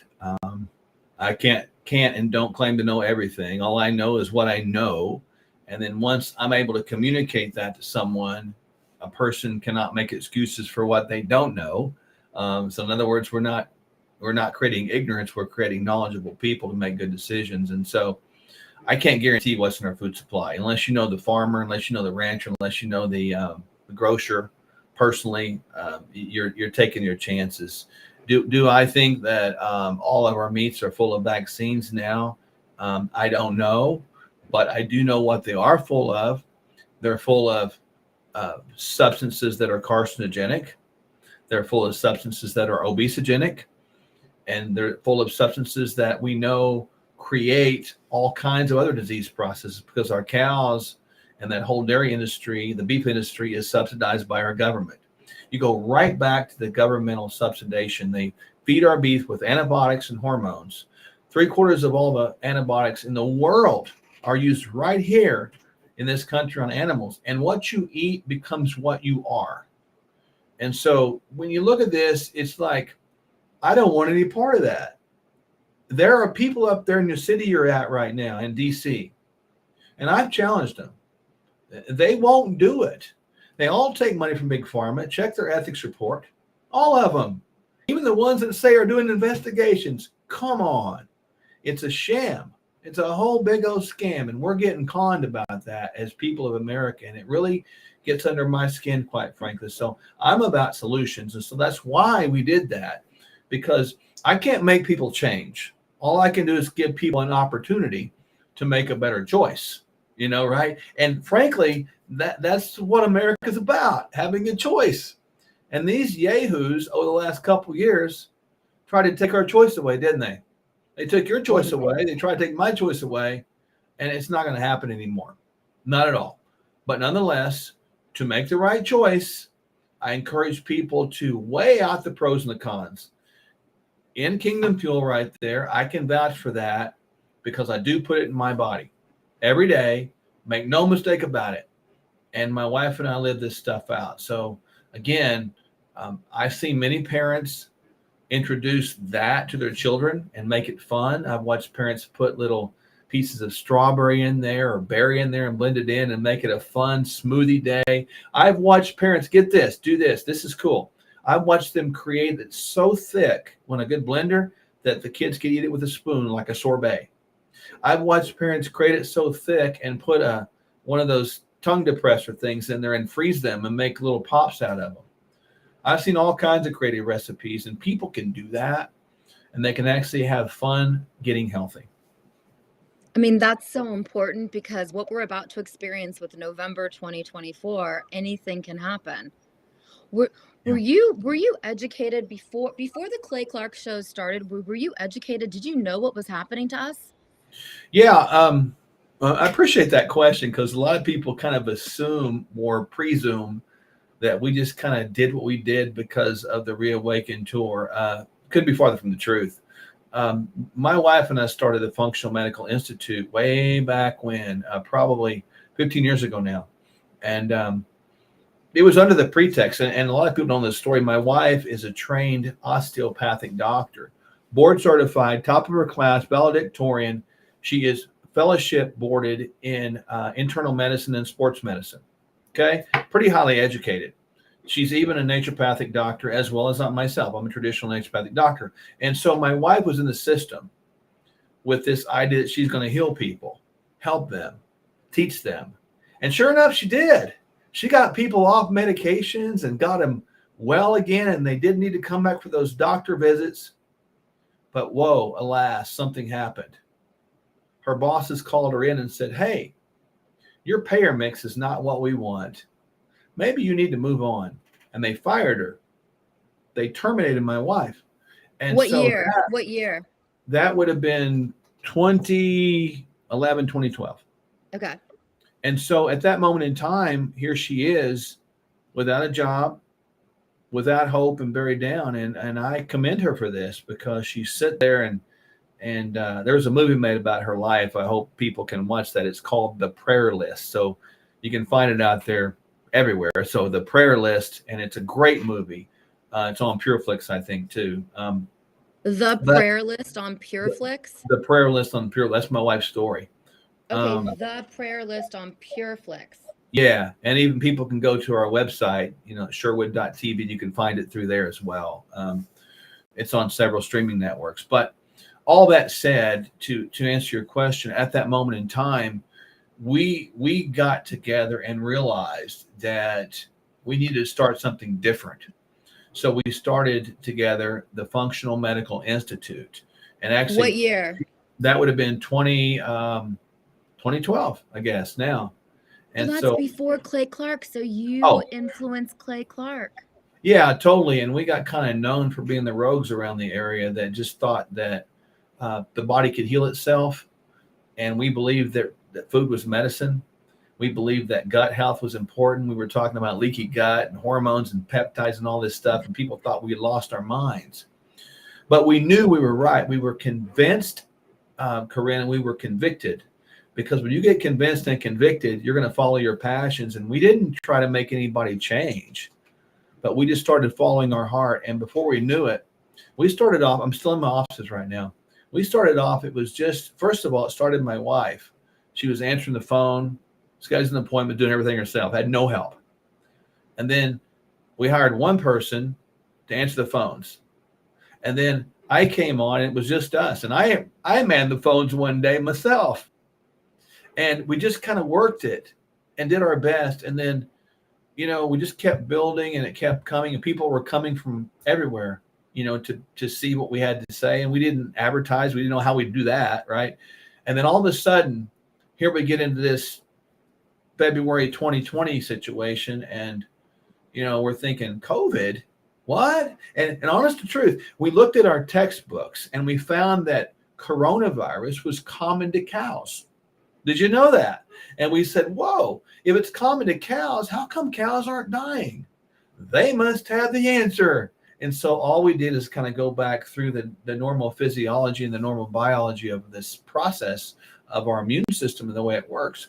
And we started creating protocols that were not based on medicine. They were just based on kind of natural substances, including like colostrum, which you source from cows. Go figure. And so we just started getting people better. And then I got to know Clay through that. And so the very first pre-Reawaken tour, Clay calls me and said, hey, and if you know him, he's very quick. Hey, two things. And it's funny, but he said, I'm going to have an event at my building. Would you come over here? No mask allowed. We're going to have praise and worship, and I want you to be one of the speakers. And without question, I was like, yes. And that was like March, I believe, of 21. And after that, 400 people showed up that night. Nobody heard about that. And I knew that the police weren't going to do anything. You know, I knew they weren't. And I knew they couldn't because I came from there a few years before that, right? And so I knew what I was dealing with. And I told them, don't worry about it. You're fine. All they can do is threaten you. And all you're going to do is people try to bully you. 400 people showed up. Praise and worship came. Sean Foyt came and played. We had 3 or 4 people spoke. And the next minute I knew, he said, let's do it again. And that was the first event. Followed that was the first Reawaken tour in Broken Arrow, Oklahoma. That's how it all started. That is so amazing. I mean, the fact that you guys were in the same city. Yeah. Yeah, who knew? And again, we got into this thing probably 3 or 4 months, Corinne, and we didn't have anybody die of COVID, and I was pretty happy. And we weren't going to close our doors because we were helping people. And of course, we're medical, so we're essential anyway. But you know, we didn't call anybody names or go disparage anybody else. We were just trying to do a good job. And before we knew it, we had a couple thousand people that had came through here and nobody died. And I thought that was a good thing. And I was convinced. So we had several news anchors, kind of like yourself, that were coming here as clients. And I was friends with them. And I had the staff call them and say, hey, will you guys run this story? This is a cool story, man. You can not even make it about us. Just do it, you know? And they were not allowed to run that story. And then I realized at that point, we're up against something greater. And that just got us digging in more about studying more and trying to understand the human body more and trying to come up with solutions. So right then was kind of the switch to this, well, it's a kingdom mentality. You know, that's why you get the kingdom line of stuff. We just want to begin to think different, be different, because we knew that things were never going to be the same again. Things have never been the same again since March of No. 2020. This comes to one of my favorite things. I eat Yeah. one a day. One a day hopefully keeps the weight away because I really deserve to be stick skinny after everything I do. But I think that since COVID, all of our bodies are changing. And I know a lot of people are experiencing a lot of health issues. Isn't it more than normal? Yeah, America's health right now, Corinne, is in the worst position it's been in the history of the world. Statistically speaking, and I'm not talking about Mark's statistics, I'm talking about CDC statistics, their own stuff. We are growing diseases faster than we're growing people. That's shocking. Autism, the rate of autism was 1 in 40,000 40 years ago. Today, it's 1 in about 30, 35. Those trends continue, pushed out to the future. By 2050, it's going to be 1 in 2. Obesity. Now, between children of between 2 and 6 years old, obesity is 12%. We're predicted to be 100% obese or overweight by 2050 as a nation. Type 2 diabetes is regressing down to where I've seen children myself at 18 years old, borderline diabetic. Disgusting. Autoimmune conditions out of control. We have really allowed our systems to become so poisoned, so toxic. And the sad thing about this, Corinne, is there are people that are profiting off of people that are sick. And to me, that's the sickest thing I can imagine, to take somebody who's suffering and use it as a point of profit, a profit center. But that's where we are. Now, those bars you have right there, The we have a Kingdom cool Candy. name, Kingdom Candy with a K, right? Yes. One of them is a peanut butter chocolate chip. The other one is a salted caramel. Now, even though they sound like, taste like candy, and even though they're sweet like candy bars, they have amazing, incredible ingredients. Each of those bars has roughly 9 to 10 grams of protein. Each of those bars has between 8 and 9 grams of fiber again. They have actually vitamins, minerals, and actually vegetables in there. Wow. They have collagen, they have almond butter and things like that. And they're very tasty, very chewy, and they have 0 sugars. They're sweetened with things like monk fruit, which will not raise blood sugar. Corinne, I've put those in the hands of people too that are children, parents alike. And I've seen every one of them like both or one of those. And they're very, very good. So Why couldn't we begin to feed our kids those things? Why couldn't we make the sacrifices in this generation for the safety of our next generation? And so we're creating more Kingdom products. We'll create more bars when we get time, but we're rolling these things out as fast as we can that are solution oriented to understand that people can do that. Now, those bars are cheap. They're about $3 a piece, give or take. And, you talk about satisfying somebody. This is important. We don't live on calories. That is a false statement from the pit of hell. We live on nutrients. Nutrients drive the body's systems to work. Calories are nothing more than theoretical units of energy. Nutrients do drive it. Calories are theory. So I want to make sure that I put everything into those things that I know how to drive our system. Those bars have good protein. They've got good collagen. They've got good sources of all kinds of wonderful nutrients for your body. And you can throw them in your bag, in your purse, in your suitcase, and eat them, and your hunger goes away. This is so important because people are so busy, especially now. You can throw this anywhere and eat it, and it's phenomenal. I have run out of most of my supply because I've been passing them out to people. And the way you purchase this is you have to go on Sherwood.tv and then / my code Corinne, Corinne USA. This is how independent journalists like me and people on the freedom movement survive. We live off of Kingdom candy. And it's so important that people understand that I'm only recommending to all of you all out there to buy things that I'm actually using myself. Most people just sell junk. They don't even use it themselves. I will only sell things that I actually use myself, which is so important. And this is all going to come full circle because I'm so excited about the Kingdom Cup coffee. I actually bought a coffee grinder just for that because I always just use the plastic stupid, Keurig. And now the Kingdom coffee is in my refrigerator. The bottom line is that it tastes amazing. It's the best coffee I've ever had. I'm not going to Starbucks and spending $10.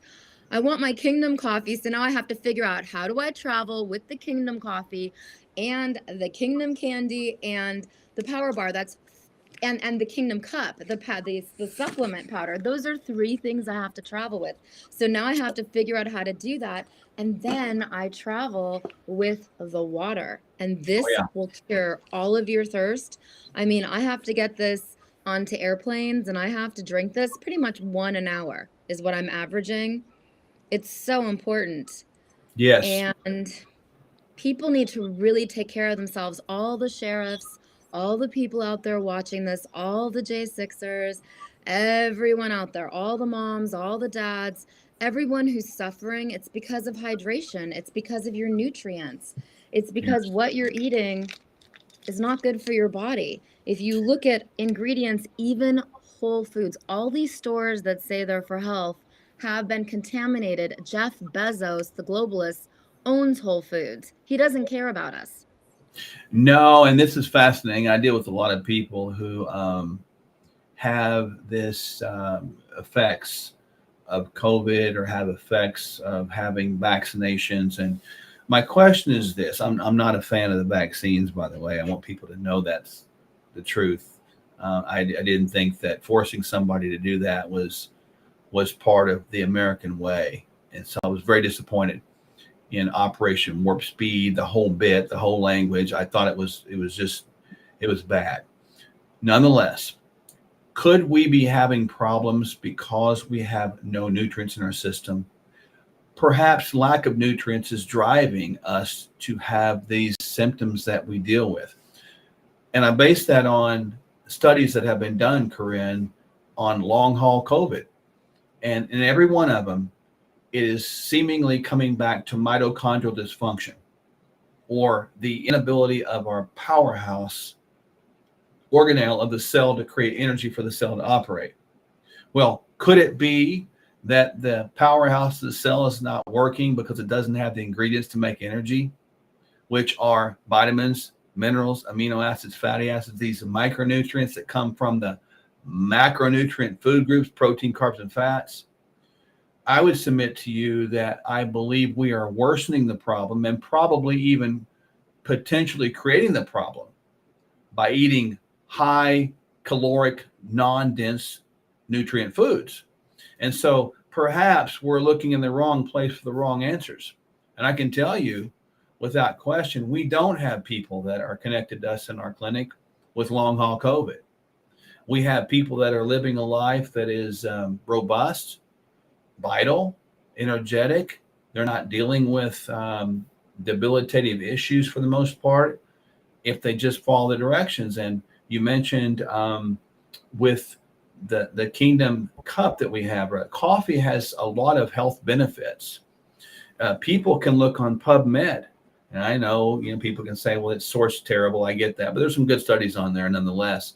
And you're going to see benefits for type 2 diabetes, heart disease, blood pressure issues, energy issues, and even mitochondrial support. You'll see that on there with coffee. However, most coffee today is full of mold.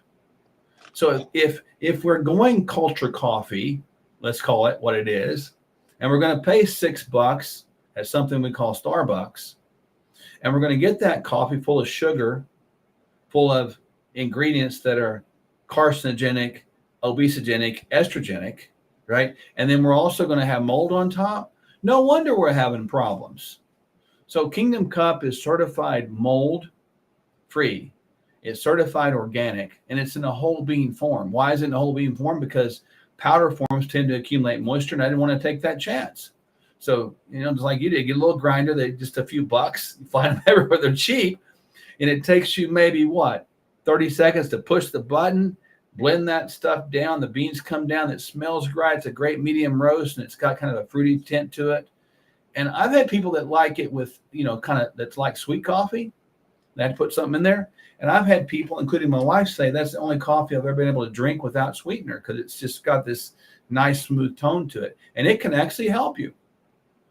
And it's the perfect weight. It's like very lightweight coffee. I don't like intense coffee. This is like the perfect coffee, and you can put it in ice, and you can have iced coffee because it's beginning to get hot outside.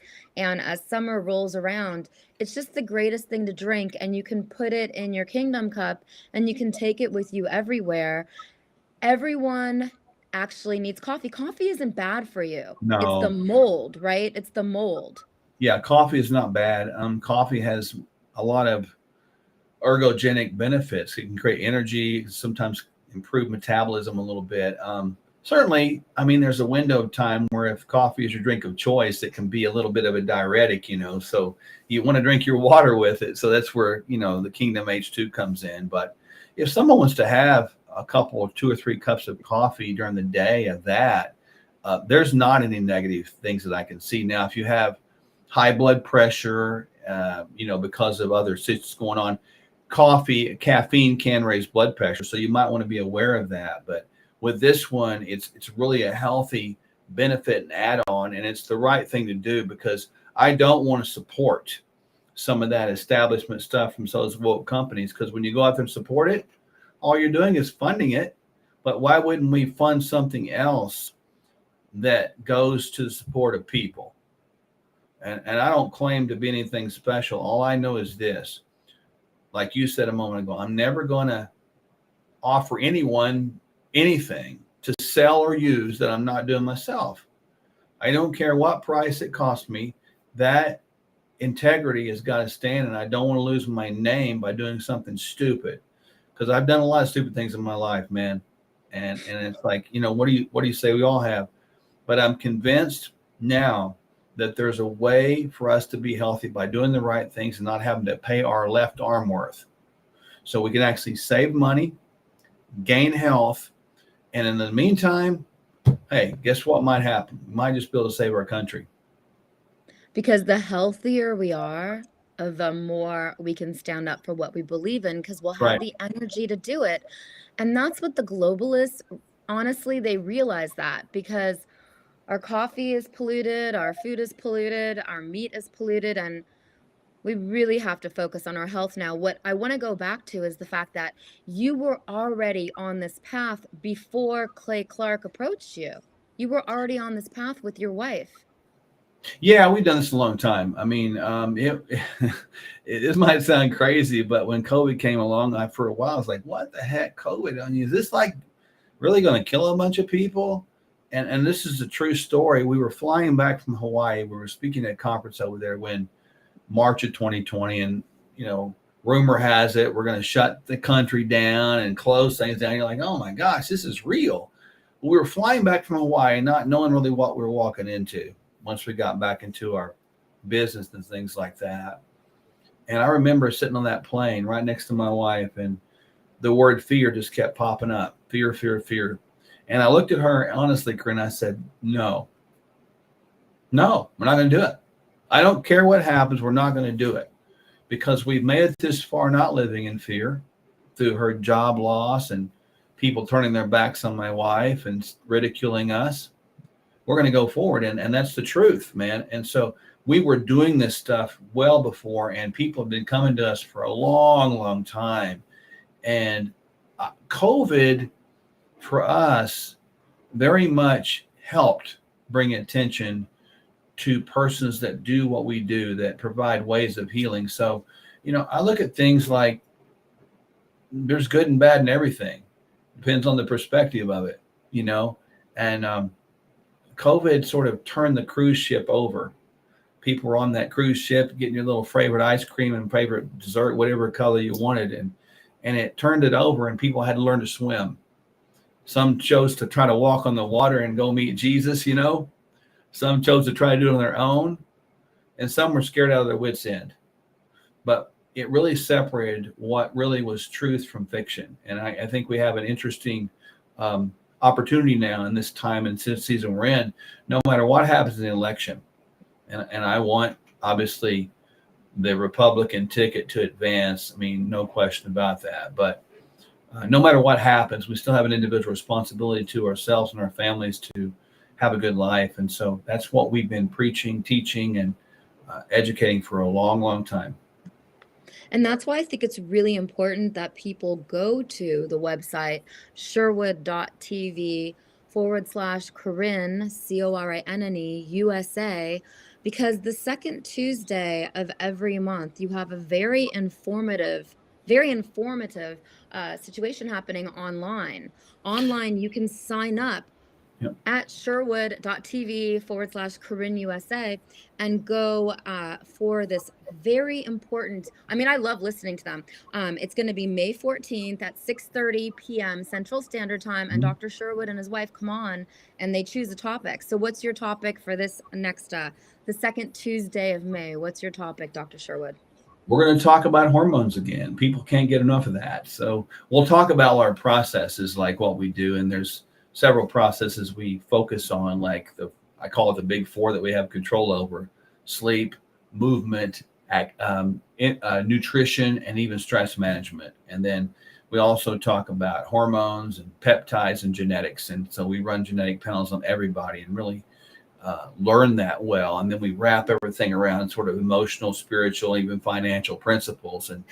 But we'll focus on hormones for the most part, because people wonder about those, and it's been a popular subject, and people just can't seem to get enough of that because there's so much misinformation. And so we try to unwind that for people, and that's free.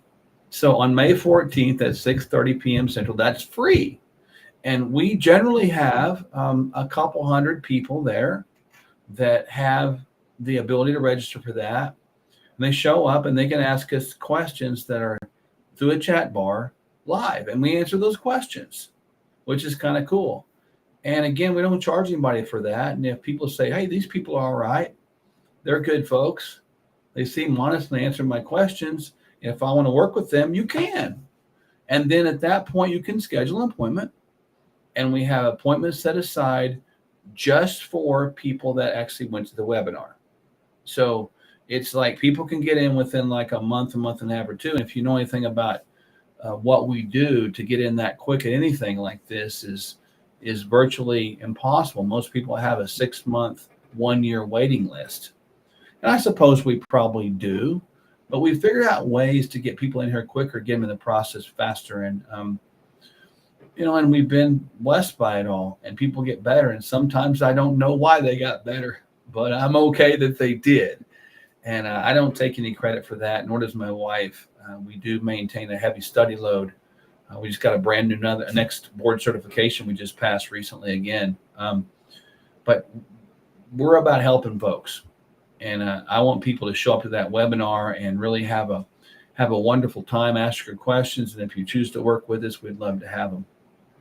Because the most important thing is to go out there and take the blood test.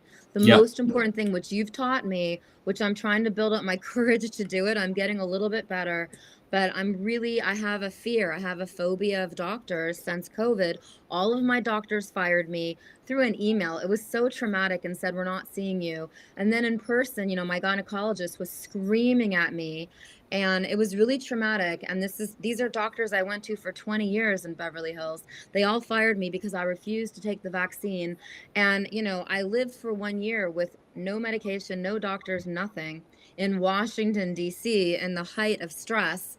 And so I'm just recovering from that. So when I have the courage, I'm going to get the blood test because I want to know what my genetics are. But more than that, I want to know what my hormone levels are and everything. And that's why people need to go to you and get that done, because you're the most honest doctor out there. And I interview everyone.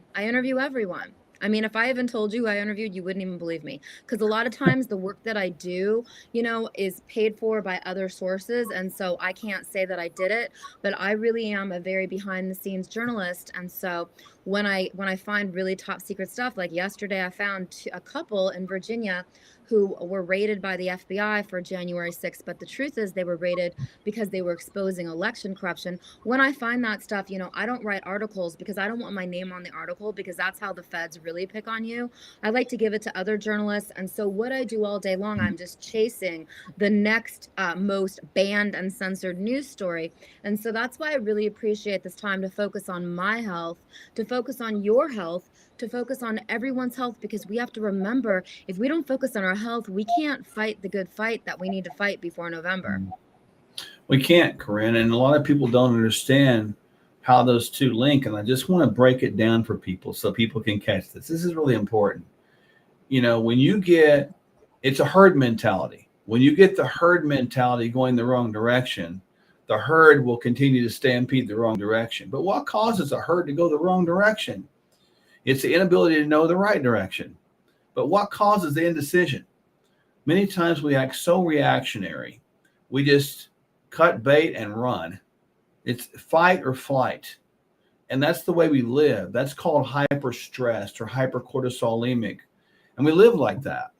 And it forces us to live in this reactionary brain, which is one side of our brain.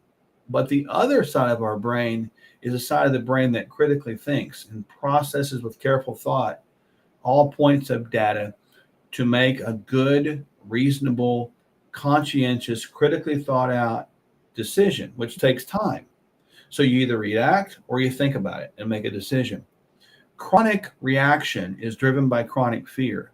We are being perpetuated with chronic fear and bombarded with that. So we'll become in a herd-like mentality to stampede the wrong direction without thinking, without leadership. But make no mistake, there's leaders behind that that allow propaganda to permeate our airways. And we've got to know the difference, Corinne. And the only way I can teach people to know the difference, and this is just marked to the audience here, is that you have to calm down, chill out, think, and think some more.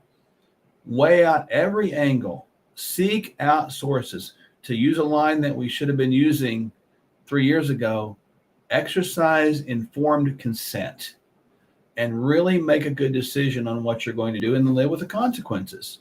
Don't let anybody else tell you what to do.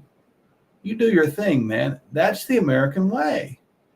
That's the way we're supposed to live. And that's just part of the reason we want to continue to. I'm not going to bash anybody else's system. They may not think I know what I'm doing, and they may not think my wife knows what she's doing. But hey, people that come see us, they get better. And the proof's in the pudding, right? The people that come see you do get better. And I know many of them because they call me and tell me. I've never met anyone, and I'm an investigative journalist. I've never met anyone who didn't get better under your watch. So that's really powerful because, we forget that a lot of people, I could tell a personal story, but I'll hold it for a second, because a lot of people are actually getting persecuted by their own doctors, as I keep on talking about. And so, you're not going to do that. You're going to listen, and you're not going to judge someone if they were there on January 6th. You're not going to judge someone if they're getting harassed by the federal government. You're not going to judge people who say, sorry, I'm not paying my taxes anymore, so I need to be in a county with a sheriff that will protect me.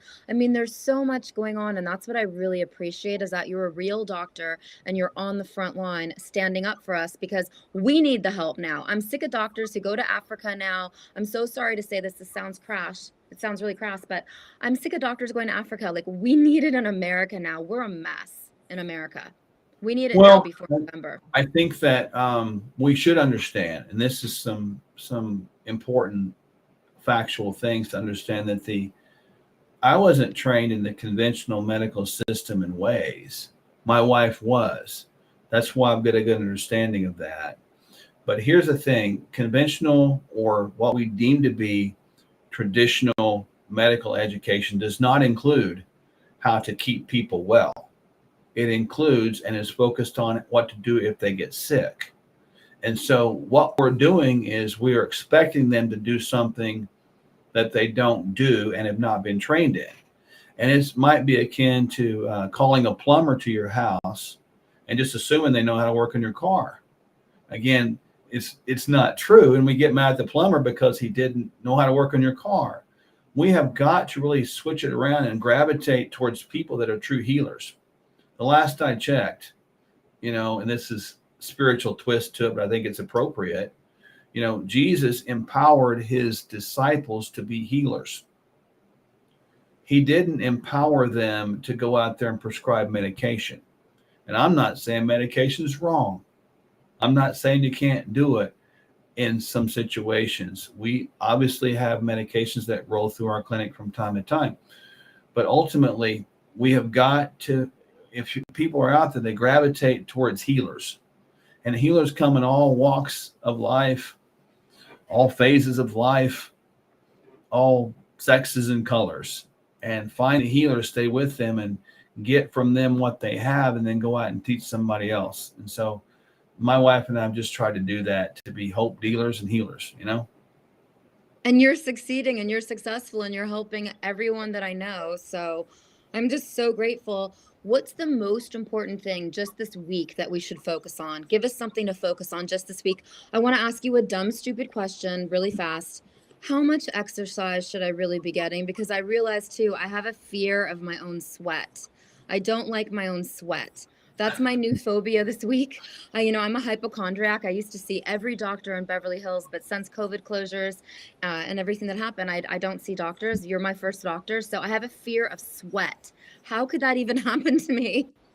Well, like sweat. So this is the way to look at sweat. Sweat is what happens when your pores open and pull out that perspiration to try to cool your body. That's what it's doing. There's a purpose behind that. So your body's gotten hot. The sweat is a defense mechanism to try to cool it, to salvage you and to help you and save you, right? At the same time, when you do sweat, the added benefit we get from that is toxins can leave the body out of those pores inside of those sweat droplets. So there's actual benefit there to sweating. So again, I get it. The only thing that I would think that could be quote unquote fearful about sweat is the smell you get if you don't clean it up. My So sweat I think that's smells a good way to good. look at it. Yeah, Okay, so so my just kind sweat of, smells good. I just hate having to wipe it off me. So how much sweat do I really have to do every day? Like 21 minutes, 40 minutes? How much sweat do I have to have come out of me, honestly? well, your body will do that in itself. It's a natural responsiveness to try to cool you down. It's more of a problem if you're hot and don't sweat, because your body's not able to cool itself down. So that's really important to do that.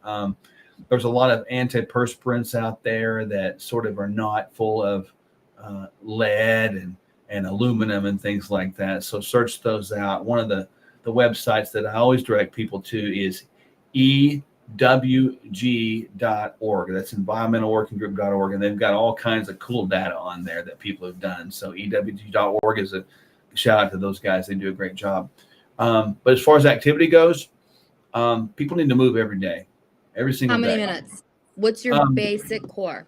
I like to get people up there to between 7 and 10,000 steps per day, minimum. Okay, so it's 10,000 steps. Okay. Yeah, real Okay. simple. And then during the course of a week, I want people to give me a minimum of 150 minutes a week of dedicated physical activity or more. And Okay. so you can track that. There's a lot of kind of cool devices out there you can use. One is just a pen and paper if you want to, but I use this little thing called an Aura Ring. It's pretty cool. And Oh, also, my daughter has that. Yeah. these are The cool. And kids I use love also my Garmin watch too sometimes. So I use both. And the thing that people can do this week that I would challenge them with is one meal every day, make it count. And if you want to use Kingdom Fuels that one meal, that's fine. One meal every day, make it count at least. Get one good meal a day. I want you to have more than that, but at least get me one meal a day that's got nutrients in it. That's a good start for everyone. That is so beautiful. I appreciate that so much. Well, you're The welcome. All. Kingdom candy. I'm getting so much nutrients now with the Kingdom candy Yeah. and with the Kingdom fuel. It's changing my life. So please come back on Monday. I love right. having these talks with you. You're getting me through my phobias.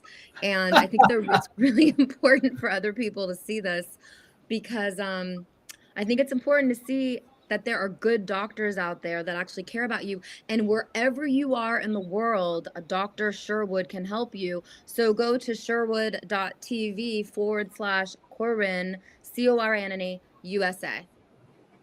All right. Look And we'll forward to see seeing you on next Monday. week. Yes, God bless you. Peace. Thank you, Dr. Sherwood. You light up my life You're more than welcome. you'll ever know. God bless you. God bless you. Thank you, Dr. Sherwood. That was the incredible Dr. Sherwood.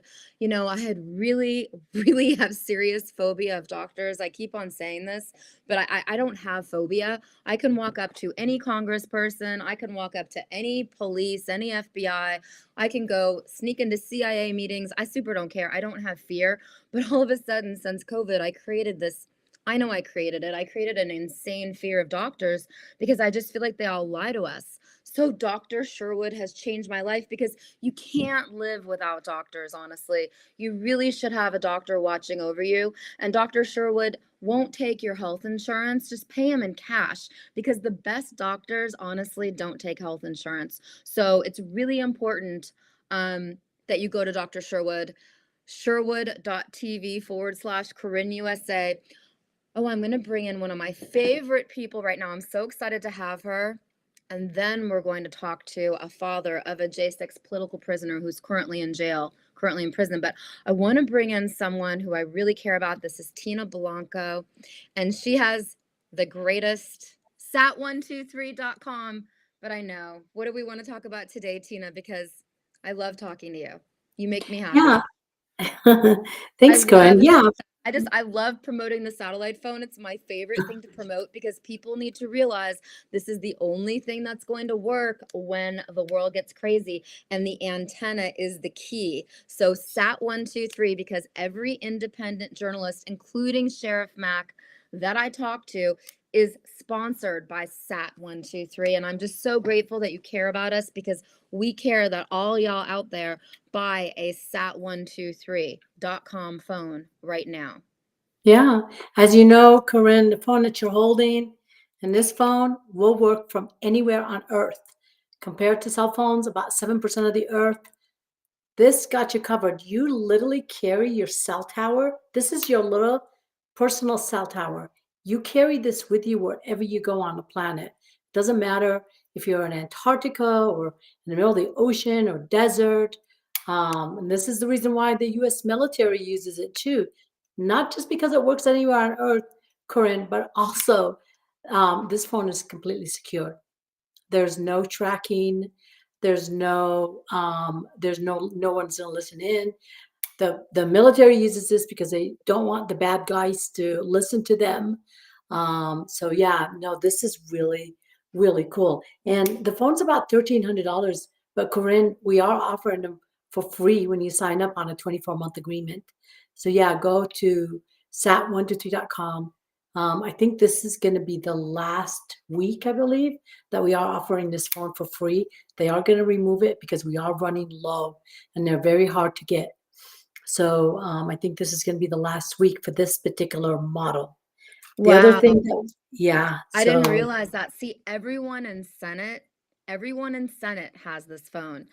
Sat123.com. So my goal was to sell it to people in the House of Representatives because there's 435 of them. There's 100 in Senate, 435 in the House. Everyone should have this. All of your children, your husband, your wife, everyone you actually care about should have this phone because you can use it anywhere in the world. That's the key. yeah, a lot of companies own these phones because they know the security relies on this phone. So many Fortune 500 companies, securities have this phone. So those are majority of our customers are security companies, and then also, obviously the military and the preppers, the hikers, the people that go on boats and travelers. You should never leave the country without it because I think we experienced this last year in Acapulco where a lot of our travelers were traveling to Acapulco, a lot of Americans, and they were like, oh, go to bed. It's only a tropical storm. And within 12 hours, it became a category 5. It took down everything, cell towers, it was looting. There was so much commotion going on. And we heard back from our customers, thank God for the sat phone because it was the only way we were able to communicate to the outside world to get help to get out of town. So yeah, so satellite phones are really important to have if you're a prepper, if you like camping, if you like hiking, if you like traveling. You take this phone with you wherever you go on the planet. You will have a way to communicate should you run into any problems. And we This saw what happened in Lahaina, Corinne, and when with the fires, what was it? Less than 5% of the um, the island was on fire, but 95% of the island's cell towers were down. And the only way you could communicate to get help from the neighboring islands was if you had a satellite phone and you were able to call out. So yeah, it is really important for you or for somebody in your neighborhood should have one of these. So this way your whole neighborhood is able to communicate out should something happen, fire, tornado, hurricane, grid down, hacking, just about anything. So yeah, it is really important to have the sat phone. The other thing, Corinne, if so the sat phone is $95 a month, but the phone is free. But this thing right here, this baby stick is actually $65.99 a month. You get unlimited satellite texting from anywhere on Earth. It works on the Iridium network, Corinne. So this will turn your smartphone into a two-way texting from anywhere on the planet. So if you're like camping or hiking, or if the service AT&T recently was their service was down. So if the service on your cell phone goes down, you don't have to worry. You just go to the app and you can text to anyone from anyone on Earth. And this also uses all Iridium 66 satellites. So this will work from anywhere on the planet. And I like this. A lot of hikers love this, campers. Dr. Sherwood should get one of these. So yeah, because he just said he had a Garmin. Garmin pretty much works the same way, except he's got a Garmin watch, and Garmin watch is also a two-way communicator. By the way, we also carry Garmin if you're interested in Garmin product. This is very similar to Garmin, but I do like this better. I love the fact that this gives you a map off the grid. So in case you get lost, you'll be able to find your way back. And also has an SOS, Corinne. You can pre-program 5 messages. Should you have an emergency and you can't text or something happens, you get lost, stuck, whatever, you just you press your emergency, and the 5 people that you chose, that you trust, will get the message that you pre-recorded with your location. And then so they can send rescue to rescue you. You can also set up rescue with Bivy as well before you go in case something does happen. So this one does have that. The video on how to use this, very simple, 6-minute video. Go to sat123.com. Right under the bivy, there's this video that shows you how to use it. It is so easy. My mom figured out how to use it. She's in her 80s. So anybody can figure out, if you watch the video, we have made it so easy to understand and how to download the app and how to start using it to communicate. Plus, if you have a signal and you want a private communication, well, there you have it. This communication through the Bivy app is through satellite, so it doesn't go through the cell service, so it is private. So if you want to talk privately to loved ones or just anyone, and because you have unlimited texting, you can always use it for just about anything or anytime. That's really important. And then, of course, the batteries, Yes. all the accessories. But we want to talk today about generators because the electricity can go out at any time. I've had 2 instances already this year where I've gone for like 12 to 24 hours without electricity, and it's really scary. It's a very scary experience, just the fact that I can't even work or do business, but it's scary to not have any electricity because you can't see anything at night. That's right. Corinne, so that would be beready123.com. Beready123.com.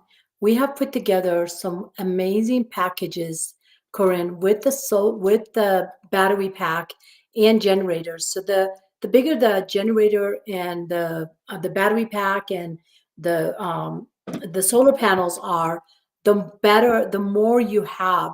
So that particular one can power up, your small electronics, like a toaster, small kitchen appliances. I believe you can plug in about 4 or 5 items at the same time. And then, so you also get the solar panel, so you can have it. So if the grid is down, you can use the sun's or the light energy to charge it while you're using it. And then it goes from that, and then it goes as high as powering your whole house should the grid is down. And we have put together a bunch of packages, Corinne, up to like 40-50% off.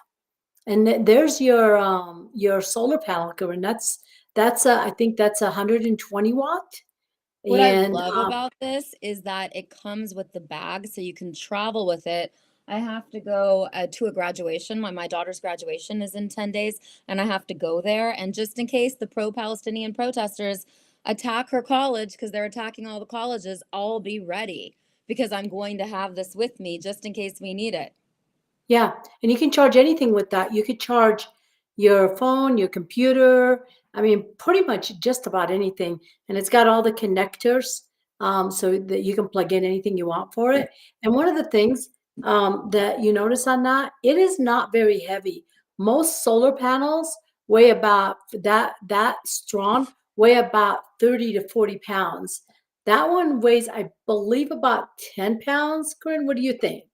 I mean, it's about 10 pounds. It's so easy to carry. Yeah, and it Easy. is easy to carry.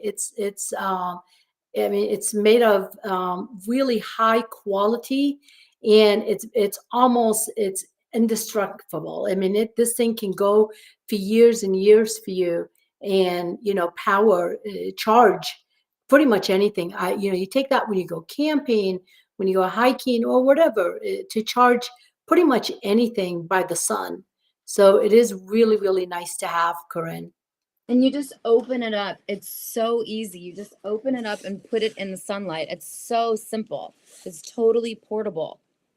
That's This is right. so unique and so important for people to understand that this is what you need in case there's any emergency you face. So you should have one in every house. You should have one in your RV. You should honestly have one in the back of your car just to be prepared because anything can happen before November 2024. That's right. That's right. And yeah, I mean, I carry it with me. I put like I built like off the grid office space right outside my house, and it's powered by the generator and the solar panel that you have, and I just leave it out there. So during the day it just charges, and then my my computer and my lights and my AC units are good enough, and I've never had to need electricity for it. So I just use that. I love this too. I love this one.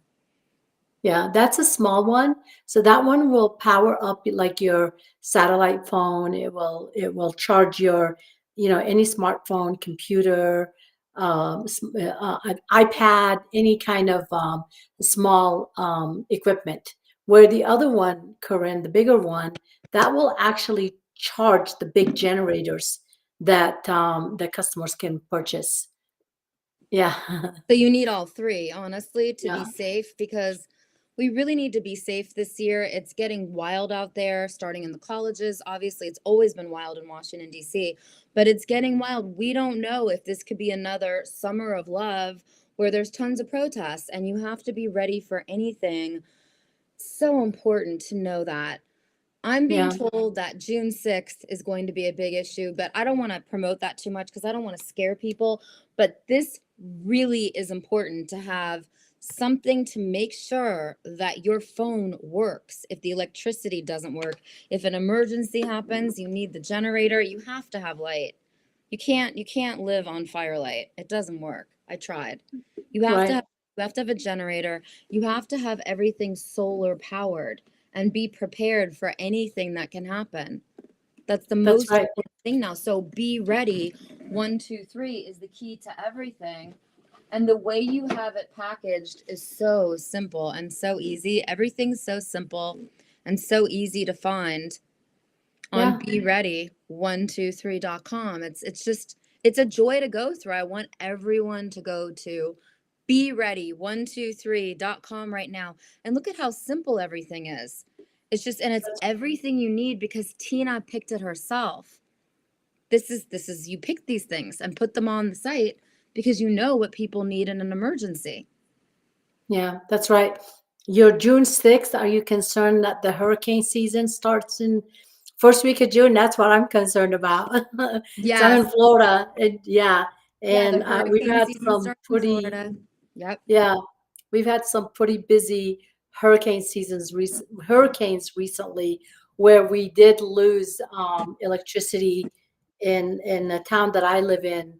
I live close to I live in close to Venice, and yeah, it's pretty scary. When you lose electricity, everybody thinks that, oh, it's no big deal, but by the time it becomes dusk and you realize you don't have any light, you can't remember where anything is. And so you've got all the flashlights, you've got everything people need, and you have it all organized in like a really easy way for people to go onto beready123.com. But what I really love is the backpack. Can I talk about the backpack? Okay. I mean, I love talking about the backpack. Or do you want to So stick to? that's, yeah. So you Yeah. can go to beready123.com and get the backpack as well. The backpack is like the ultimate grab and go bag. It's got the bivy stick in it, and the bivy stick is paid for 36 months. So you don't have a bill for 36 months.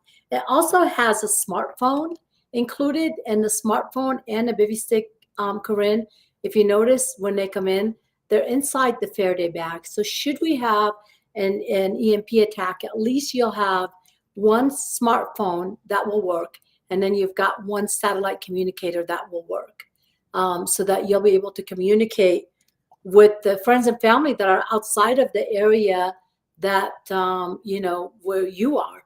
Because I believe when we get these electromagnetic attacks, that it's not everywhere, it's in certain areas. So yeah, so there you have yours. So that should always be kept in a Faraday bag with your bivy stick, unless you go camping or hiking, you can take it out and use it. But when you're done using it, put it back in the Faraday bag. And we also do carry the Faraday bags. So if you want to just get the Faraday bags to protect your electronic, to protect yourself from EMP to EMF, from being tracked. So one of the things is like, okay, well, what if there's, on January 6th in 2020, had you had your cell phone inside that bag, nobody would have knocked at your door, because that keeps you private. When you power your phone off, Corinne, it takes up to 72 hours and you're still being tracked before the phone completely shuts off. They've got a low power battery inside these phones that continues to stay on. But the minute you put the phone inside the Faraday bag, it is completely blocked from anyone being able to track you. Also, I mean, it's just kind of nice to just not have, anybody tracking you. What if you've got somebody that's a stalker or whatever? It's really nice to be able to just kind of disappear. I like to do that once in a while. I just put my phone in a Faraday bag, and then when I take it out a few hours later, my friends and family call me and I'm like, "Where'd you go? Where'd you disappear? Did you go off the grid?" I'm like, "Yeah, I was at home off the grid, but all I did was put my phone inside the Faraday bag." So yeah, so we do carry those. Faraday is, you can go to FARADAY123.com. We've also made it easy to purchase a Faraday bag for your satellite phone, your cell phone, your iPad, iPhone, smartphone, whatever you have. Yeah, so that's really, really nice to have. So you just throw it in the Faraday bag, and there's different sizes of Faraday bags. Right. So you could have Right. one for your computer, you can have one for your phone, you can have one for your iPad, you can have one for all your electronics. But better than that, it's very protective, because when Yes. you travel, when you do things, you should have one of each one of these Faraday bags for each one of your electronics, so that they don't get hurt in case something does happen, especially through the TSA and the airports. I don't trust TSA anymore. I mean, I never really did, but now I really don't. I really don't Yeah. trust TSA after this last time going through them. They just don't care what they break. They broke so much this time Yeah. around us traveling. They broke a suitcase. That they don't care. They could care less what they break. So Yeah. that's a big issue, is that you put your electronics, you put things you don't want anyone to break in the Faraday bag, and then you're organized and you're prepared at every you're totally ready. You have to be ready for anything that happens. That's right. And coming soon, and we'll probably start taking pre-orders. I think we're gonna have them by June. Corinne, you'll be able to purchase a backpack that is Faraday and bulletproof. So you'll be able to put all of your electronics inside your backpack, and you have a bulletproof backpack for safety. And one of the benefits of that, even like your laptop, your computer, Corinne, look, if you work from home and you've got a company computer, the company is still tracking you after you're off work. They still know, they can still know what you're doing, but so you just shut the computer after you're done with work, put it in a Faraday bag. Nobody tracks you. All tracking stops.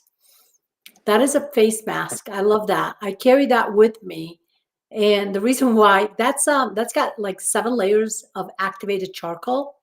So if there is some kind of attack, smoke, where anything, I travel a lot, and that's the reason why I keep it with me, because most of the plane crashes are usually people die from smoke, not from the crash. So I carry one of those with me, and I always say, if I ever use it, I'm going to feel so bad for the people around me.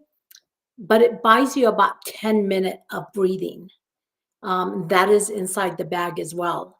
And it's got 7 layers of activated charcoal that filters the air that you're breathing, so you'll have time to escape the smoke, any kind of an attack that's gonna launch to attack your lungs, whether it's fire or chemical or anything. And that's the reason why I keep that. It's very small, very tiny. It weighs almost nothing, but it's really, really nice to have. But that is in the bag as well. I mean, that's why buying the pre-made bag is so important, because you also have blankets, you have rain jackets, you have everything you need for an emergency. So you have it ready. You buy one backpack for each person that you care about, especially your children, your husband, your wife, everyone in your family. This makes a great birthday present for someone who has everything, for anyone you care about. They need to have this backpack because it's so easy. You just throw it on you, and or you keep one in your RV, one in your car, one with everyone that matters to you, and it includes this incredible knife, which obviously is a one of a kind knife. That is a survival knife designed by Mike Adams, Health Ranger. I think you know who Mike Adams is, Yeah. Health Ranger.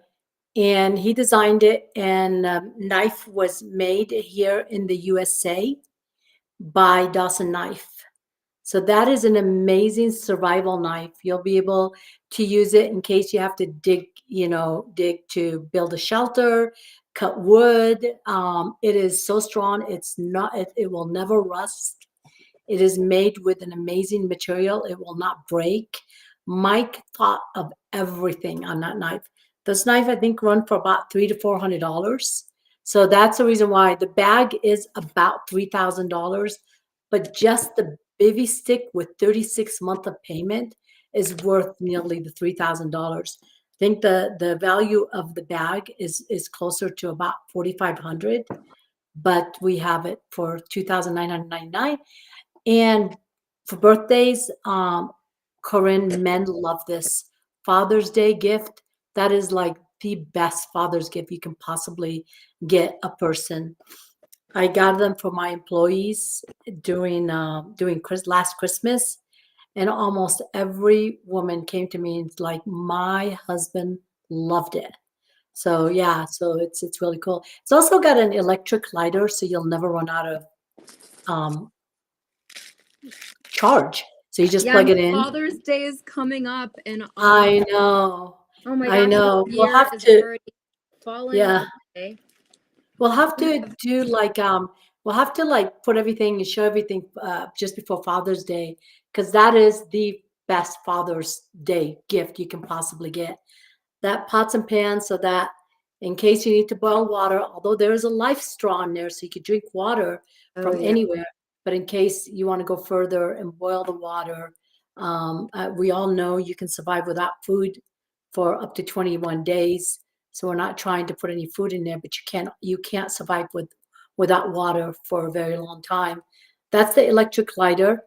Found the It's lighter. Yeah, so there's yeah. so much in this Yeah. backpack. It's like amazing. Yeah. So you'll never not have fire, because fire is so important. If you grab the bag and go and you need to build a shelter, you will need a fire. Yeah, an emergency bag and all kinds of stuff in that bag. So yeah, flashlights. I see everything that you're taking out. I love Yeah, all this stuff. It's like it's amazing. I'm trying to find the water purification system, but there's tons of flashlights. There's yeah, everything you need in case the shit hits the fan, which could happen at any time. When you look right. at what's happening in the news, it's Yeah, just shocking. The news is just shocking. And so you yeah, have to be ready. So Be Ready 123 is the most relevant website I think you can go to because it gives you everything you need. And Tina got all of this stuff. She put this all together for you. So you didn't have to think about it, because how would you ever know how to buy this? The life straw. How would you know how to do this? This is in the backpack. no. Yeah. There's also a raincoat, blanket, tent, a sleeping bag. And Corinne, we forgot the most important thing is there, and Okay. that is silver. There's also like I think 8 or 10 pieces of silver that's Okay. in there. So in case you need some spending money and you just grabbed it and go, and you've got silver in there to be able to use. They're just a bunch of 1 ounce silver pieces that we put in there. So we pretty much thought of everything that you would need in order to be able to survive in case somebody knocked at your door and said you have to go. Something is happening. You grab the bag, just make sure your important paperwork, your passport, birth certificate, whatever are in the bag, and then you just grab and go, and you'll be able to survive for quite a while, and it pretty much anywhere with the bag. I was at an event in Virginia with the constitutional sheriffs on Saturday, And I was telling everybody about this backpack because, you know, people have to begin to realize that they might have to walk to get to safety. People are not in reality about how close we are to a very serious war. People don't realize how serious the news is, and that's why I like to take a break from the news and go through all this, because I want people to be ready. And that's why Be Ready 123 is so relevant. And you have the map. You have to have a map of every state. If the grid is down, what are you going to have to be able to look for directions, find your way around? Is a map, and those are so hard to come by these days. How all the map companies have pretty much gone out of business because nobody is buying maps. But maps are extremely important. I'm old enough to know better. That was my GPS back in in the 80s and 90s. That was the only GPS we had. We didn't have any computer GPS at the time. So yeah, I like so it better using the map. I really enjoy looking at everywhere I'm going and what I'm doing and researching it. I like the map. I think that we're too dependent on the iPhone. The iPhone is compromised, and people need to actually start detaching themselves from the iPhone. It's very important to get independent from the iPhone. Just now today, just in the show, Tina, I wasn't even trying to text someone, and my iPhone started tape recording me talking on the show and then texted it to someone that I didn't even want to text it to. So the iPhone is doing weird stuff, and it's time to get independent of your iPhone. yeah, and as you know, and we can talk about that next time because I know that we got to go, Corinne. But we do have phone123.com for secured phone. We might as well mention that as well. So thank you for allowing me to mention that. And that's where you can get a secure phone that is that's not going to just send messages. The messages that you send will only be read and by the person you send them to. The call that you make on the phone that you get from phone123.com will only be listened to the person that you're communicating with. Nothing is stored anywhere. The only place where anything is stored is on your phone. Once you delete it, they're gone forever. So it's phone123.com for the security. We're very much into security, and that's the reason why we're into satellite phone and then the prep world. And that's, I was talking to a lady today, Corinne, and she said she was out of electricity for 2 weeks last year in Oregon doing a freeze. And I'm like, how did you survive? She's like, oh, we just cuddled by the fire for 2 weeks. I'm like, wow, that's rough. You should be more prepared. And, so she got generators and everything now and solar panels. She's more prepared should this happen again. But we shouldn't wait for something to happen to be prepared. Be prepared now because things are happening. Look, this is an election year, Corinne. Something is going to happen. I don't know if it's going to be on June 6th or June 7th or, October. But something is going to happen. This election, something will happen. They brought COVID last time. We all know that's what happened. COVID was brought in. This time it could be anything. So yeah, well, I mean, it's just the craziest, and they got us all to wear these masks. And they got us all under control. So that's why it's really important that you actually get the phone. When you get the phone, and you can get it in the backpack or you can buy it separately, you go to phone123.com and you hook up the service, because the phone123.com service is cheap. It's $35 to $55 a month, and it's phone123.com.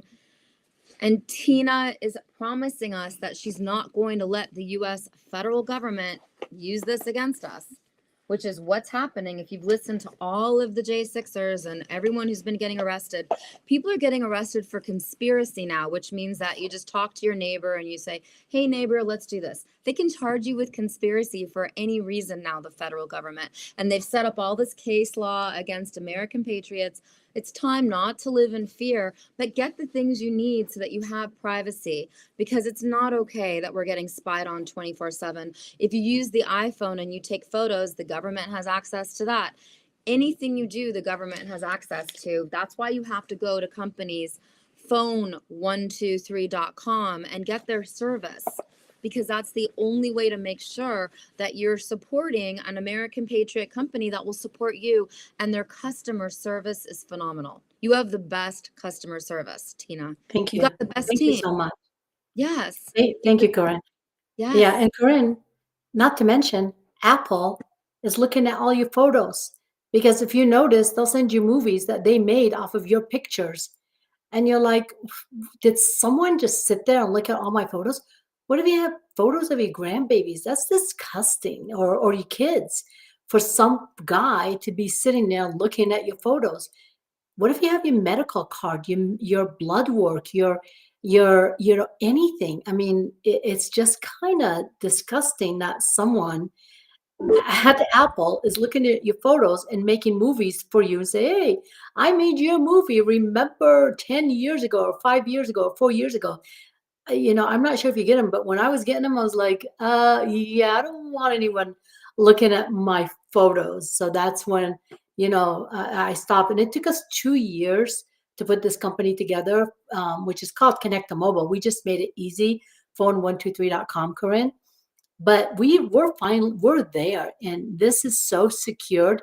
It is the only secured mobile company in the US that you can get. And it's the max security that you can possibly get. And so the phone is included also at no cost, Corinne. With the backpack and with the service. With You the get service, that. when you get the service. Yeah, when you get the service on phone123.com, select the plan. The phone's included. You can get higher end phone. There's some phones that it's so cool. It is so secured. It is $1,500, but it is extremely secured, and it's not made in China.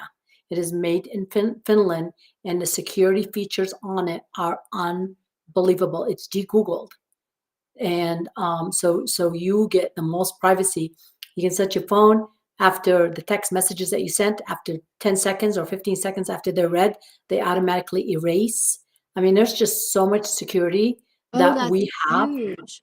Yeah, Okay. so would love to share with you and get you some training on those phones sometime, Corinne, when you get a Yeah, the chance. phone is the key to everything because we live on our phones now. So you really Yeah. can't function without phones. You need at least two phones now. Not even one phone. Everybody has two phones now because everything we do is on our phone. And that's Right. really serious Yeah. now. So you should have one phone for privacy, one phone that's private, and then one phone with your apps and one phone that you don't care if the feds are watching you or whatever they decide to do to us, because Yeah. things are getting worse and worse. And as Yeah. we enter into the election cycle, it's going to get serious. But before that, we have hurricane season, we have earthquake season, we have protesters closing down and stopping college graduations. I mean, if you have a child on a college campus, you have to make sure that they have a phone. You have to make sure they have a bevy stick. You have to make sure that they have chargers. You have to make sure they have a backpack in case they get bullied by other college students. Our colleges used to be the safe place to go, but when you watch the footage that's coming out of the college campuses, students are getting bullied. And this is Yeah. happening also in high schools. So all of your children should have this backpack. This is the Just make key. sure you take the survival knife out. Okay, yeah, for the people under 18, what's the age? What's the rule about knives? Well, I've never, it's you one person the I've survival never knife asked. is, yeah. But That's this a is really good pretty, for cutting watermelon. This is good for cutting. You can just put this in your kitchen and use it. If you buy the backpack for your child, you just take the knife out and you put it in your kitchen and you use it because it really works. And this is, listen, if an emergency really happens, I'm in Washington, D.C., I have to take my backpack. This is going to save my life. And I'm going to have to steal a bicycle because I don't even own a bicycle. I'm gonna have to steal a bicycle, which I hate even saying, but I would have to do that and try to bicycle 30 miles to my girlfriend's house outside of Virginia and hide there, and then the next location and the next location. And that's why you have to have things prepared. You have to have this prepared. You have to be ready. 123.com. It's the key to life. Anything can happen. that's right. And you can use that knife to cut the chain for the bike. That's what I was gonna say. Like, I cannot. I was talking to someone. I had this on the show another day, and someone in the chat was saying, you have to steal a bike, and I'm like, I don't steal things. I don't want to steal a bike. But if the shit really hits the fan, I mean, you have to do what you have to do to survive. And there's tons of bikes everywhere. I would give them the money back for it. It's not about that. But if you need it, you need it, and then you use the knife to protect yourself. Because honestly, I'm a girl. I don't really have anything to protect myself. And then I get to a location 30 miles outside of DC, which I could bike to.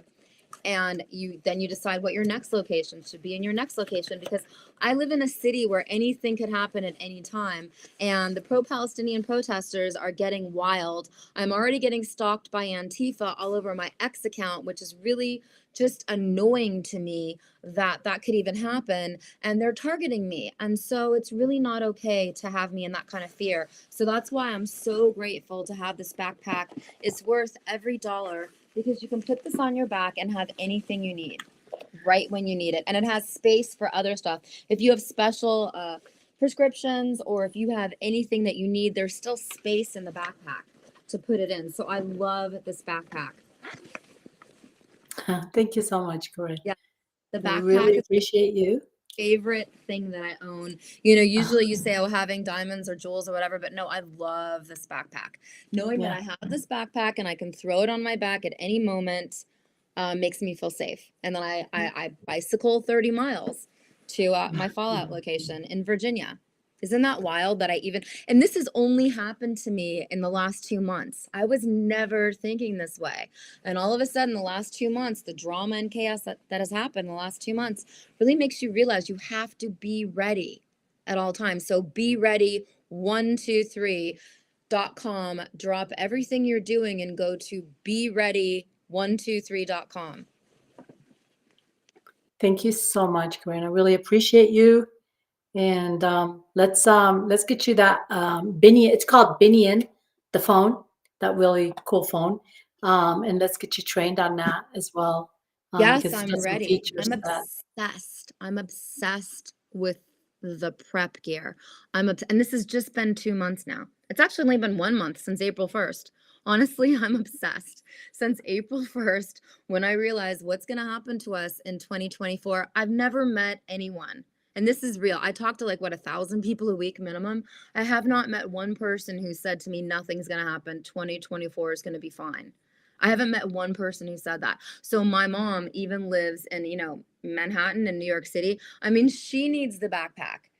In the middle of New York City, you cannot believe how much danger and trauma is happening. They had an earthquake for the first time, and I don't know their whole history. It's getting crazy out there. Yeah, I agree. I would even the people, friends that I have that are on the far left, think that something is coming. Yes. So Everyone's you're absolutely right. Everyone knows something is coming. We just don't know what.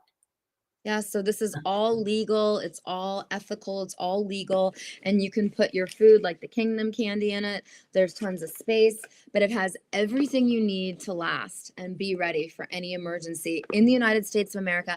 And you can ship anywhere in the world. You can ship to Australia, you can ship to any country you want, the United Kingdom. This is the most important gear you need now. It's pointless to go shopping and buy frilly stuff anymore. You've got to buy prep gear. Yeah, I agree. You got to be as prepared as you possibly can, or as prepared as you can afford. If you're for home, food, and especially if you have children, get food, store food, beans, rice, whatever you can afford, and store it, and then also in gears and generators, solar panels, whatever you can afford, and you just got to make a list. Prioritize it. If you have children, obviously food, water would be the most important thing. And if you don't have young children at home, then the priority changes. And that's, you got to do what you got to do to survive for yourself and your family. You have to get to safety. So that's the most important thing. You've got to have your backpacks ready. And everything in that backpack, once again, is something that Tina picked for you to be ready in any emergency.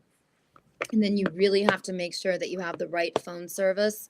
So you can take any phone you have and connect it to phone123.com. Any phone you have, phone123.com is so important. But we really want to tell you guys it's time to get rid of the iPhone. The iPhone spies on you. It's time to get rid of it. Yeah, we don't support the iPhone. Just wanted to let you know, because I know you said you take any phone you have. If you have an Android smartphone, we can support it, but we cannot support an iPhone because you can't get iPhone security and privacy. And you're absolutely right, Corinne. It's spying on you. The iPhone is spying on you. So we've got to all get rid of the iPhones. Don't buy another iPhone.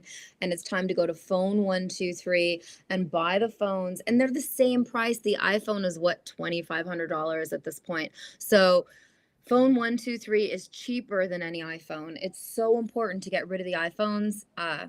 We need to get our addiction on the iPhone off of us. It's so important. And then, of course, to support a female-owned company, a woman who has an independent business. I mean, that's why I love phone123.com, and that's why I love beready123.com.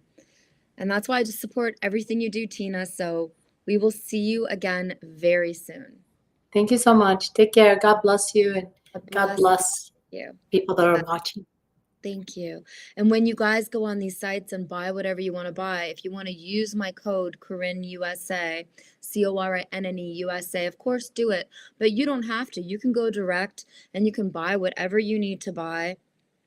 It's so important to be prepared. This is something else that I think is really important. I know this sounds crazy, but just in case something happens, you can put this in your backpack. This is meat, okay? And it lasts until 2049. Okay, look at this. This is beef. Look, it comes freeze-dried. Look at this. I know it looks kind of wild, but it tastes really good. You put it in boiling hot water, and you can basically put it in any water, and then you eat it. This is the kind of food you're going to have to eat in an emergency. And so I have a site. It's called Corinne USA, CORINNE USA beef. And this is how you buy it. You go to CorinneUSAbeef.com and you buy this.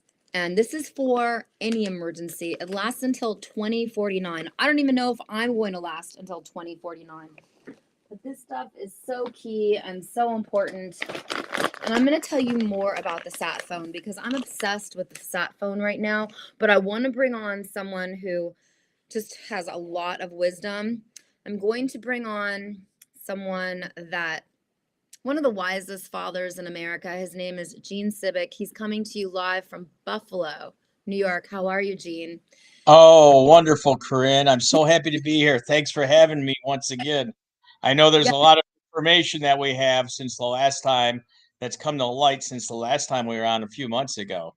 Yes, I mean, Gene's son is Thomas Cibic, and he's currently sentenced to 4 years in federal prison for whatever happened on January 6, 2021. But basically what we've all come to really know as truth is that, Gene's son, Thomas, got set up by really corrupt police who I believe, and we can fight about this all we want, I believe they're CIA level police, a police officer named Michael Fanone. And so it's very important to talk about this because Michael Fanone has been glorified all over the United States of America since 2021, but he lied. And I confronted him in 2022. He doesn't act like a caring person. He doesn't act like a police officer who even took his oath behaves. He has just coldness in his eyes. He doesn't want to help anyone. I got attacked by a man with a $10,000 flag in front of him, and he did nothing. He didn't care. He just walked on down the road, and I didn't get hurt. Someone watching the whole situation got hurt. So Michael Fanone and these other police officers that have been used to persecute and prosecute and imprison January 6th political prisoners like Thomas Cibic, who is Gene's son, that's the topic of discussion today. So I just want you to feel uncensored because you're the perfect American father. and you have a son in federal prison. You never thought this could happen to you, and your family's been through so much tragedy because of it. Have you been able to visit your son in prison? Oh yeah, we just went to visit him a couple weeks ago. It's about a 3-hour drive from here, so we take a ride down. We try and do it at least a month. Do it But in one day, leave early in the But you morning, and say, okay, you say this so calm, but I'm telling you, I talk to J6 political prisoners' families. I just talked to Dominic Pizzola's mom. She hasn't been able to visit her son. So whatever you're doing, Jean, you're an American patriot. The feds are treating you more respectfully than they treat most J6 parents. But the bottom line is most people can't visit their children. So you have the right to visit your son. right. And here's the thing, Corinne. One of the and I publicize this as much as possible. There's a lot of people that do not realize there are still J6 political prisoners that are being held in DC since the spring of 2021. So that's 3 years without a trial date yet. So in our situation, is it a bad situation? No doubt. But compared to some of the things that are going on right now, that these individuals that are still being held, that's unconscionable. Where is the rights of the American citizens to a speedy trial? And they do not even have a trial date. And you talk about Fanone. You want to hear about the type of person Fanone is. Yeah, So give me when one time, minute. I want to ask you a question about something you just said, okay? You just okay. said that they don't have the right to a speedy trial, but it's worse than that. In your son's case, in most and pretty much 99% of the J6ers cases, pretty much 100%, the judges don't allow the evidence into the case. And so that's a big issue. And now we found more footage since your son's trial ended. We found more footage that would have helped him become more respected by the judge. Are you allowed to introduce that new evidence into any courtroom at this time or no? Well, I don't know about at this time, but I know his sentence is under appeal. That takes a little time. So I'm sure when that comes about, we will introduce that evidence, which is pretty damning on Fanone's part. It's he claims as he was hurt so severely, but you've seen the footage that I sent to you. The guy walked through the basement of the Capitol. He's joking with his partner Jimmy out, and I know where that parking lot is. I lived in D.C. That's on the southeast corner of the Capitol there. Checked out by the paramedic, got a good report as far as his health, but yet he claims that he had this massive heart attack, but yet he could call CNN from being in the hospital because he didn't like the coverage that CNN was giving him. And here's another thing. You might not know this, but during Thomas's sentencing on July 28th last year, 2023, so Fanone, of course, was there, the POS that he is. So he goes up and gives a witness statement. When he comes back, he looks at us, my wife, the Thomas's three brothers, Thomas's wife, and he winks at us. He winks at us. My third son almost jumped out of his seat.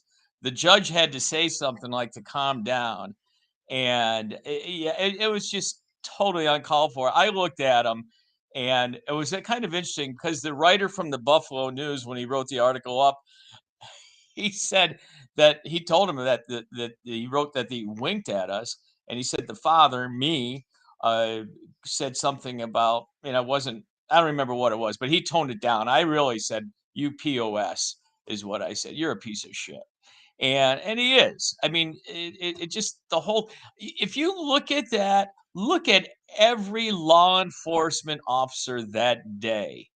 Fanone is nothing more than an opportunist that is trying to drag this on and get notoriety from this. No other law enforcement has done this.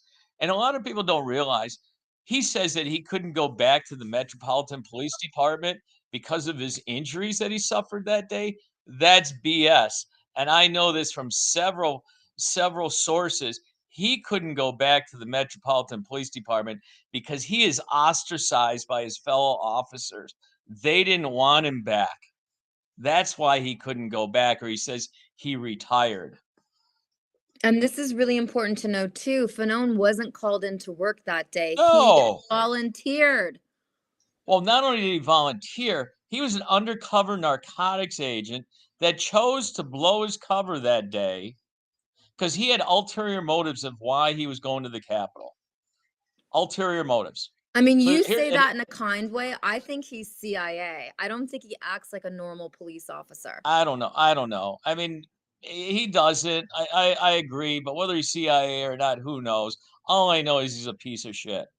Okay, but the way that he winks at nobody winks like that. I've been with all the police. You don't understand. No, I've been to all these trials since they started in March 2022. The police don't wink at people. That's a no. high level fed. But Michael that's Fanone why. is a high level fed, and he can Yeah, sue but me all he wants if he wants that's to. another reason he's ostracized by his fellow officers. They didn't want him back on the police, on the DC police, at all, at all. Uh, It's just it's just it's disgusting what he's doing, and he wrote that book, and and he's made out like he's the victim. Well, he wasn't the victim. Oh, look at that video. He was unconscious on the west tunnel there. He walked up from the steps into the tunnel and through the basement of the Capitol. And then he jokes about the radio with his partner there, Jimmy. He goes, because his partner, Jimmy, goes, "Well, you're going to get fined again about the radio because he lost his radio." And he says, "Well, the radio never worked right to begin with. Those things don't work right anyway." Uh, I have I don't have any respect for that guy. And a lot of people don't have respect for him at all. Even his fellow officers don't have respect for him. so how do we handle the fact that your son is now sitting in federal prison for 4 years because of January 6th? And that honestly, his trial, there was evidence that wasn't even allowed into the trial. Well, I think that right now there's a couple things that we have going on. Number one was with the Brock appeal. So I don't know if you're familiar with Brock, but that was You'll March. I tell remember that because it was March 1st. It was my mother's birthday that I heard about that. So in that Brock appeal, uh, they said that the appeals court said that the enhancements that were added onto that were not good. So there's a number of individuals that will have to go back for resentencing or on appeal have their enhancements reduced, which we could reduce the sentence. Um, and that's just one thing. There's a couple of other things that I can't really talk about right now. Okay, is your That we son have. part of the Brock appeal? Well, yeah, because he received those enhancements. Okay. So those that has to be 2 points knocked off his sentencing guidelines. And there's a couple other things that I can't get into right now because they're in the works here. Some things locally and some things in DC. There. I mean, it has nothing really to do with any of the other J6 defendants or anything like that. So yeah, so hopefully there's a good possibility Thomas might be out within a year. Whoa, and Thomas got married before he went into prison. How's his Yeah. wife holding up? Oh, is Melissa's great. She's wonderful. But yeah, she's holding up pretty well. She's holding up very well, all things considered. And like I tell Thomas when we go to see him, I mean, this is the situation you're in, and regardless of situations throughout life, there's times you have to make the best of a bad situation, and that's what I tell him. That's what you got to do. You just got to hang in there and make the best of the situation that you're in. But I mean, in one sense, at least he's not getting jerked around as much as Jake Lang's getting jerked around. And again, those individuals that are in DC that have been there 3 years without even a trial date. Jake Lang is just getting thrown into a different jail, a different prison pretty much every other month. Right. And we don't even know when his trial begins. It's supposed to begin, I guess, in October. It's so hard to keep track of all this, but Jake Lang's dad is really putting a good fight for him Yeah. because his son's been sitting in jail, not even having a trial for what, 3 years now? Well, How it's many 3 years? years. It's over 3 years because it's May now, and some of them have been held since February of 2021. So how did this happen to us, Gene? Give us a deep philosophical. What do you think? How could this even happen to us? Well, I think the feds are trying to make an example of these people. You know, because if you look at it, the same thing happened in Portland and Seattle a couple years ago with the Antifa. Well, our wonderful vice president was helping bail those guys out, which reminds me, though they're being held in DC, they're not being allowed out. Fortunately, the judge, Thomas's judge, let him out in October of 2021. But they're being held in DC on the premise that they're a threat to society. So my question is, let's say you've taken a plea deal and you're sentencing, tomorrow's Thursday. You get sentenced tomorrow and you get sentenced to time served, and they let you go on Friday. So all of a sudden, in 24 hours now, you're not a threat to society anymore, but yet they held you for 3 years because you were a threat to society. What sense does that make? None. I mean, it's just shocking. And these protesters on these college campuses, what are they going to do to them? Absolutely nothing. I'm glad to see they finally moved in and breaking up these things, but that shouldn't even have gotten to that point. I mean, when you talk to other parents that have children in federal prison, does it help you at all? I want to talk about like what you and your wife have really been through. You've been ostracized by different community members.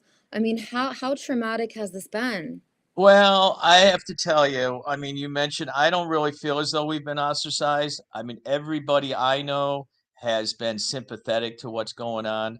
So I haven't really felt that at all, as far as being ostracized or anything by anybody.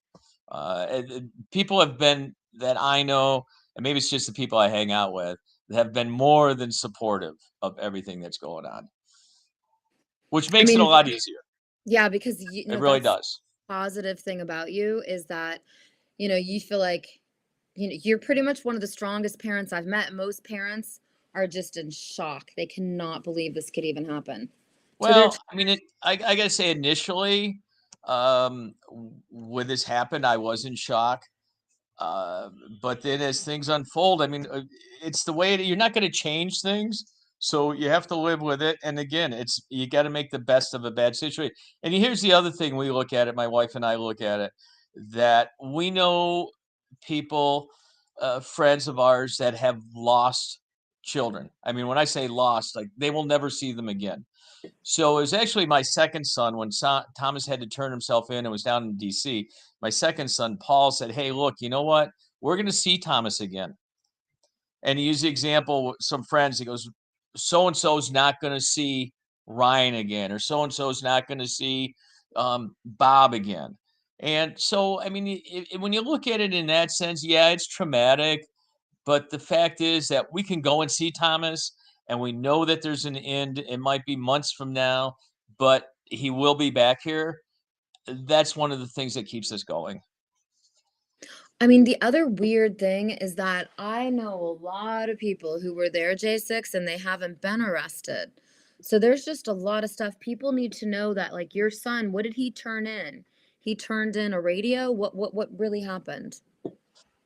Well, so if you look at the video, and I think you've probably seen it, Thomas's encounter with Fanone was less than a second. And Thomas reached in and he says he was helping him. I have no reason to doubt him. And Thomas gets pushed back, and Thomas ends up with the badge in his hand. And I'm going to be right up front. And I've told Thomas this. You know what? Your mistake was bringing that badge back to Buffalo. You should have just dropped it. Aside from that, though, he was scared. You don't know what runs through people's minds at that time. And he said, "Well, if I just dropped it, someone could have picked it up. And if they have that badge, they can get it anywhere. That badge is like an ID to pretty much enter any building you want to." So he goes, "I didn't want to do that."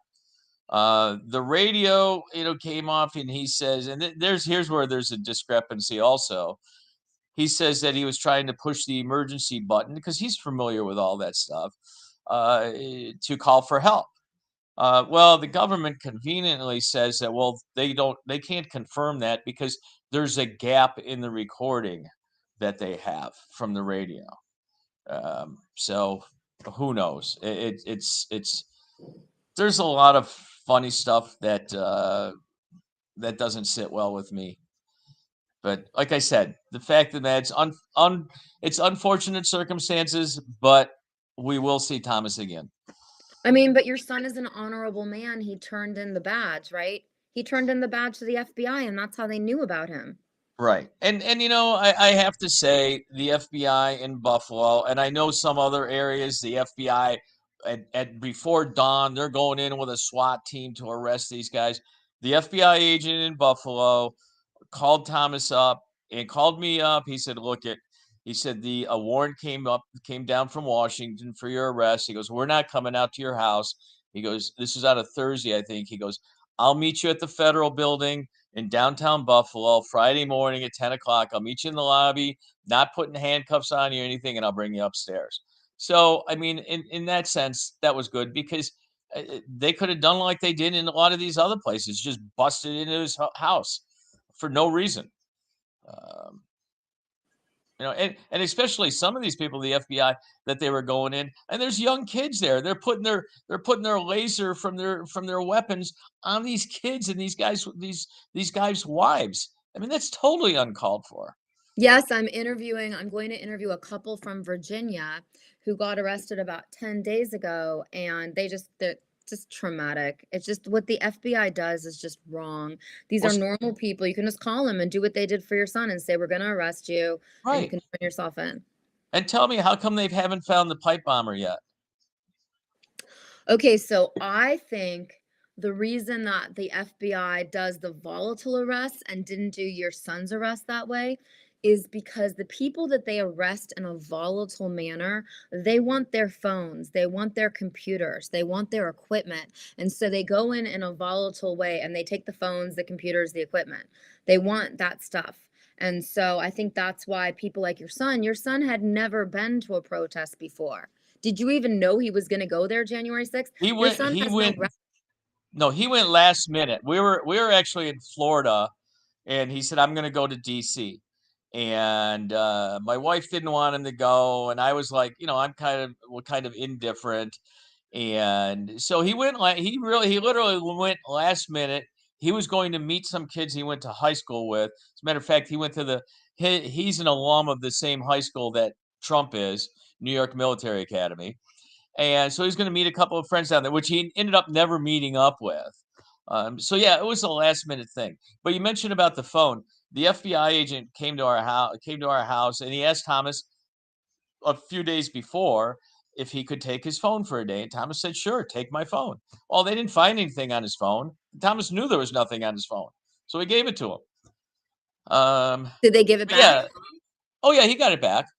And they had so they've never found the person that placed the pipe bombs in DC, but yes, they've arrested thousands of people with January 6th. There's an incident here in Buffalo, and I don't remember the details, but there was a bombing at some clinic a year, maybe 2 years ago. They have a picture of the individual. They have a vehicle that you can see a license plate, but yet they haven't arrested anybody in that case. It was a Compass House bombing, I think it was, not too far from my house. But they haven't been able to find that person. It's just it's mind-boggling. So what do we do? That's a great question. I mean, how do That's we live with a federal government that goes after our children in such an aggressive way? They could have put your son on probation. He was in house arrest for how many years before they threw him in federal prison? Well, he got released October 26th of 2021, and he wasn't sentenced until July 28th of last year, 2023. So whatever number of months that is, I don't know. Oh, 23 months. 23 And months. He they was on hide in the house arrest. civic. I really respect your wife so much. She's been through a lot, whether you want to admit it or not. It's a lot to go through, and it's very emotional. And it's just shocking that the US federal government can come into your life and do this to your children. I mean, you guys are perfect patriots. You and your wife are like the best parents ever. I Oh, can't even imagine this. There's Well, no thanks. criminal history. There's no, I mean, the worst thing is they're letting rapists and mass murderers do whatever they want to do. Oh, And well, obviously, don't immigrants, even, don't even get into what they do in New York and who they let out once they arrest them. they let everyone out in New York. You could go do Oh my whatever you want God. in New York and they just let you out. And instead, Yeah. they pick on your son, when you had him in your house on house arrest. You followed all of their rules. He was already in the DC jail for how many months? I mean, tell me the worst story you can tell me from the Washington DC jail. The worst story. You know, I have to say, to be honest with you, overall, Thomas was, I mean, you know Thomas. He's And pretty resilient. yeah, and you know what? He actually, here's for example. So he actually became friends with some of the corrections officers there. So he got treated pretty well. And there was a number of the corrections officers that wrote him when we were trying to get him out of jail in October. There was a number of the corrections officers that wrote letters on his behalf to the judge for her to release him. That's So huge.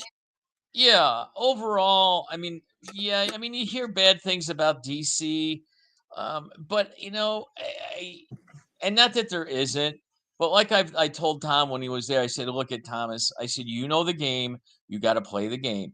Treat those that are there, they're doing a job, they have a job to do. Treat them with respect, and you're going to get respect. And it did. It paid off for him. It paid off for him. And I know there were guys there that took the opposite point of view. You know, that they're going to be as belligerent as possible. You know what? They paid a price too for doing that. They didn't get treated well.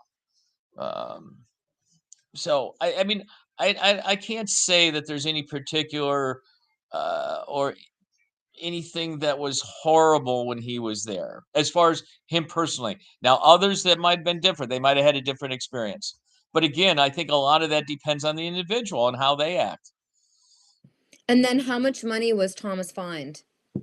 Thomas was fined $7,500. Okay. Yep. And then every month while he's in prison, what state is he in prison in? He's in Ohio, just south of Youngstown, at the Federal Corrections Institute in Elkton. Oh, here's another Okay. great thing. Okay. So they get mail. He's with about 10 other January 6th defendants that are there, and they get mail from the Patriot Freedom Project. I mean, they get these letters from all over the country, and others that are there for other things besides January 6th, they can't believe the amount of mail these defendants get from January 6th from people they don't even know. Yes. Okay. So we all post about this everywhere, and I do a weekly newsletter about this. We tell American patriots who to write in the prison system. And so the Uh-huh. Patriot Mail Project, Paula, who runs the Patriot Mail Project, has an incredible history. It started when the Bundy Ranch happened. Oh yeah. Those people got imprisoned, and then they decided to start it again for the J6ers. But now I've gotten them to include the pro-life activists, because now the feds are arresting pro-life activists and Right. charging them with conspiracy. It's getting out of control, because then it's going to be anyone who exposes election corruption. It's just out of control. But I want to show this picture, and I want to tell people how to write your son, because I love talking about this. His name is Thomas Sibick, Sibick, and his inmate number is 34241-509, FCI Elkton Federal Correctional Facility, P.O. Box 10, Lisbon, Ohio, 44432. And this is something I really want to be specific about. When you write letters to political prisoners, you have to use one side of the paper. Use a normal piece of paper, 8.5 by 11 inches, just a normal piece of paper, but only write in black ink, be very simple. You have to have your return address on the envelope too. So you have to Right. do it in handwriting. It has to be your handwriting. If you don't want to use your own return address, you can use your church's return address, but they won't take the mail if you don't have a return address. So you Right. write the letter in black ink on one side of the paper only, and try to include your email address, because then you can go on to the CoreLink system and start communicating with them directly. But as you can see, Thomas Civic has an incredible family. You're one of the strongest families I've interviewed.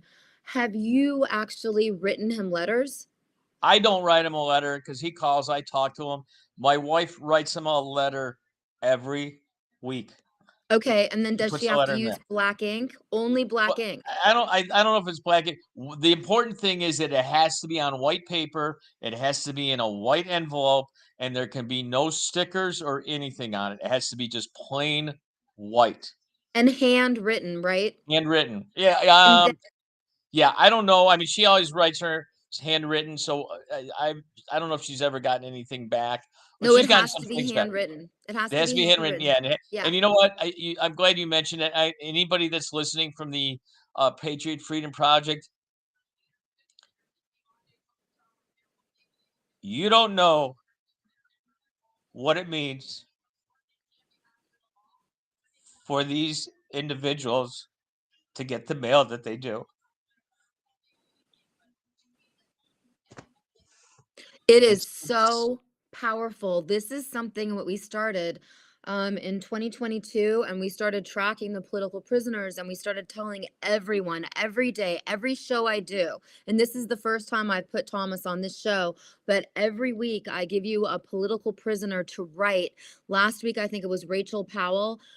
Jean, Rachel Powell is a mom. She's a grandma. She's in prison in West Virginia, and she's getting molested. She and the prisoners, the female prisoners in West Virginia, are getting molested by Black men who identify as women. So the prison system is disgusting. I mean, do you have any tragic stories about the prison system? But the bottom line is that Paula of Patriot Mail Project is saving lives. And write these people. And if you want to know how to write them, follow me on X, because I post every single week on how to write these people. I write a newsletter. I tell you that these letters save their lives, well, because the people who've been, yeah. yeah, and the other guys that are there are like jealous of these guys for the number of letters they get. Yes. And then personally, how do you contact your son? Do you use Core Links or the Getting Out app? Which one do you Well, I use? mean, we've used Core Links, but Thomas, he calls, he tries to call as much, and we tell him, you know what, call your wife, Thomas. No, but You how know, does he get to a phone? Isn't it a line? oh no, Doesn't he have? no, they have phone, they have certain phone time there. This He is has so access to a weird, because phone. every J6er gives me a different story, so I don't know what the truth is. I have some J6ers that have to wait 1 hour in a line for a phone. This particular one is George Riley, and he's in California. So you're saying Thomas can just get to a phone without having to wait in a line? Yeah, I mean, I don't want to say he has to wait, but he's never really had an issue with access to the phone where he's at. Okay, because that's So, shocking, because in California, they have to wait over an hour in the line. And then a lot of people can't afford the phone calls. The phone calls are out of control, outrageous, and there are very specific groups raising money to put it on people's commissary. Obviously, you guys have your son set up, but people who want to donate to commissaries need to go to stophate.com, because this is the deal. When you go to stophate.com, you can find anybody's commissary you want. You donate to their Give, Send, Go, and then it gets to their commissary. And then you can go to the patriotrelief.org. So if anybody wants to know that stuff, you guys can always text me at 917-287-1314, because I have a dedicated phone line for whistleblowers, and of course to answer any questions that are specific. But I mean, the way you're presenting this is like so sweet and kind.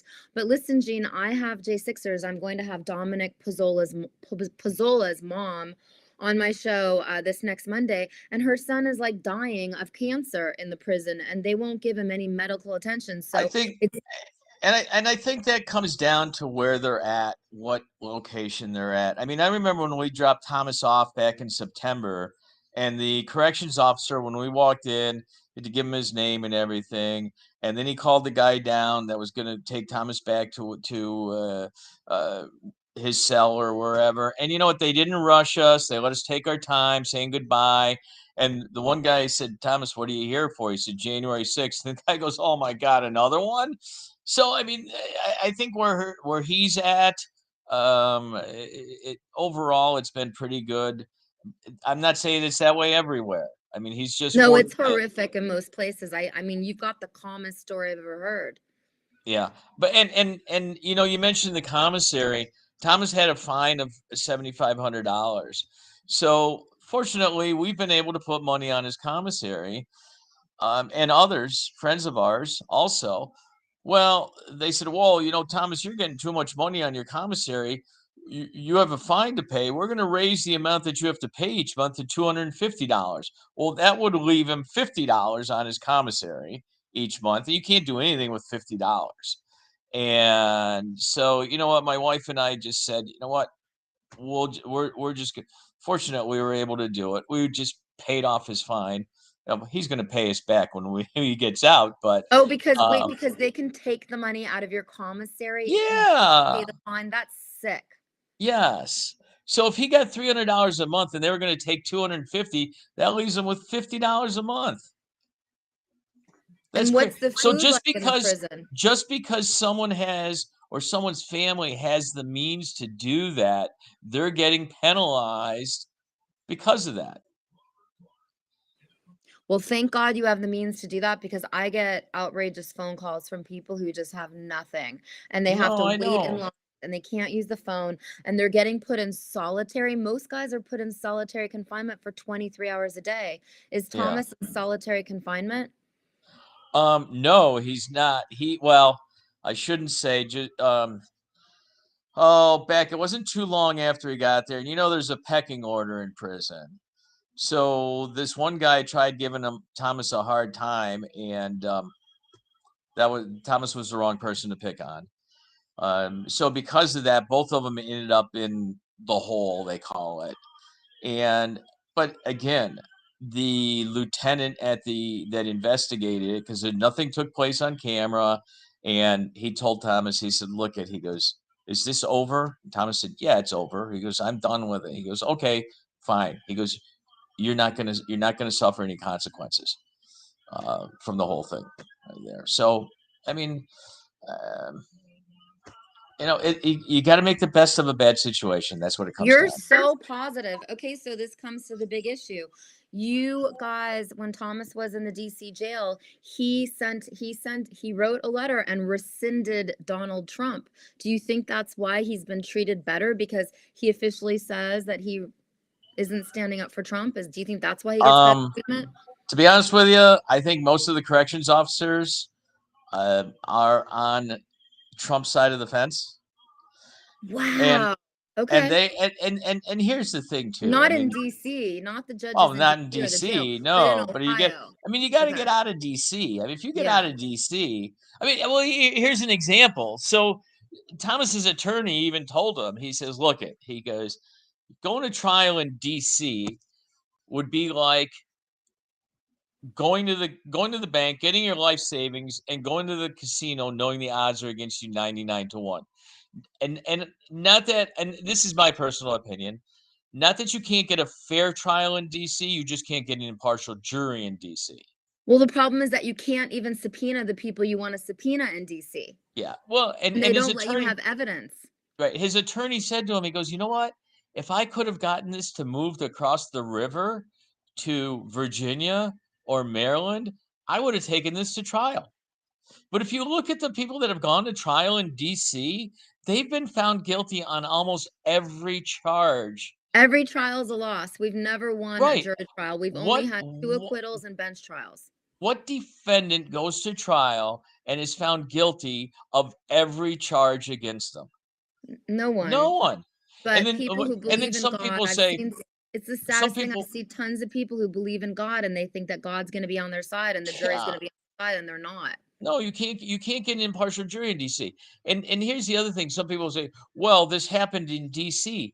And my response to that is, "Well, can you tell me, are the federal laws any different in Denver or Chicago or Phoenix or LA or San Francisco? The federal laws are all the same. It's the same federal law in each of those places. They're just applying it differently in DC." Now, listen, I've met you, and honestly, I think you're a Trump supporter. It doesn't really matter to me, but do you think that President Donald Trump, if he gets back into the White House in November, will forgive your son when your son had to write a letter to say he rescinded Trump in order to get out of the DC jail? Well, I think Trump's smart enough to realize that sometimes you just got to do what you need to do to move things along, to get what you want. Not necessarily that you necessarily believe what you say, but sometimes you just have to play the game. Throughout life, in a lot of instances, you just got to play the game. And that's what you understand the game, Gene, and that's why you're such an incredible father figure, because you didn't abandon your son and you stood there with him through all of this, and it's been very emotional. I mean, I've spent time with you guys. It's very, very emotional and it's very serious. And you didn't abandon your son.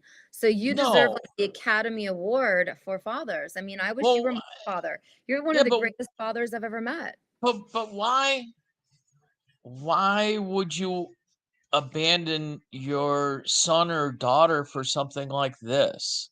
Well, I do you mean, know how many J6ers parents abandoned them and will not even help them? Countless, because they're so embarrassed. Even Roseanne Boylan's parents abandoned her. Okay. They don't care that the federal government, that Washington, D.C. police killed their daughter. They could have sued, they could have had a huge lawsuit.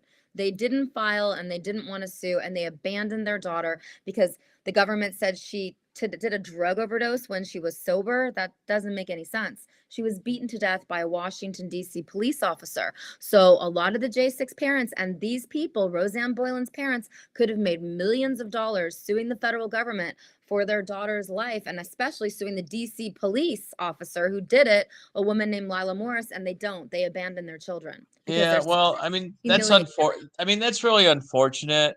Yes, Um, that's disgusting. I mean, it's one thing. There's a lot of other things that kids could have done that I could see that happening, but not for something like this. For standing up for something you believe in. Um, and my wife goes, "Well, it's a good thing you're in Florida. We were in Florida because you probably would have gone with him." I said, "Well, you know what? Looking back now, maybe it would have been advantageous if I was there because maybe he wouldn't have gotten in the situation that he did." I mean, And who knows? your son is a very protective man. I would feel way safer with your son than with any Washington, D.C. police officer. And this is going to come to a head because in front of the Israeli embassy right now, Gene, the pro-Palestinian protesters have been having a 24/7 protest. And so I try to cover it because obviously I'm an independent journalist, and the Antifa kids just come after me. And I wish that I had oath keepers. I wish that I had patriots that were brave enough to come to DC and bodyguard me so I could get the real story about what's really going on in front of the Well, Israeli embassy at Secretary Blinken's house. The police don't help. They let the Antifa kids camp out 24/7. oh yeah, I know, and that's disgusting. That they let them do that. And I will be in DC this. I'm leaving for DC tomorrow to go to my class reunion at Georgetown this weekend. Oh, well, man, I mean, I might want to meet you guys because we should find Dr. Fauci. That's on my list. I was at One of my classmates that lives out in Illinois said that to me just last week. He texted me. He goes, our buddy's going to be at Georgetown this week. I know. I was there last week looking for him, top secret off record, but I'll just tell everybody because the feds watch everything I do, which I super don't care. I'm not hiding anything. But I mean, Dr. Fauci works at Georgetown. So I went on campus. I was Yeah. asking all the students, where's Dr. Fauci? What do you think? I do a lot of stuff like that. That's why I love DC. Even though DC is so dangerous, there is so much happening here that I've never had. You can't have a boring day in Washington, DC. And that's why you love Washington, DC. Well, I don't know. I don't know if you know this, but did you meet my youngest son, I think the one so, that, but I don't remember. Gregory? I don't Yeah, remember. yeah. Okay. He lives in DC. He's in the Navy. The one that's in the Navy, Wow. and Okay. he lives in DC. Okay. Yeah, I forget what And so street you he's on. visit him all the time. Well, yeah, once in a while. You Okay, know. well, if you find Dr. Fauci, you better text me because I'll meet you anywhere if you can figure that one out. I just Oh, want you to, know what? I'm bringing a mask with me in case I see him. that's really funny because they can't kick you off the campus because you're alumni. That's right. Yeah, that would look Yep. really bad, and I'm sure you've raised them a lot of money. That would look really bad. Uh, But I just want to do full circle and talk about the corruption of this police officer named Michael Fanone, who bared false testimony against J6 political prisoners. And more than that, all of a sudden he stops being a police officer and he's glorified for being a CNN journalist. That's CIA. That's a Mockingbird Media CIA. So I'm just going to put my 2 cents in again because I hang out with all these people. Not hang out like you think. I encounter all these people because I ask them questions like this. And Officer Michael Fanone acts like a deep state operative. He doesn't act like a concerned police officer. Whereas Officer Dunn, who's running for Senate in Maryland, he does seem concerned and he did talk to me and he did say some very interesting stuff to me, even though he knows what side I'm on. You know, Officer Michael Fanone acts like a deep state actor, a very nasty person, and he doesn't care about anyone but himself. And you could see, like, why was he in the middle of the crowd with all those people? No one else did that. So the stuff right. Officer No, Michael you're right. Fanone did, yeah, the stuff he did on January 6th, no other police officer did, and he shouldn't have done it. And people like your son were trying to protect him. And you see it in the footage, and the footage that you gave me is on my X account, my Twitter account. It shows you where your son and the other people were trying to protect him and saying he's a police officer, let him go. And they did. He didn't get hurt. No, but I think even more importantly was the video that shows Fanone, and this is his body cam video, walking through the basement of the Capitol after he was hurt so severely. He's Allegedly. walking through the basement, right, through the Yeah. basement of the Capitol, out into the parking lot, gets examined by the paramedic, and then he's joking with his partner Jimmy.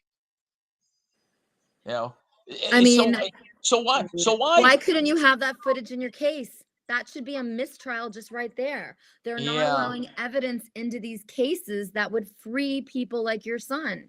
Right. Well, like I said, hopefully the appeal will be coming up soon, so that'll be something that we can enter then.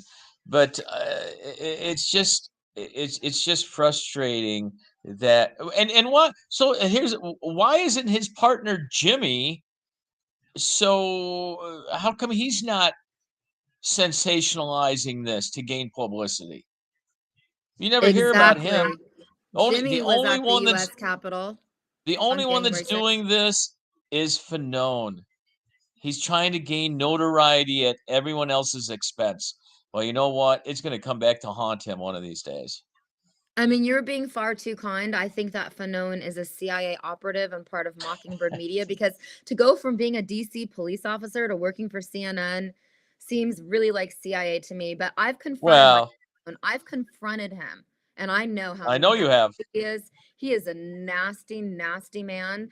And the fact that he would even make eye contact with you or anyone in your family after the sentencing of your son is disgusting. Oh, him and I had a good stare down in the courtroom. I mean, I have to be honest, I was intimidated to go to the courtroom just because my instances of Michael Fanone always get broadcast all over the media, and I don't want to get, pushed out of the courthouse. But the bottom line is that there's something really wrong with Michael Fanone, and he's Well, not a hero. here's another thing on that date. So Scott McFarlane, who I have no respect for, That's a he's CBS journalist who's a complete nightmare. right. So he saw Fanone wink at us also. And I was talking to him on a break. He even admitted to me that he saw him break. Do you think he would reported that? No. And that's Not huge. at You know what? all. Next time I see Scott McFarlane in the federal court, because the Antifa side, the leftist side, still goes there. Our side, I'm the only person, I'm the only journalist in federal court now on our side at this Uh-huh. point. Most other people have like abandoned ship and they go on to other issues, but I'm in the courtrooms trying to figure out what's really going on, reporting on the poorest, the most unfamous January 6th political prisoners. But I will confront CBS journalist Seth MacFarlane because Scott. Is his name Scott? It's Scott, Scott. right? Scott Yeah. McFarlane. Yep. Scott MacFarlane from Uh-huh. CBS. I'll say, you witnessed Officer Michael Fanone stare down the Civic family, and Oh, wink. He actually winked at win- us. and you should have reported on that, because And he, that's why it's important to be in the courtroom, because so Right. much else is going on. What these judges are saying is unconstitutional when they sentence J6ers. The body language, everything that's happening in the courtroom is so important, and I'm witnessing it. yeah. No, McFarlane said to me, even during the break after that happened, he said to me that he saw Fanone wink at us, but nowhere did he address that at all. And that's why I do have to give credit to Jerry Zaremski, who's a reporter for the Buffalo News, although he's in DC, so he covers the national for the Buffalo News. He did write that in his article in the Buffalo News. Thank you, God. Thank you. There's good journalists out there still. Thank you, God. Thank Yeah. you. Yeah. I you know what? I even called because I talked to Jerry after the sentencing, and then after I saw the article, and I even called him up and I told him, I said, Jerry, thanks for writing a very fair article. All things considered, and he did. That was so kind. Thank you. Thank you, Jerry. That's so important. I mean, okay, so just keep in touch with me and tell me anything you want to tell me. And if there's new footage that comes out, tell me, and just keep us updated about how Thomas is doing, because you I said will. that maybe it's just one more year and maybe he'll get off for good behavior. Yeah, well, he does get so much time a month that gets taken off. So that all adds up. Does he get And to see his wife? Can he oh see yeah, she's actually been down to visit? visit him. Yeah, Do she they get goes down. conjugal visits? No, they don't get that. I mean, how Yeah, can they take that away from them? I don't know. I don't That's know. They're weird. just happy. They're just happy to see each other. I'm just really surprised that you hadn't seen that video that I sent you yesterday. I mean, which Previously. video? There's so many videos. Which Well, one? the one of The 20-minute Fanone one? walking through the basement Oh. of the Capitol, and then outside with the paramedic and joking with his partner.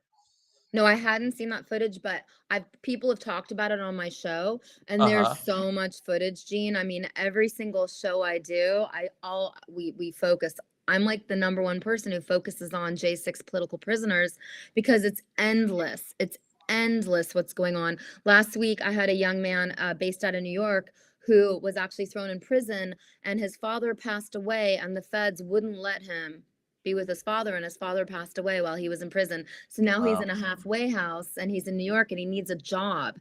The feds ruined his whole life and took everything from him, and his father's dead. So the So stories I get are really intense. so it's interesting that you say that about a job. So Thomas was working for two physicians, managing their books and everything, and both of them said, "You know what? When you get out, we have a job for you." Thank you, God. I Okay. mean, the one even told him, he goes, Thomas, when Thomas told him he's got to go, he said to Tom, he goes, you know what? He goes, that's BS. He goes, I'd rather have you working for me, paying taxes, than my taxes going for you to sit your ass in Ohio. So I know, when and you the feds and should that's have let kind of him. like what I said to you earlier about, people have been very supportive overall. I haven't run into anyone that is not. And I speak pretty freely about what's going on. Totally, 100%. And that's why I'm grateful to have you on. So please come back whenever God tells you to, whenever you feel like you have something. And if you find Dr. Fauci, I want to meet you at Georgetown. I'll take a picture. I'll take a Yeah. picture with him. Get a video. Get a video, because they won't kick you off the campus because you're a Georgia alumni. No, I'll get a picture with him. I'll Yes. go up with a mask on and say, hey, Dr. Fauci, can we take a picture? Yeah. Or at least find out whatever you can. I don't know. But I'm unvaccinated. Yeah, exactly. Oh my gosh. This is going to be so wild. Okay, we'll So, keep in touch but with us, Jean. yeah, thanks for having me on. Yes, and anytime you want to come back, you know how to find me. Oh yeah. All right, This great. is Thomas Sibic, and he's at FCI Elkton, and we have posted this, and we have this on Patriot Mail Project. You know So it's important. backwards on there. Oh, it's backwards. Oh no. Yeah. Oh, this is so terrible. Okay, so it's Thomas Sibic, Sibick, inmate number 34241-509. It's at FCI Elkton, Elkton, Federal Correctional Facility, P.O. Box 10. Lisbon, Libson, Ohio. No. 44432. LASBON. Libson. Lisbon. Libson. LISBON. It says Libson. No, it's not Libson. It's Okay. Lisbon. Oh no. Okay, I've got to tell them at Patriot Mail Project. I'm going to tell them right now. I'm Yeah. going to text Paula and I mean, tell if the her. zip code's correct, they're gonna get it. But it's Lisbon. LISBON. Okay, Lisbon. Right. Okay, this is important. I'm going to have this corrected. This is why we have to do this stuff, because we're all overwhelmed. This is so important. Okay, the city is Lisbon. Right. Lisbon. Like Portugal, Lisbon, Portugal. Lisbon, Ohio. Yeah. Ohio, because it says Libson. Okay, good. No. Yes, so that's very And important. like I said, those letters are so important. It really makes them feel good Okay, to get letters from people they don't even know. yes, the letters are key. Uh-huh. So everyone take the time and write a letter to your favorite J6 political prisoner, because there are hundreds in prison right now. Yep. Okay, Yep. thank you, Jean. All right, thanks, All Corinne. respect to your wife. God bless you. Thank Okay, you. take care. God bless you. Jean is in Buffalo, New York.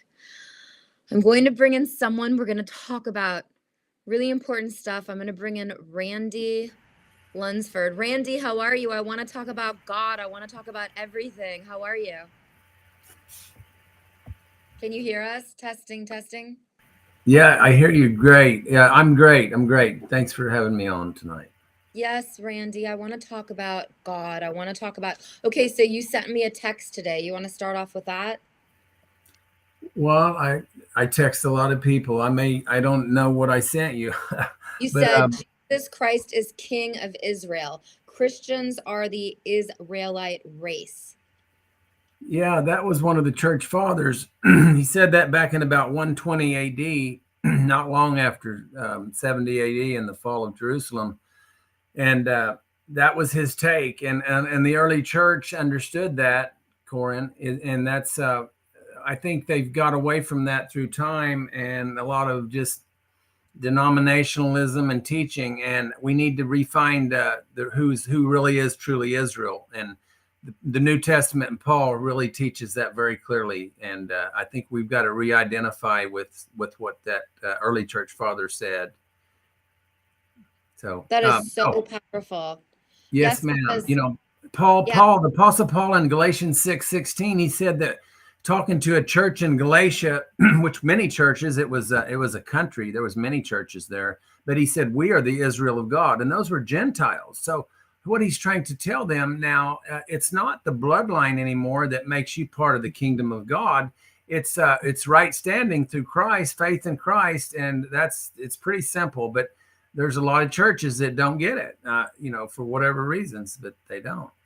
I know churches are just shocking these days. It's really shocking. This whole world is shocking. What are you doing in your county? So tell me what you guys are doing in your counties. Well, okay, it goes. I'll try to be brief. This can go deep, but okay. September 17th of 2023. I'm with Coach Dave Live, and we have a very activism type group. We do a lot of things out of the box. The church's window. Actually our little slogan is we pick up where the church leaves off. But so we did an operation that we went to the 12 U.S. courts of appeal, we did this simultaneously on September 17th, Constitution Day. And Where is that? What state is that in? Where is that that's located? in 12 different states. I mean, you start in Boston at court number 1, New York's 2, and you go through the country.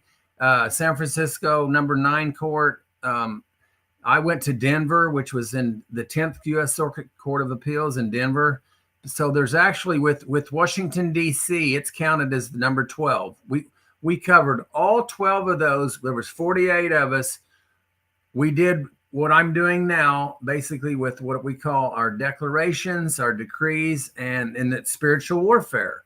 And it's really, really simple. We go there. We actually walk around those institutions 7 times, just like they did in the book of Joshua when they went around Jericho. And we go around it 7 times. We pray. We do these declarations, which is they're written, but we do this as a team. And sometimes there's 2 of us. There might be 10 people. You know, it's different groups each week. But but what we did on September 17th, this started this whole process. And we realized after that happened that was a God thing. It was a Holy Spirit event. And all of us witnessed something that happened, major things. Just, I call them God winks, Corinne. It's, you know, it's just some confirmations that God was in this. It was providence. It wasn't coincidence. It was providence. And so we did those things, and we were very excited what happened, what come out of it. And before long, I started here in Oklahoma, where I live. We're doing all of our county courthouses, pretty much the same operation, and we're getting pretty good at it now. We've done about 34 courts in my state. So and what are you guys doing? What are you serving them with? Well, you know, a lot of times it's on a Saturday. There's no court in session. There's no one there. So, you know, what we're doing, we're if I read these, it would take probably 30 minutes. So you don't want to hear them, but it's the declarations. It's basically quoting the word of God. It's quoting that God, the kingdom of God is, Jesus Christ is king, and that, you know, we love our country. Don't get me wrong. We are a nation, but without God over our nation, without Jesus being involved in our life, we're missing something. So what we try to talk, we push righteousness and justice. We want to see righteousness and justice established again in our judicial system. So that's why we're hitting the county. We're doing this locally. This is local action producing national impact.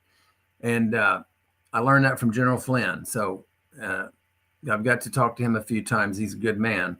But that's what we do. That's what we do. So we basically walk around a couple times. We pray. We also do another thing. You may think this is silly. Some people do.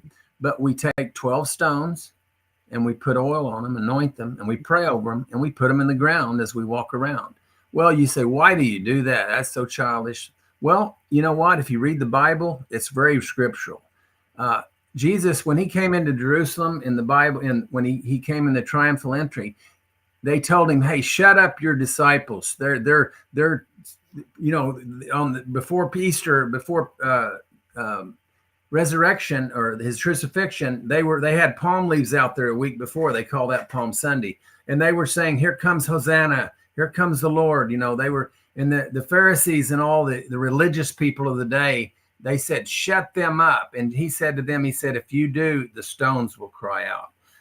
And in the book of Joshua, another scripture that I like to use is whenever he gave the people the law, that he said, if we're the rocks that they stood up, they put up an altar there. And Moses told the people, the stones today witnessed what you said. You said you would keep the law, you would keep his commandments. And he said, the stones today heard everything you said. So there's something about stones, and if you do a study on it, it's pretty cool, that there's something about that. And so what we do, we put the stones in the ground, and guess what, Corinne? When we leave there, they're still crying out for justice and righteousness.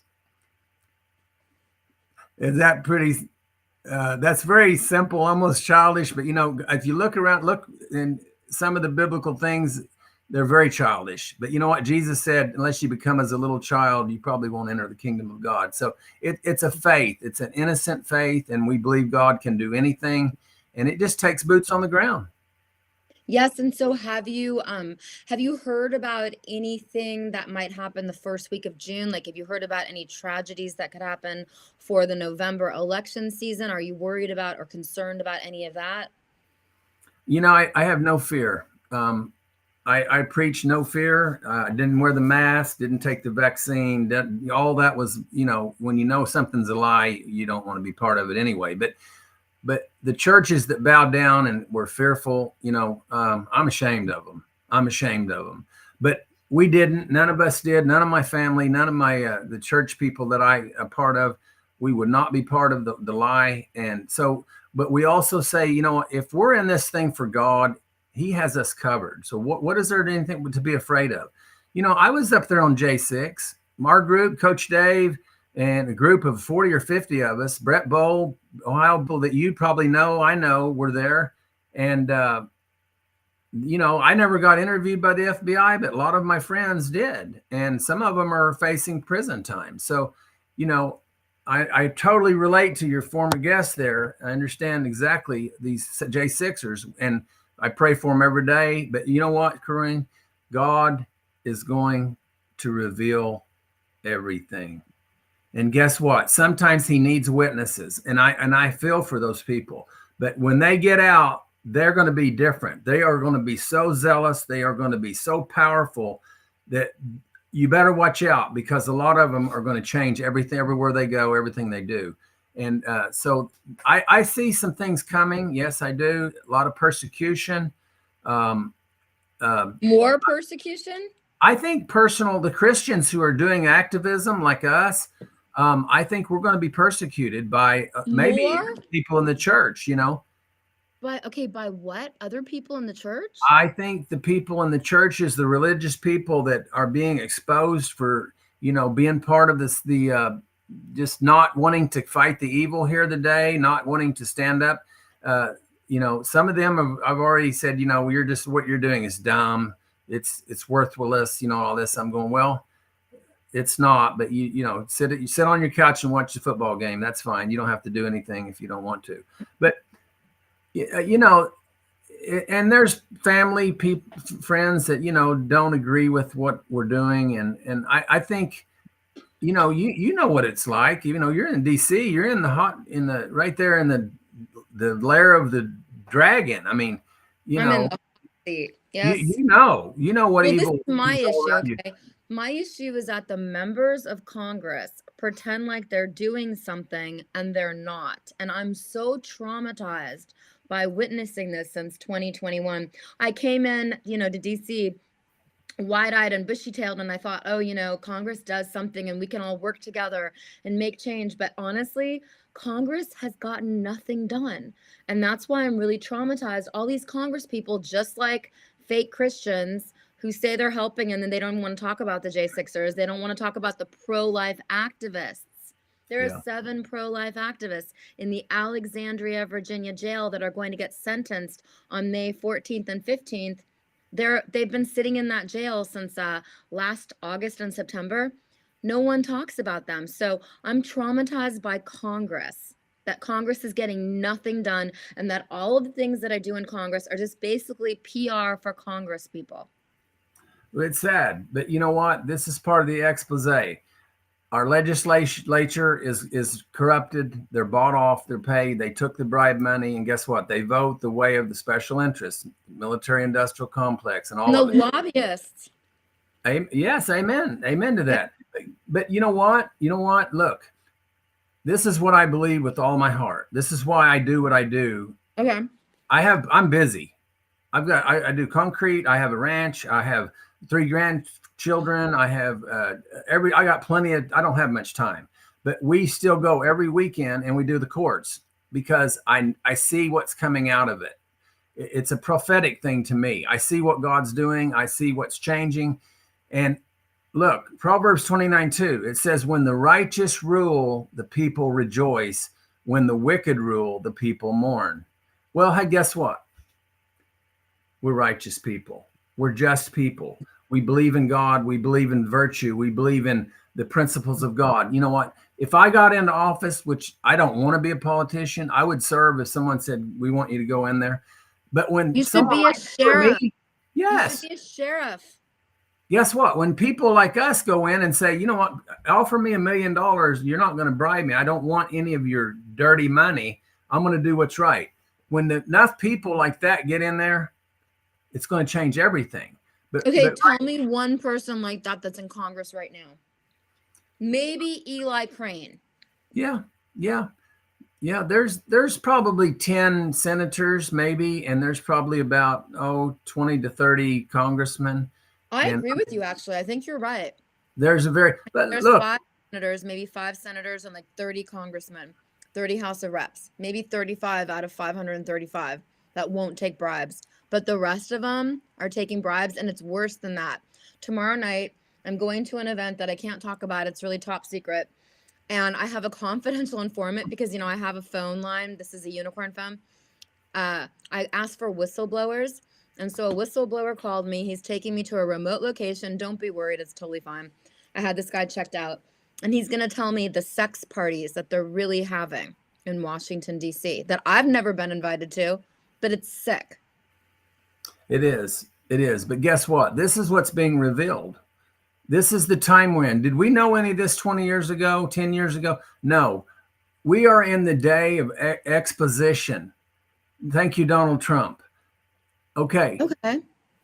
Hey, look, if we don't want to take back our government, shame on us. The churches say, don't be political. Shame on them. Mm-hmm. Shame on them. Jesus was political. He fought the government in his day. His mission was to lay down his life. It wasn't to build the kingdom right then and take over and make it look like righteousness and justice. That was not his mission.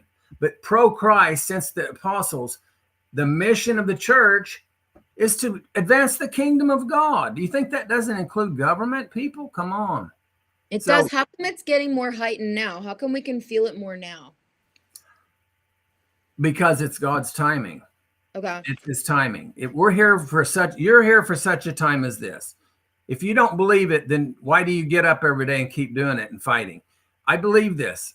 And the people that do, the people I'm connected with, they get up every day and they fight for the kingdom of God. They stand against abortion. They stand against anything, the drag queen story hours. They go to the school board meetings. Listen, we're doers. Our group is a bunch of doers. Well, guess what? When this all changes, that's who the new leaders will be. It'll be the people that were the doers, the leaders. I just tell people either lead, follow, or get out of the way, because if you're in the way, you're just a problem. So you think it'll happen by November, or do you think it's going to take longer than November? We're on an apex. What does that mean? November election it's an apex. Okay. I believe it's a fight for the reset by the Luciferians, and it's God saying, no, I'm going to reset this. And I think we will see a righteous reset. I think our country is going to see some years of really hard times. I don't think we can escape that. There's going to be a financial possible collapse, but we'll come out of it. This is still God's covenant nation. And if people don't think it is, well, I don't know what to tell them. Okay, so United States of America is God's covenant nation. Yes, ma'am. You know why I know that? Because the Mayflower Compact,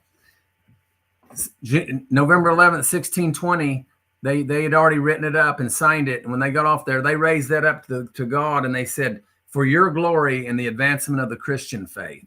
They were not secular. They were Christian people wanting to set the government of God, the kingdom of God, up in a new land where they had some freedom to do it. And God did it. But you know what? From the very start, the Luciferians have tried to undermine that. The battle is the seed of the woman against the seed of the serpent. That's just how it is, light and dark. It's just going to be that way until it's finished. Do you think we're at end times? Are we in Revelation? Well, my theology, eschatology differs from a lot of people. I'm not a dispensational person. I think most of it was fulfilled. But I believe in the kingdom mandate. I believe the kingdom of God was to be start from the time of Christ. And if you read Daniel chapter 2, it says the stone that's cut out of the mountain, which was Christ, he said it will crush that kingdom that it's in, which it was in the day of the Roman Empire. And he says he will set up a kingdom that will never be destroyed. It will be forever. Isaiah chapter 9 says the same thing. So I see us as in a time of the kingdom of God. Okay. And is that ever going to change? Yeah, it's going to have different looks, but I think we're in it from here on. So And that's there my may be theology in a nutshell. I know a lot of people don't agree with that, but that's okay. I'm doing, what are they doing? Show me what you're doing, not what you think. I mean, in the end, your group is so dedicated and so powerful. I wish you guys were in Washington, D.C. You're just going to the States. Why aren't you coming to Washington, D.C. and doing We it? have been there. Okay. We were there on before the election in 2020. We did 3 places. We went to Biden's, we went to Bill Barr, and we went to Obama's. And we did prayer, we did imprecatory prayer, and we did some things there, demonstration, just all peaceful. And we actually played Bill Barr, the Attorney General at that time. He came outside and shook hands, and we prayed over him. And it wasn't too long, he was gone. So, it's like God saying, if you're going to get in my way, you may be in trouble. Your judgment may be coming to you. You better get out of the way. So I think God's bringing big time judgment, but judgment is good. Judgment is for salvation. And if you don't want to repent and be on God's side, it's going to be devastation. It's good or bad, depending on where you are. That is so huge. My time in Washington, D.C. is my repentance. I always say this because people say to me, how can you be in Washington, D.C.? And I was a very selfish person. And since I've been in D.C. since 2021, it really started in 2020. This is my repentance. So I am repenting. Why all of a sudden is this the time to repent? Is this just the time in history? Why is the energy so intense now? Well, if you look at the Bible, the biblical, I call them templates. There's many times God, before he brought judgment, he always had somebody that would bring the word of God, a prophet or someone that would come say, listen, if you will repent, God will pass over you. He will make it easy on you. He'll have mercy on you, but you've broken the law too long.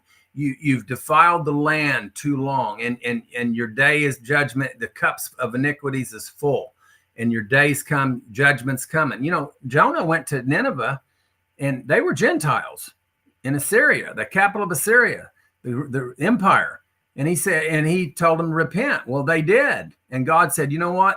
On this generation, I'm not going to bring my judgment. I'm going to let you go. I'll bring it on the next one when they are disobedient. So repentance, God honors repentance. He honors it. And if you say, Lord, I'm going to do what's right, I'm going to stand with you, I have a covenant with you through Christ, you know what? Your heart is repentant. You don't have to repent every 5 seconds. But when you do something evil, you better get on your knees and repent, because you need to stay in right standing with God. You know what I mean? That's what it's all about, staying in right standing with God. Yes, ma'am. That is the key to everything. Yes. So we've been there. We've been there. Go ahead. I'm sorry. That's real news. That's real banned and censored news. The real news is that you have to stay on the right side of God. You have to stay in compliance with the 10 Commandments. That's what righteousness is. There's righteousness and unrighteousness. There's justice and injustice. And if you look around, anywhere you see injustice and unrighteousness, the righteous people are absent. So if we will get involved in government again and take back our schools, take back our businesses, take back our communities at the local level, people, everyone can do this. We will see a change. We will see blessings. We will see joy. We'll see things that it's been missing. People, they're not going to flock to the evil, all these evil things that are going on. They're going to say, I don't want to be part of that. There's no blessing in that. It's a curse. But right now they have no standard. Nobody wants to do this. And the church is they've been absent. they're going to have to step up. But you know what? If it's just 300, Gideon had 300. He started with 32,000, and God said, no, there's too many. And he finally got down. I just need 300 because they're going to do what I ask them to do. They're going to be obedient. So, if we don't get 1 million people and we get 2,000, that's enough. It's going to be enough. So the Revolutionary War was won with what? 2 or 3% of the men put on the uniform. 3%. The remnant is who God's looking for.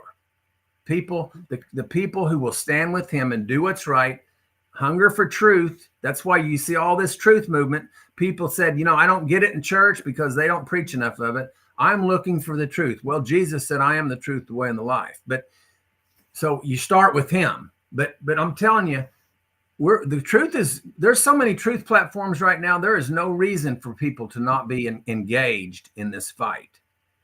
And I appreciate what you're doing up there. You're getting people engaged. But what's good? I love Coach Dave. You know why? He equips people. He gets them in the game. They don't have to sit and watch on the bench. He gets them in the game. He did that for me about 6 years ago. And That is so good. Yes.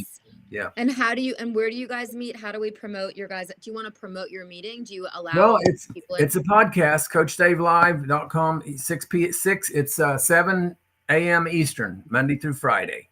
So it's a live. You can be on there live if you want to be. There's usually 100, 120 people. And how do you get onto it? You have to go to CoachDave.com. Yep. You can do it on Facebook, but he recommends and you get on the internet and just go to his website and you can get on it. It's pretty easy to maneuver through it if you have any savvy. So it's Coach Dave. CoachDave.com. Coach Dave Live. Okay. Coach Dave Live. Okay. Yeah, okay. CoachDaveLive.com. And Brett Bowles on every day. Brett's a great brother. He's doing what he's doing. I just say he's plowing his row. I'm plowing my row.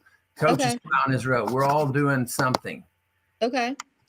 Is Coach Dave Live? That's at 7 a.m. Eastern Standard Time? Yes, ma'am. Okay, Coach Dave Live. Okay, perfect. Well, I want to thank you so much, Randy. Do you want to pray with us? Yeah, I do. I sure do. I want to pray over you first, Corinne. Thank you, Lord. Thank you. I'm so grateful. Hey, get all people away from me and get all witches away from me. There's a lot of Antifa witches in DC. There is. And we're seeing a lot of them, their effects at the courthouses. I'm talking to people that saying, man, there's witches around here all the time. And I don't know what's going on. I mean, I do, but they have agendas and they're putting spells on people and they're just, it's control, deceit, intimidation, all those things. That's but what we I have need. authority. We have authority over that. Off of me, because there's Antifa, there's witches, there's the craziest things in DC, and I can feel when it hits me. I can feel it. Well, I can pray it, but you just need to trust God and abide and read Psalm 91. Okay, read Psalm 91. Okay. That's a good psalm, and just see yourself under His covering. Okay. And if you abide in Him, He will cover you. And people, that's what I tell a lot of J6ers. You better get in this thing because this is serious stuff. You better get under the covering of God and in Christ and have a covenant relationship so that you're covered. If you're not, you're fair game to these people, and they're evil. They just didn't kill you as look at you.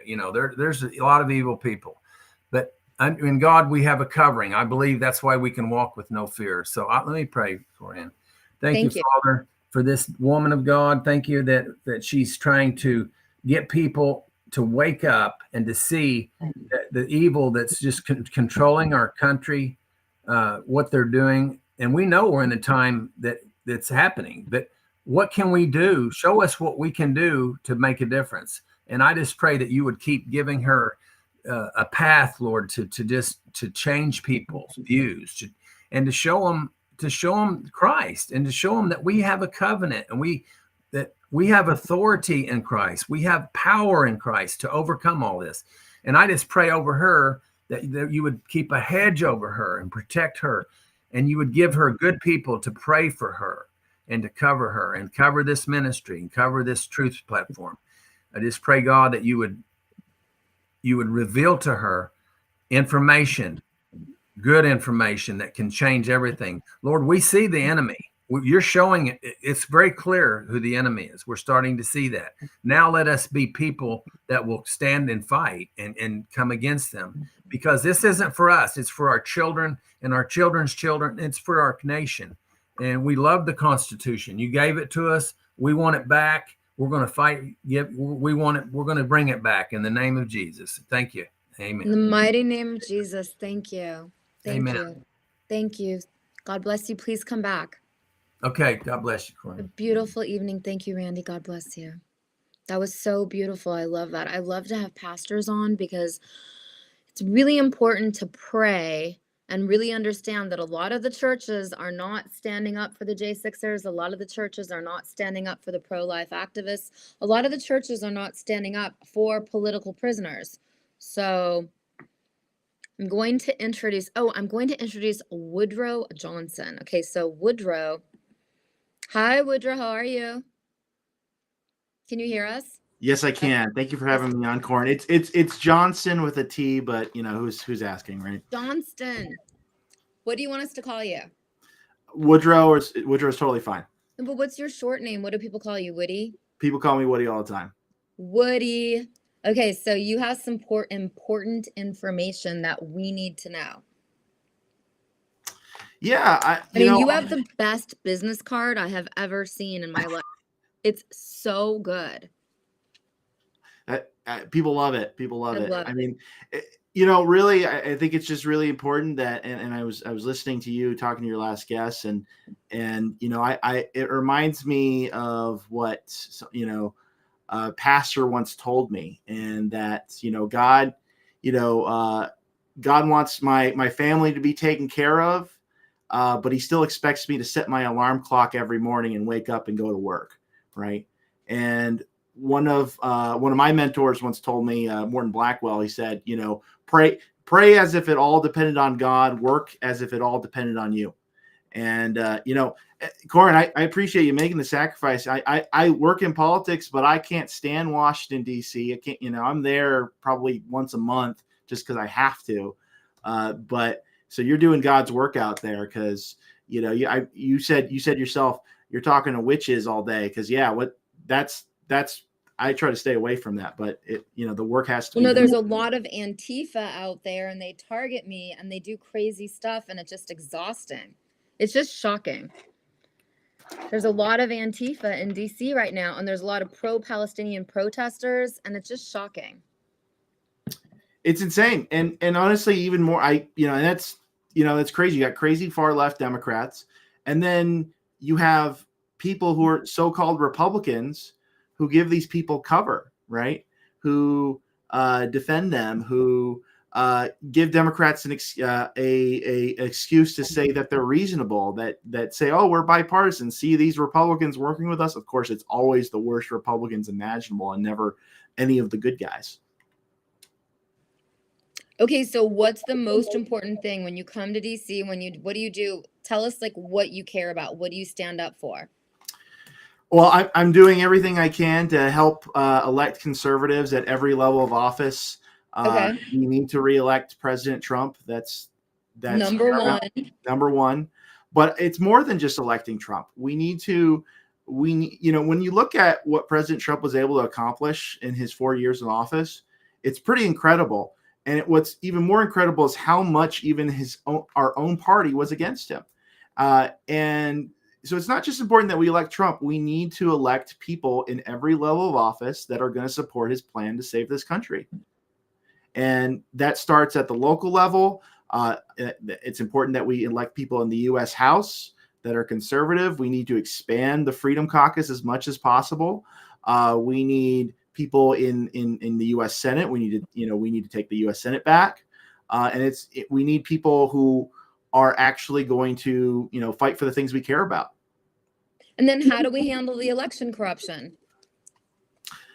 Well, and I hate to say it, we got to outperform the fraud. That's what we've done in the past. And then when we have control of government, we need to enact things that 90% of Americans agree with.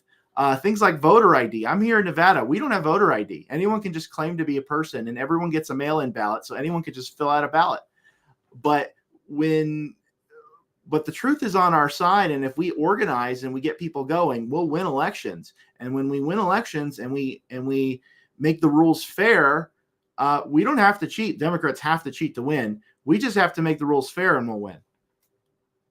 So how do we make the rules fair? What do we do?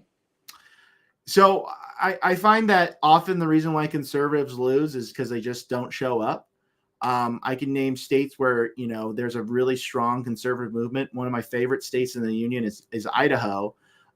Dorothy Moon, the chairwoman there, is doing just a fantastic job. Specifically, they have really strong county parties. Kootenai County up in North Idaho is doing fantastic. The chairman, Brent Regan, is doing a fantastic job out there.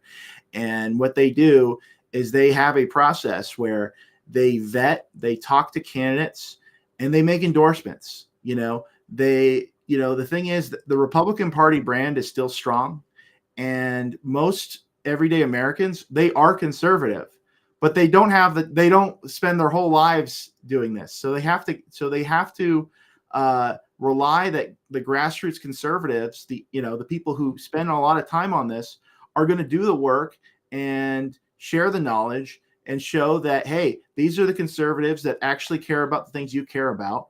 Because what happens is if they don't do that, the establishment rhinos, they spend a bunch of money just lying and saying, oh yeah, we're conservative, haha. And then when they get elected, they raise your taxes, they abort your children, and then they send all your money to Ukraine. I mean, you say that so eloquently. So in each county, do you know who we're supposed to vote for? Like, we need your list of who to vote for. You would have it would have to be on a case by case basis. What I'm saying is I can't possibly know. I mean, there's 17 counties in Nevada. I can't possibly know who the precinct committee people you should vote for in every single precinct. I think what's important is that your listeners or your viewers, they look at what the stuff Steve Bannon is doing, where he's organizing people at the party level to get involved, and he's organizing trainings around the country. And I think it's really important that people look at that, and if they have the time, spend the time to do it.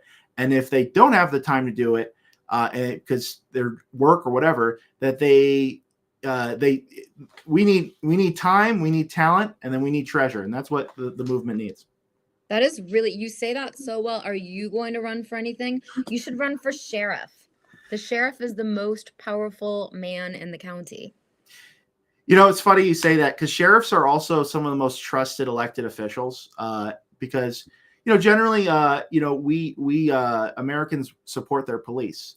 And what's different about a sheriff is they run a law enforcement agency, but they're held accountable by the people. They're not appointed by a bunch of bureaucrats, like a police chief typically is. And a sheriff has a lot of discretion on what they can do.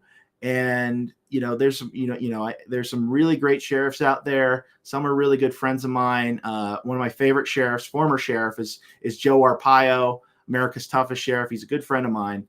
And I think that if we get more sheriffs that support the Constitution, we can really make a difference. And there's like some really, a great sheriff, former sheriff, Troy Nels. He's now a member of Congress. He's a member of the Freedom Caucus. Really Where was great he a guy. sheriff? I like him. Yeah, Troy Nels. He was a sheriff before he was a congressman. And that's an important thing too, is that sheriffs are trusted even when they shouldn't be. I mean, there's been sheriffs that were not good, and they get elected to higher office because people trust them because they were sheriffs. So it's really, really important that this is, who you elect as your sheriff really, really matters. I'm from California originally, and it used to be the sheriff would decide whether you had Second Amendment rights or not. So it really just depended. Did your sheriff support the Constitution or not? And if you support the Constitution, you can get a concealed carry permit and actually, use your rights. And if you had a bad sheriff, well, guess what? The Constitution doesn't apply here. They have that much power. The sheriffs are the key, and I've had so many sheriffs on today, and in the end, the election corruption, everything we need to expose goes to the sheriff. 100%. So when you're in DC, what do you do? I don't know. I like seafood. Okay. But I when I'm in DC and I'm, I've people in the halls of Congress, some who are clients, some are good friends. And whenever I'm in town, I'm usually there with another great conservative who, and introducing them to, some of the various different groups that are out there and members of Congress who who need reinforcements. I mean, there are patriots like Matt Gaetz who he needs backup. There are members of the Freedom Caucus. They need backup. Good friend of mine, Paul Gosar. We need more Paul Gosars in Congress. We need more Matt Gaetzes in Congress. And if let's go through the good Congress people. I'm going to get in Let's go trouble for through. that. I just want to list them. Okay. Okay. So Matt Gaetz, He's awesome. even though sometimes his staff is a little cocky, they have a little bit of an ego, but Matt Gaetz, he's It's accessible. DC. Everyone has an ego there. You know. I know why. It's such a waste of time to have an ego in DC. It's really dumb. And it's funny because I tell young people who want to have a career in DC, and I say, what will make you really stand out? Maybe being a little humble, right? And being and showing, you got to respect even people who don't have a title. I've noticed this thing in DC is one of the things they say, who do you work for? And then they make this calculation in their head and they decide you're not important enough for me to know. So they move on to the next person. That is just so ridiculous. The ego situation is a problem on the Republican side. There is so much ego, and that's probably one of the reasons why we end up losing, because the Democrats always help each other. They get each other water. They help each other with food. They're always helping each other. But the Republicans are always like knifing each other and having ego problems and trying to make money. The Democrats are too, though, but the Republicans have huge egos. That's a really big problem. But okay, so we've got Matt Gaetz is doing the best he can in DC. Who else do we have? I like to include Marjorie Taylor Greene in that.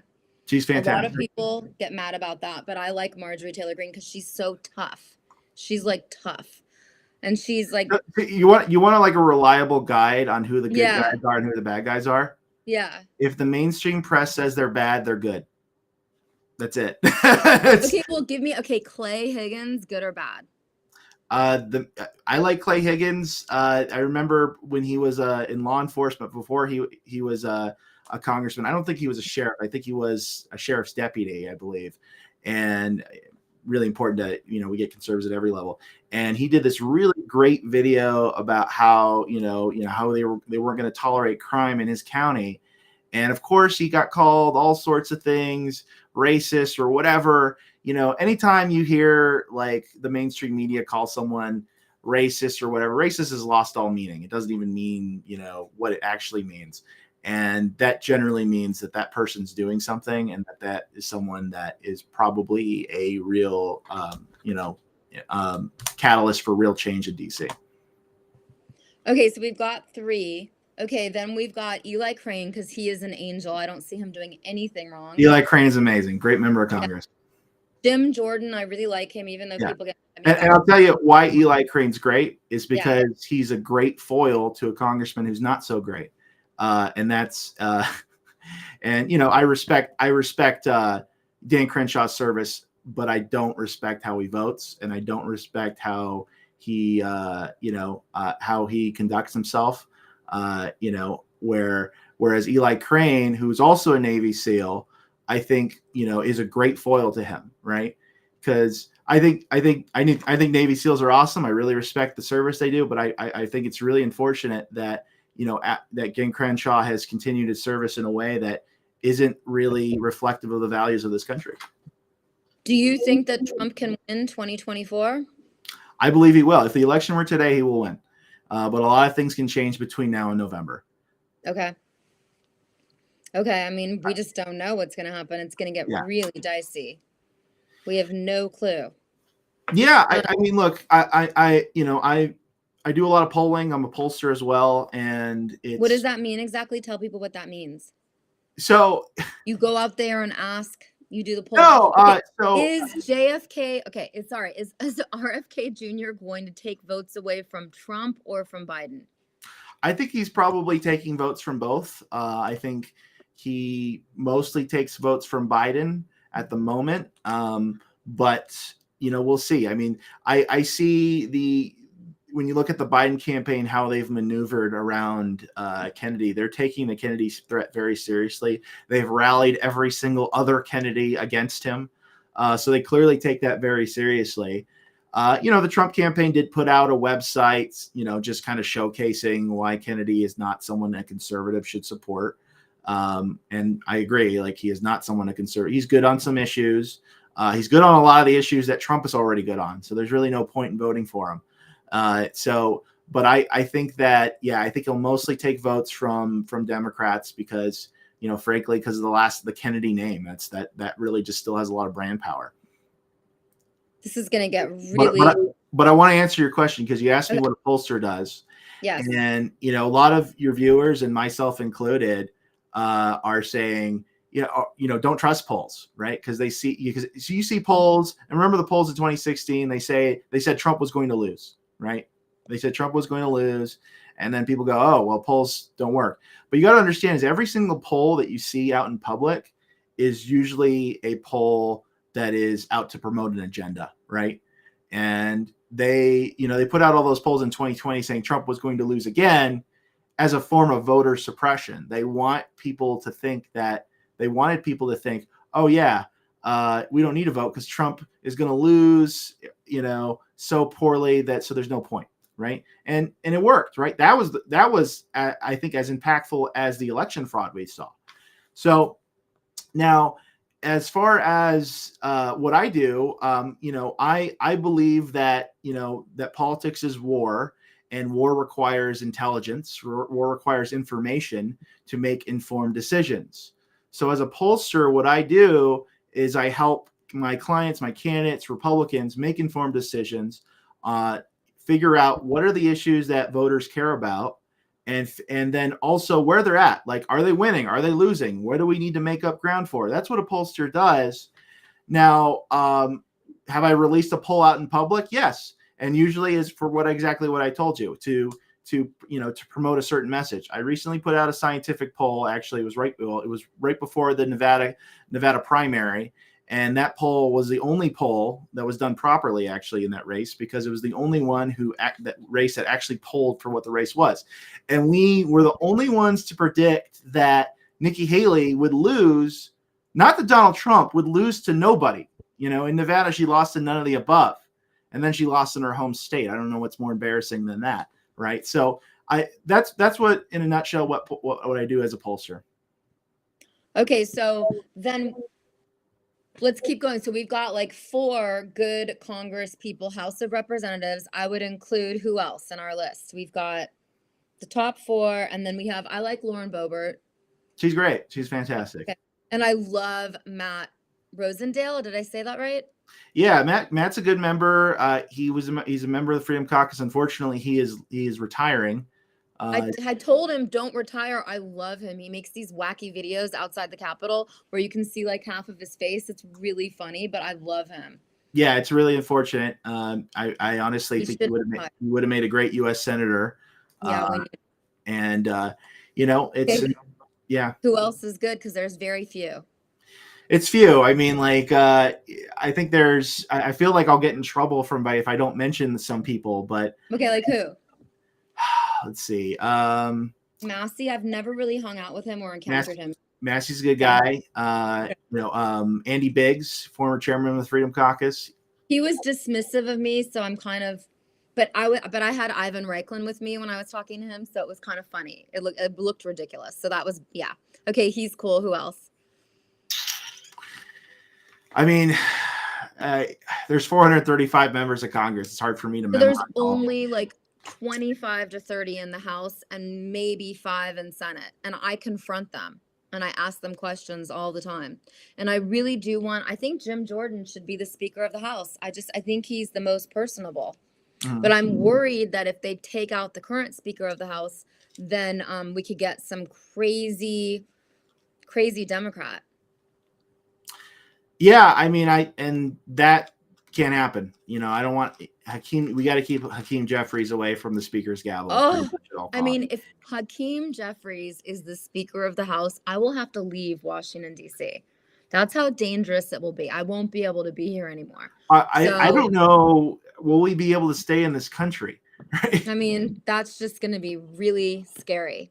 Yes, that's very scary. I mean, what we really need is that we need a full-on Republican takeover of the Senate and of the House ASAP, but real Republicans, good Republicans, because there's a lot of rhinos. Yeah.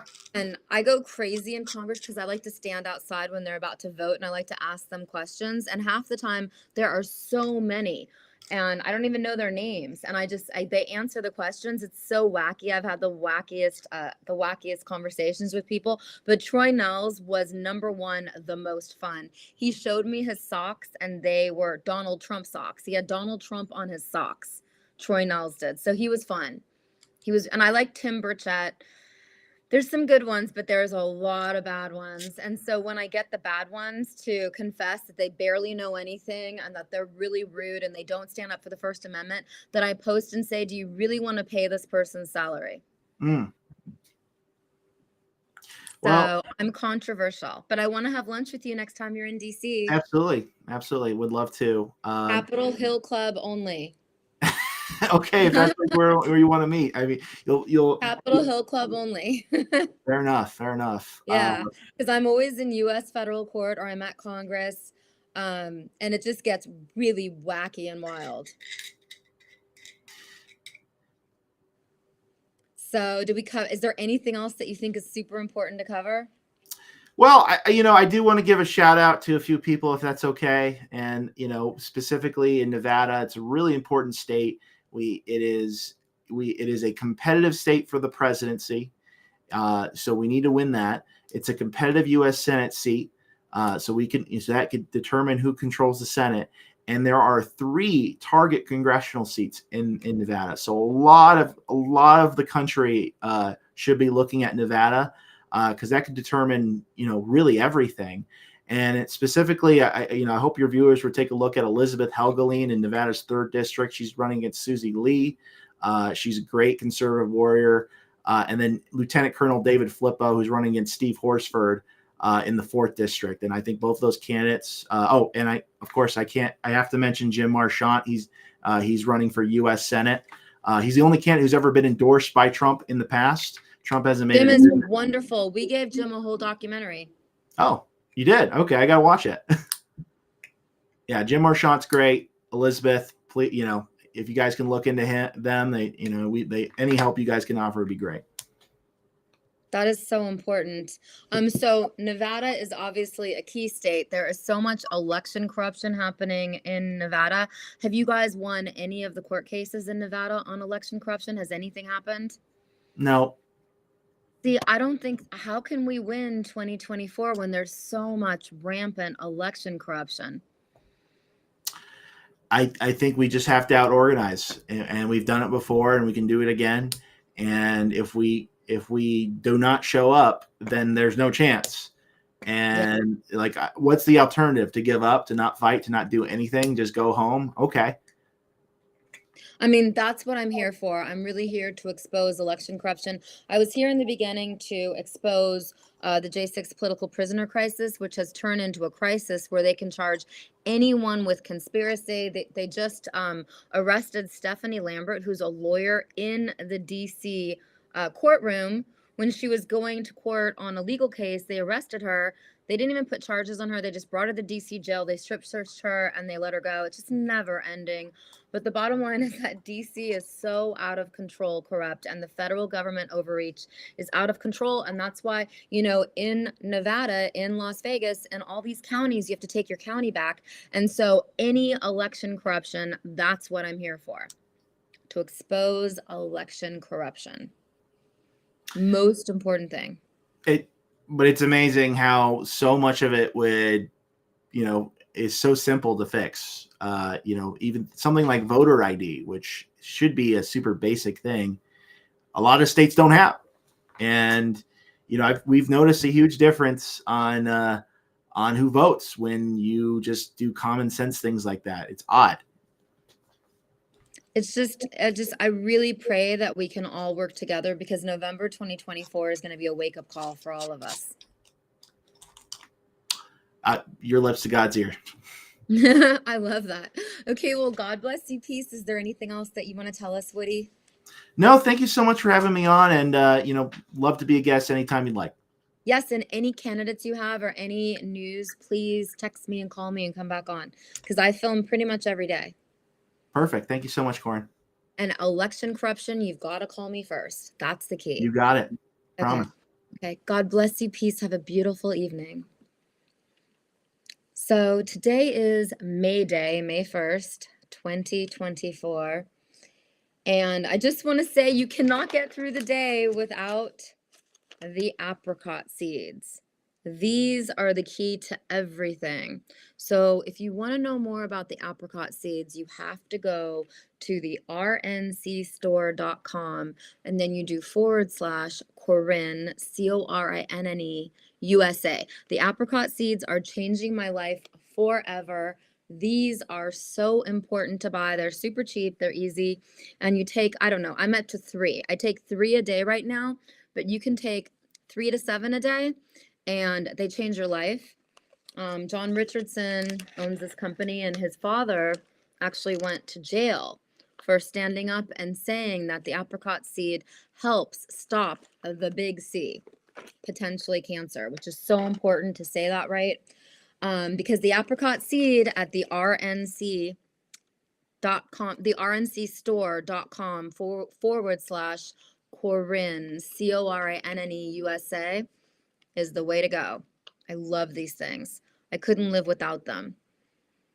America Happens is about to have a very strong presence in Washington, D.C., and we need all y'all to really donate to our hard work.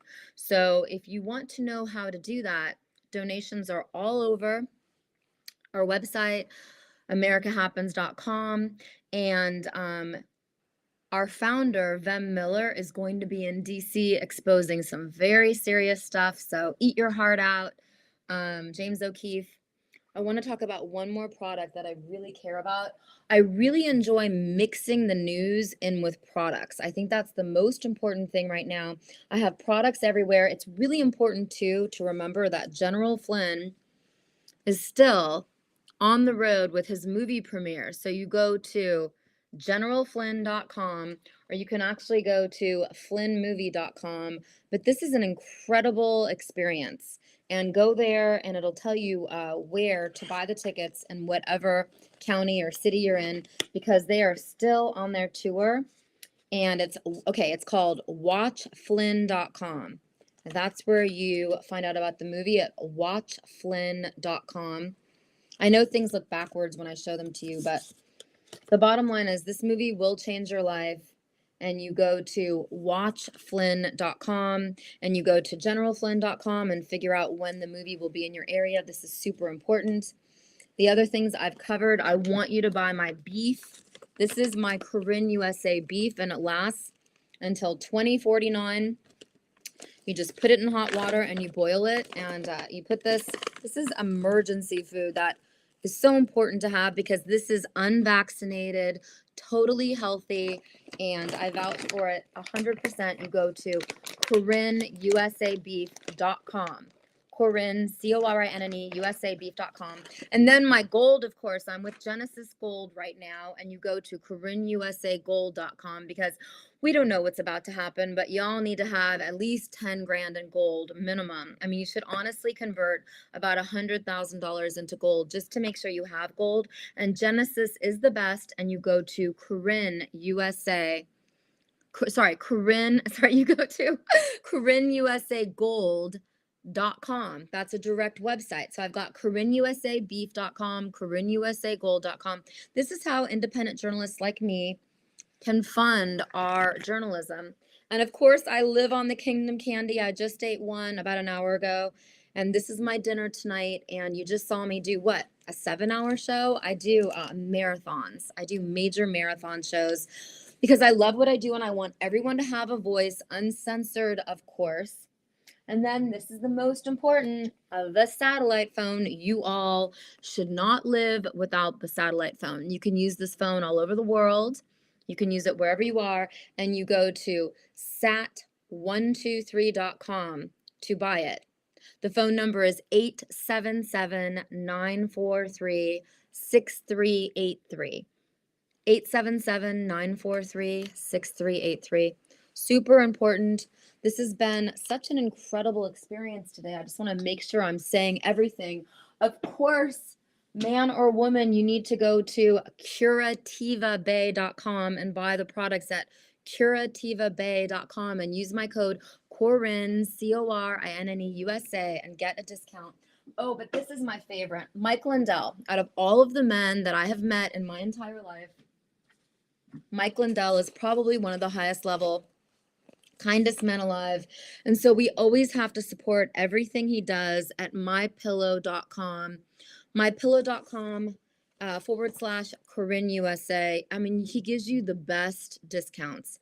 Mypillow.com Corinne USA, the best discounts. Mike Lindell is one of the greatest men alive on planet Earth. He actually Mike Lindell sent me this mattress pad, and it's saving my life. I get the best sleep ever. My sleep is phenomenal.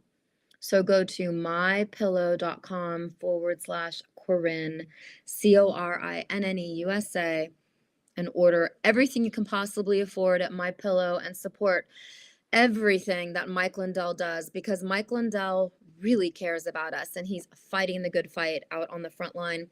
And he's pretty much risked his life, his liberty, his pursuit of happiness to expose election corruption, which is rampant everywhere. So join me on Friday for the next Friday. We will have the next America Happens episode. Oh, Mike Lindell also sent me this incredible bathroom towel set that I love. It's gorgeous, and sheets and pillows. The My Pillow 2.0 is incredible. So go to mypillow.com /Corinne USA, CORINNE USA. And if you have any questions, y'all know I have a dedicated phone line at 917-287-1314 where you can text me. If you have anything about whistleblowing, I had a couple UCLA students contact me.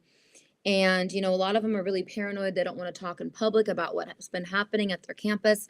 But there's a lot of violence going on with the pro-Palestinian protesters at the UCLA campus. Now, I do believe that feds have infiltrated that whole mess to create drama and chaos before the 2024 election cycle.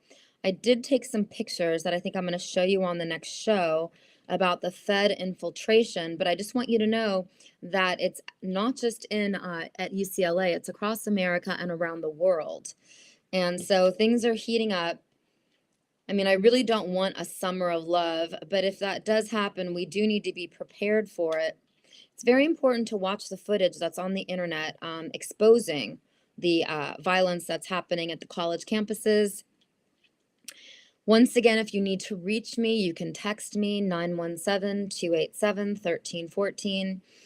And I'm just watching the news 24/7. I'm watching everything. I blame everything on the CIA. Yes, I blame everything on the CIA. The CIA is the highest level intelligence group in the United States of America, and I blame all of our problems on the CIA and our own deep state. So join me for the next episode of America Happens. I want you all to watch our signature show. It's called Blood Money, and it's hosted by our founder, Vem Miller, and it's basically the most uncensored show in America at this time, because let me tell you, most shows get censored. And so it's super important that you keep track of everything we do at the America Happens Network, and join me on my social media, Corinne Clifford, CORINNE CLIFORD on X, so that you can really keep track of all the news that I do, because I do news. When I do news, it's news that I've seen, I've witnessed, I've experienced myself. And so you want real news. And so we're going to give you real news at America Happens. I'm going to end this episode. Let's pray together for goodness and prosperity, and that all of us Christians stay united, drop all the ego, and we help each other. We need to work together to win 2024 so we can make sure that we have the U.S. Constitution and everything we believe in. Let's see if I can actually make the Let's see if I know how to make the last video. Okay, I'm going to try to play our end song, which I have to figure out how to do that. This is a very important learning experience. Okay, so join our email list, okay? Donate. Do whatever it takes to buy the products that you just saw in this whole episode and support America Happens. I like to do things that are raw and real. All the news that I do is raw and real. Let me just see if I can get you guys this other set of information that I really care about. There's something else that totally matters. I'm going to try to find it. And then I'm going to conclude this episode of the America Happens news. So give me a moment. I want to end this properly. God bless you.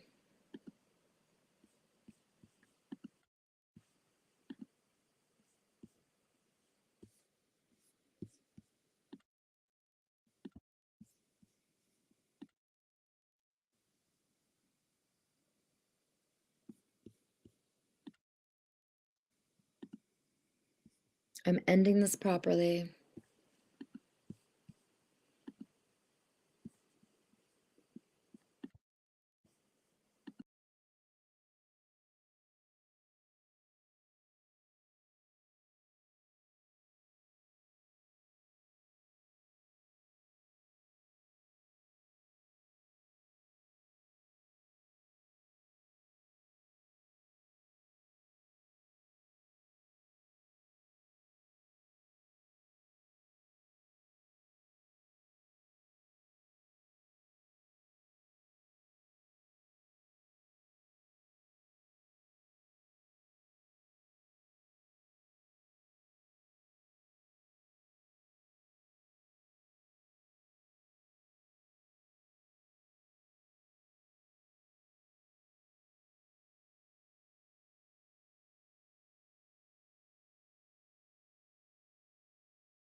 Good evening. Have a beautiful evening. God bless you. Peace.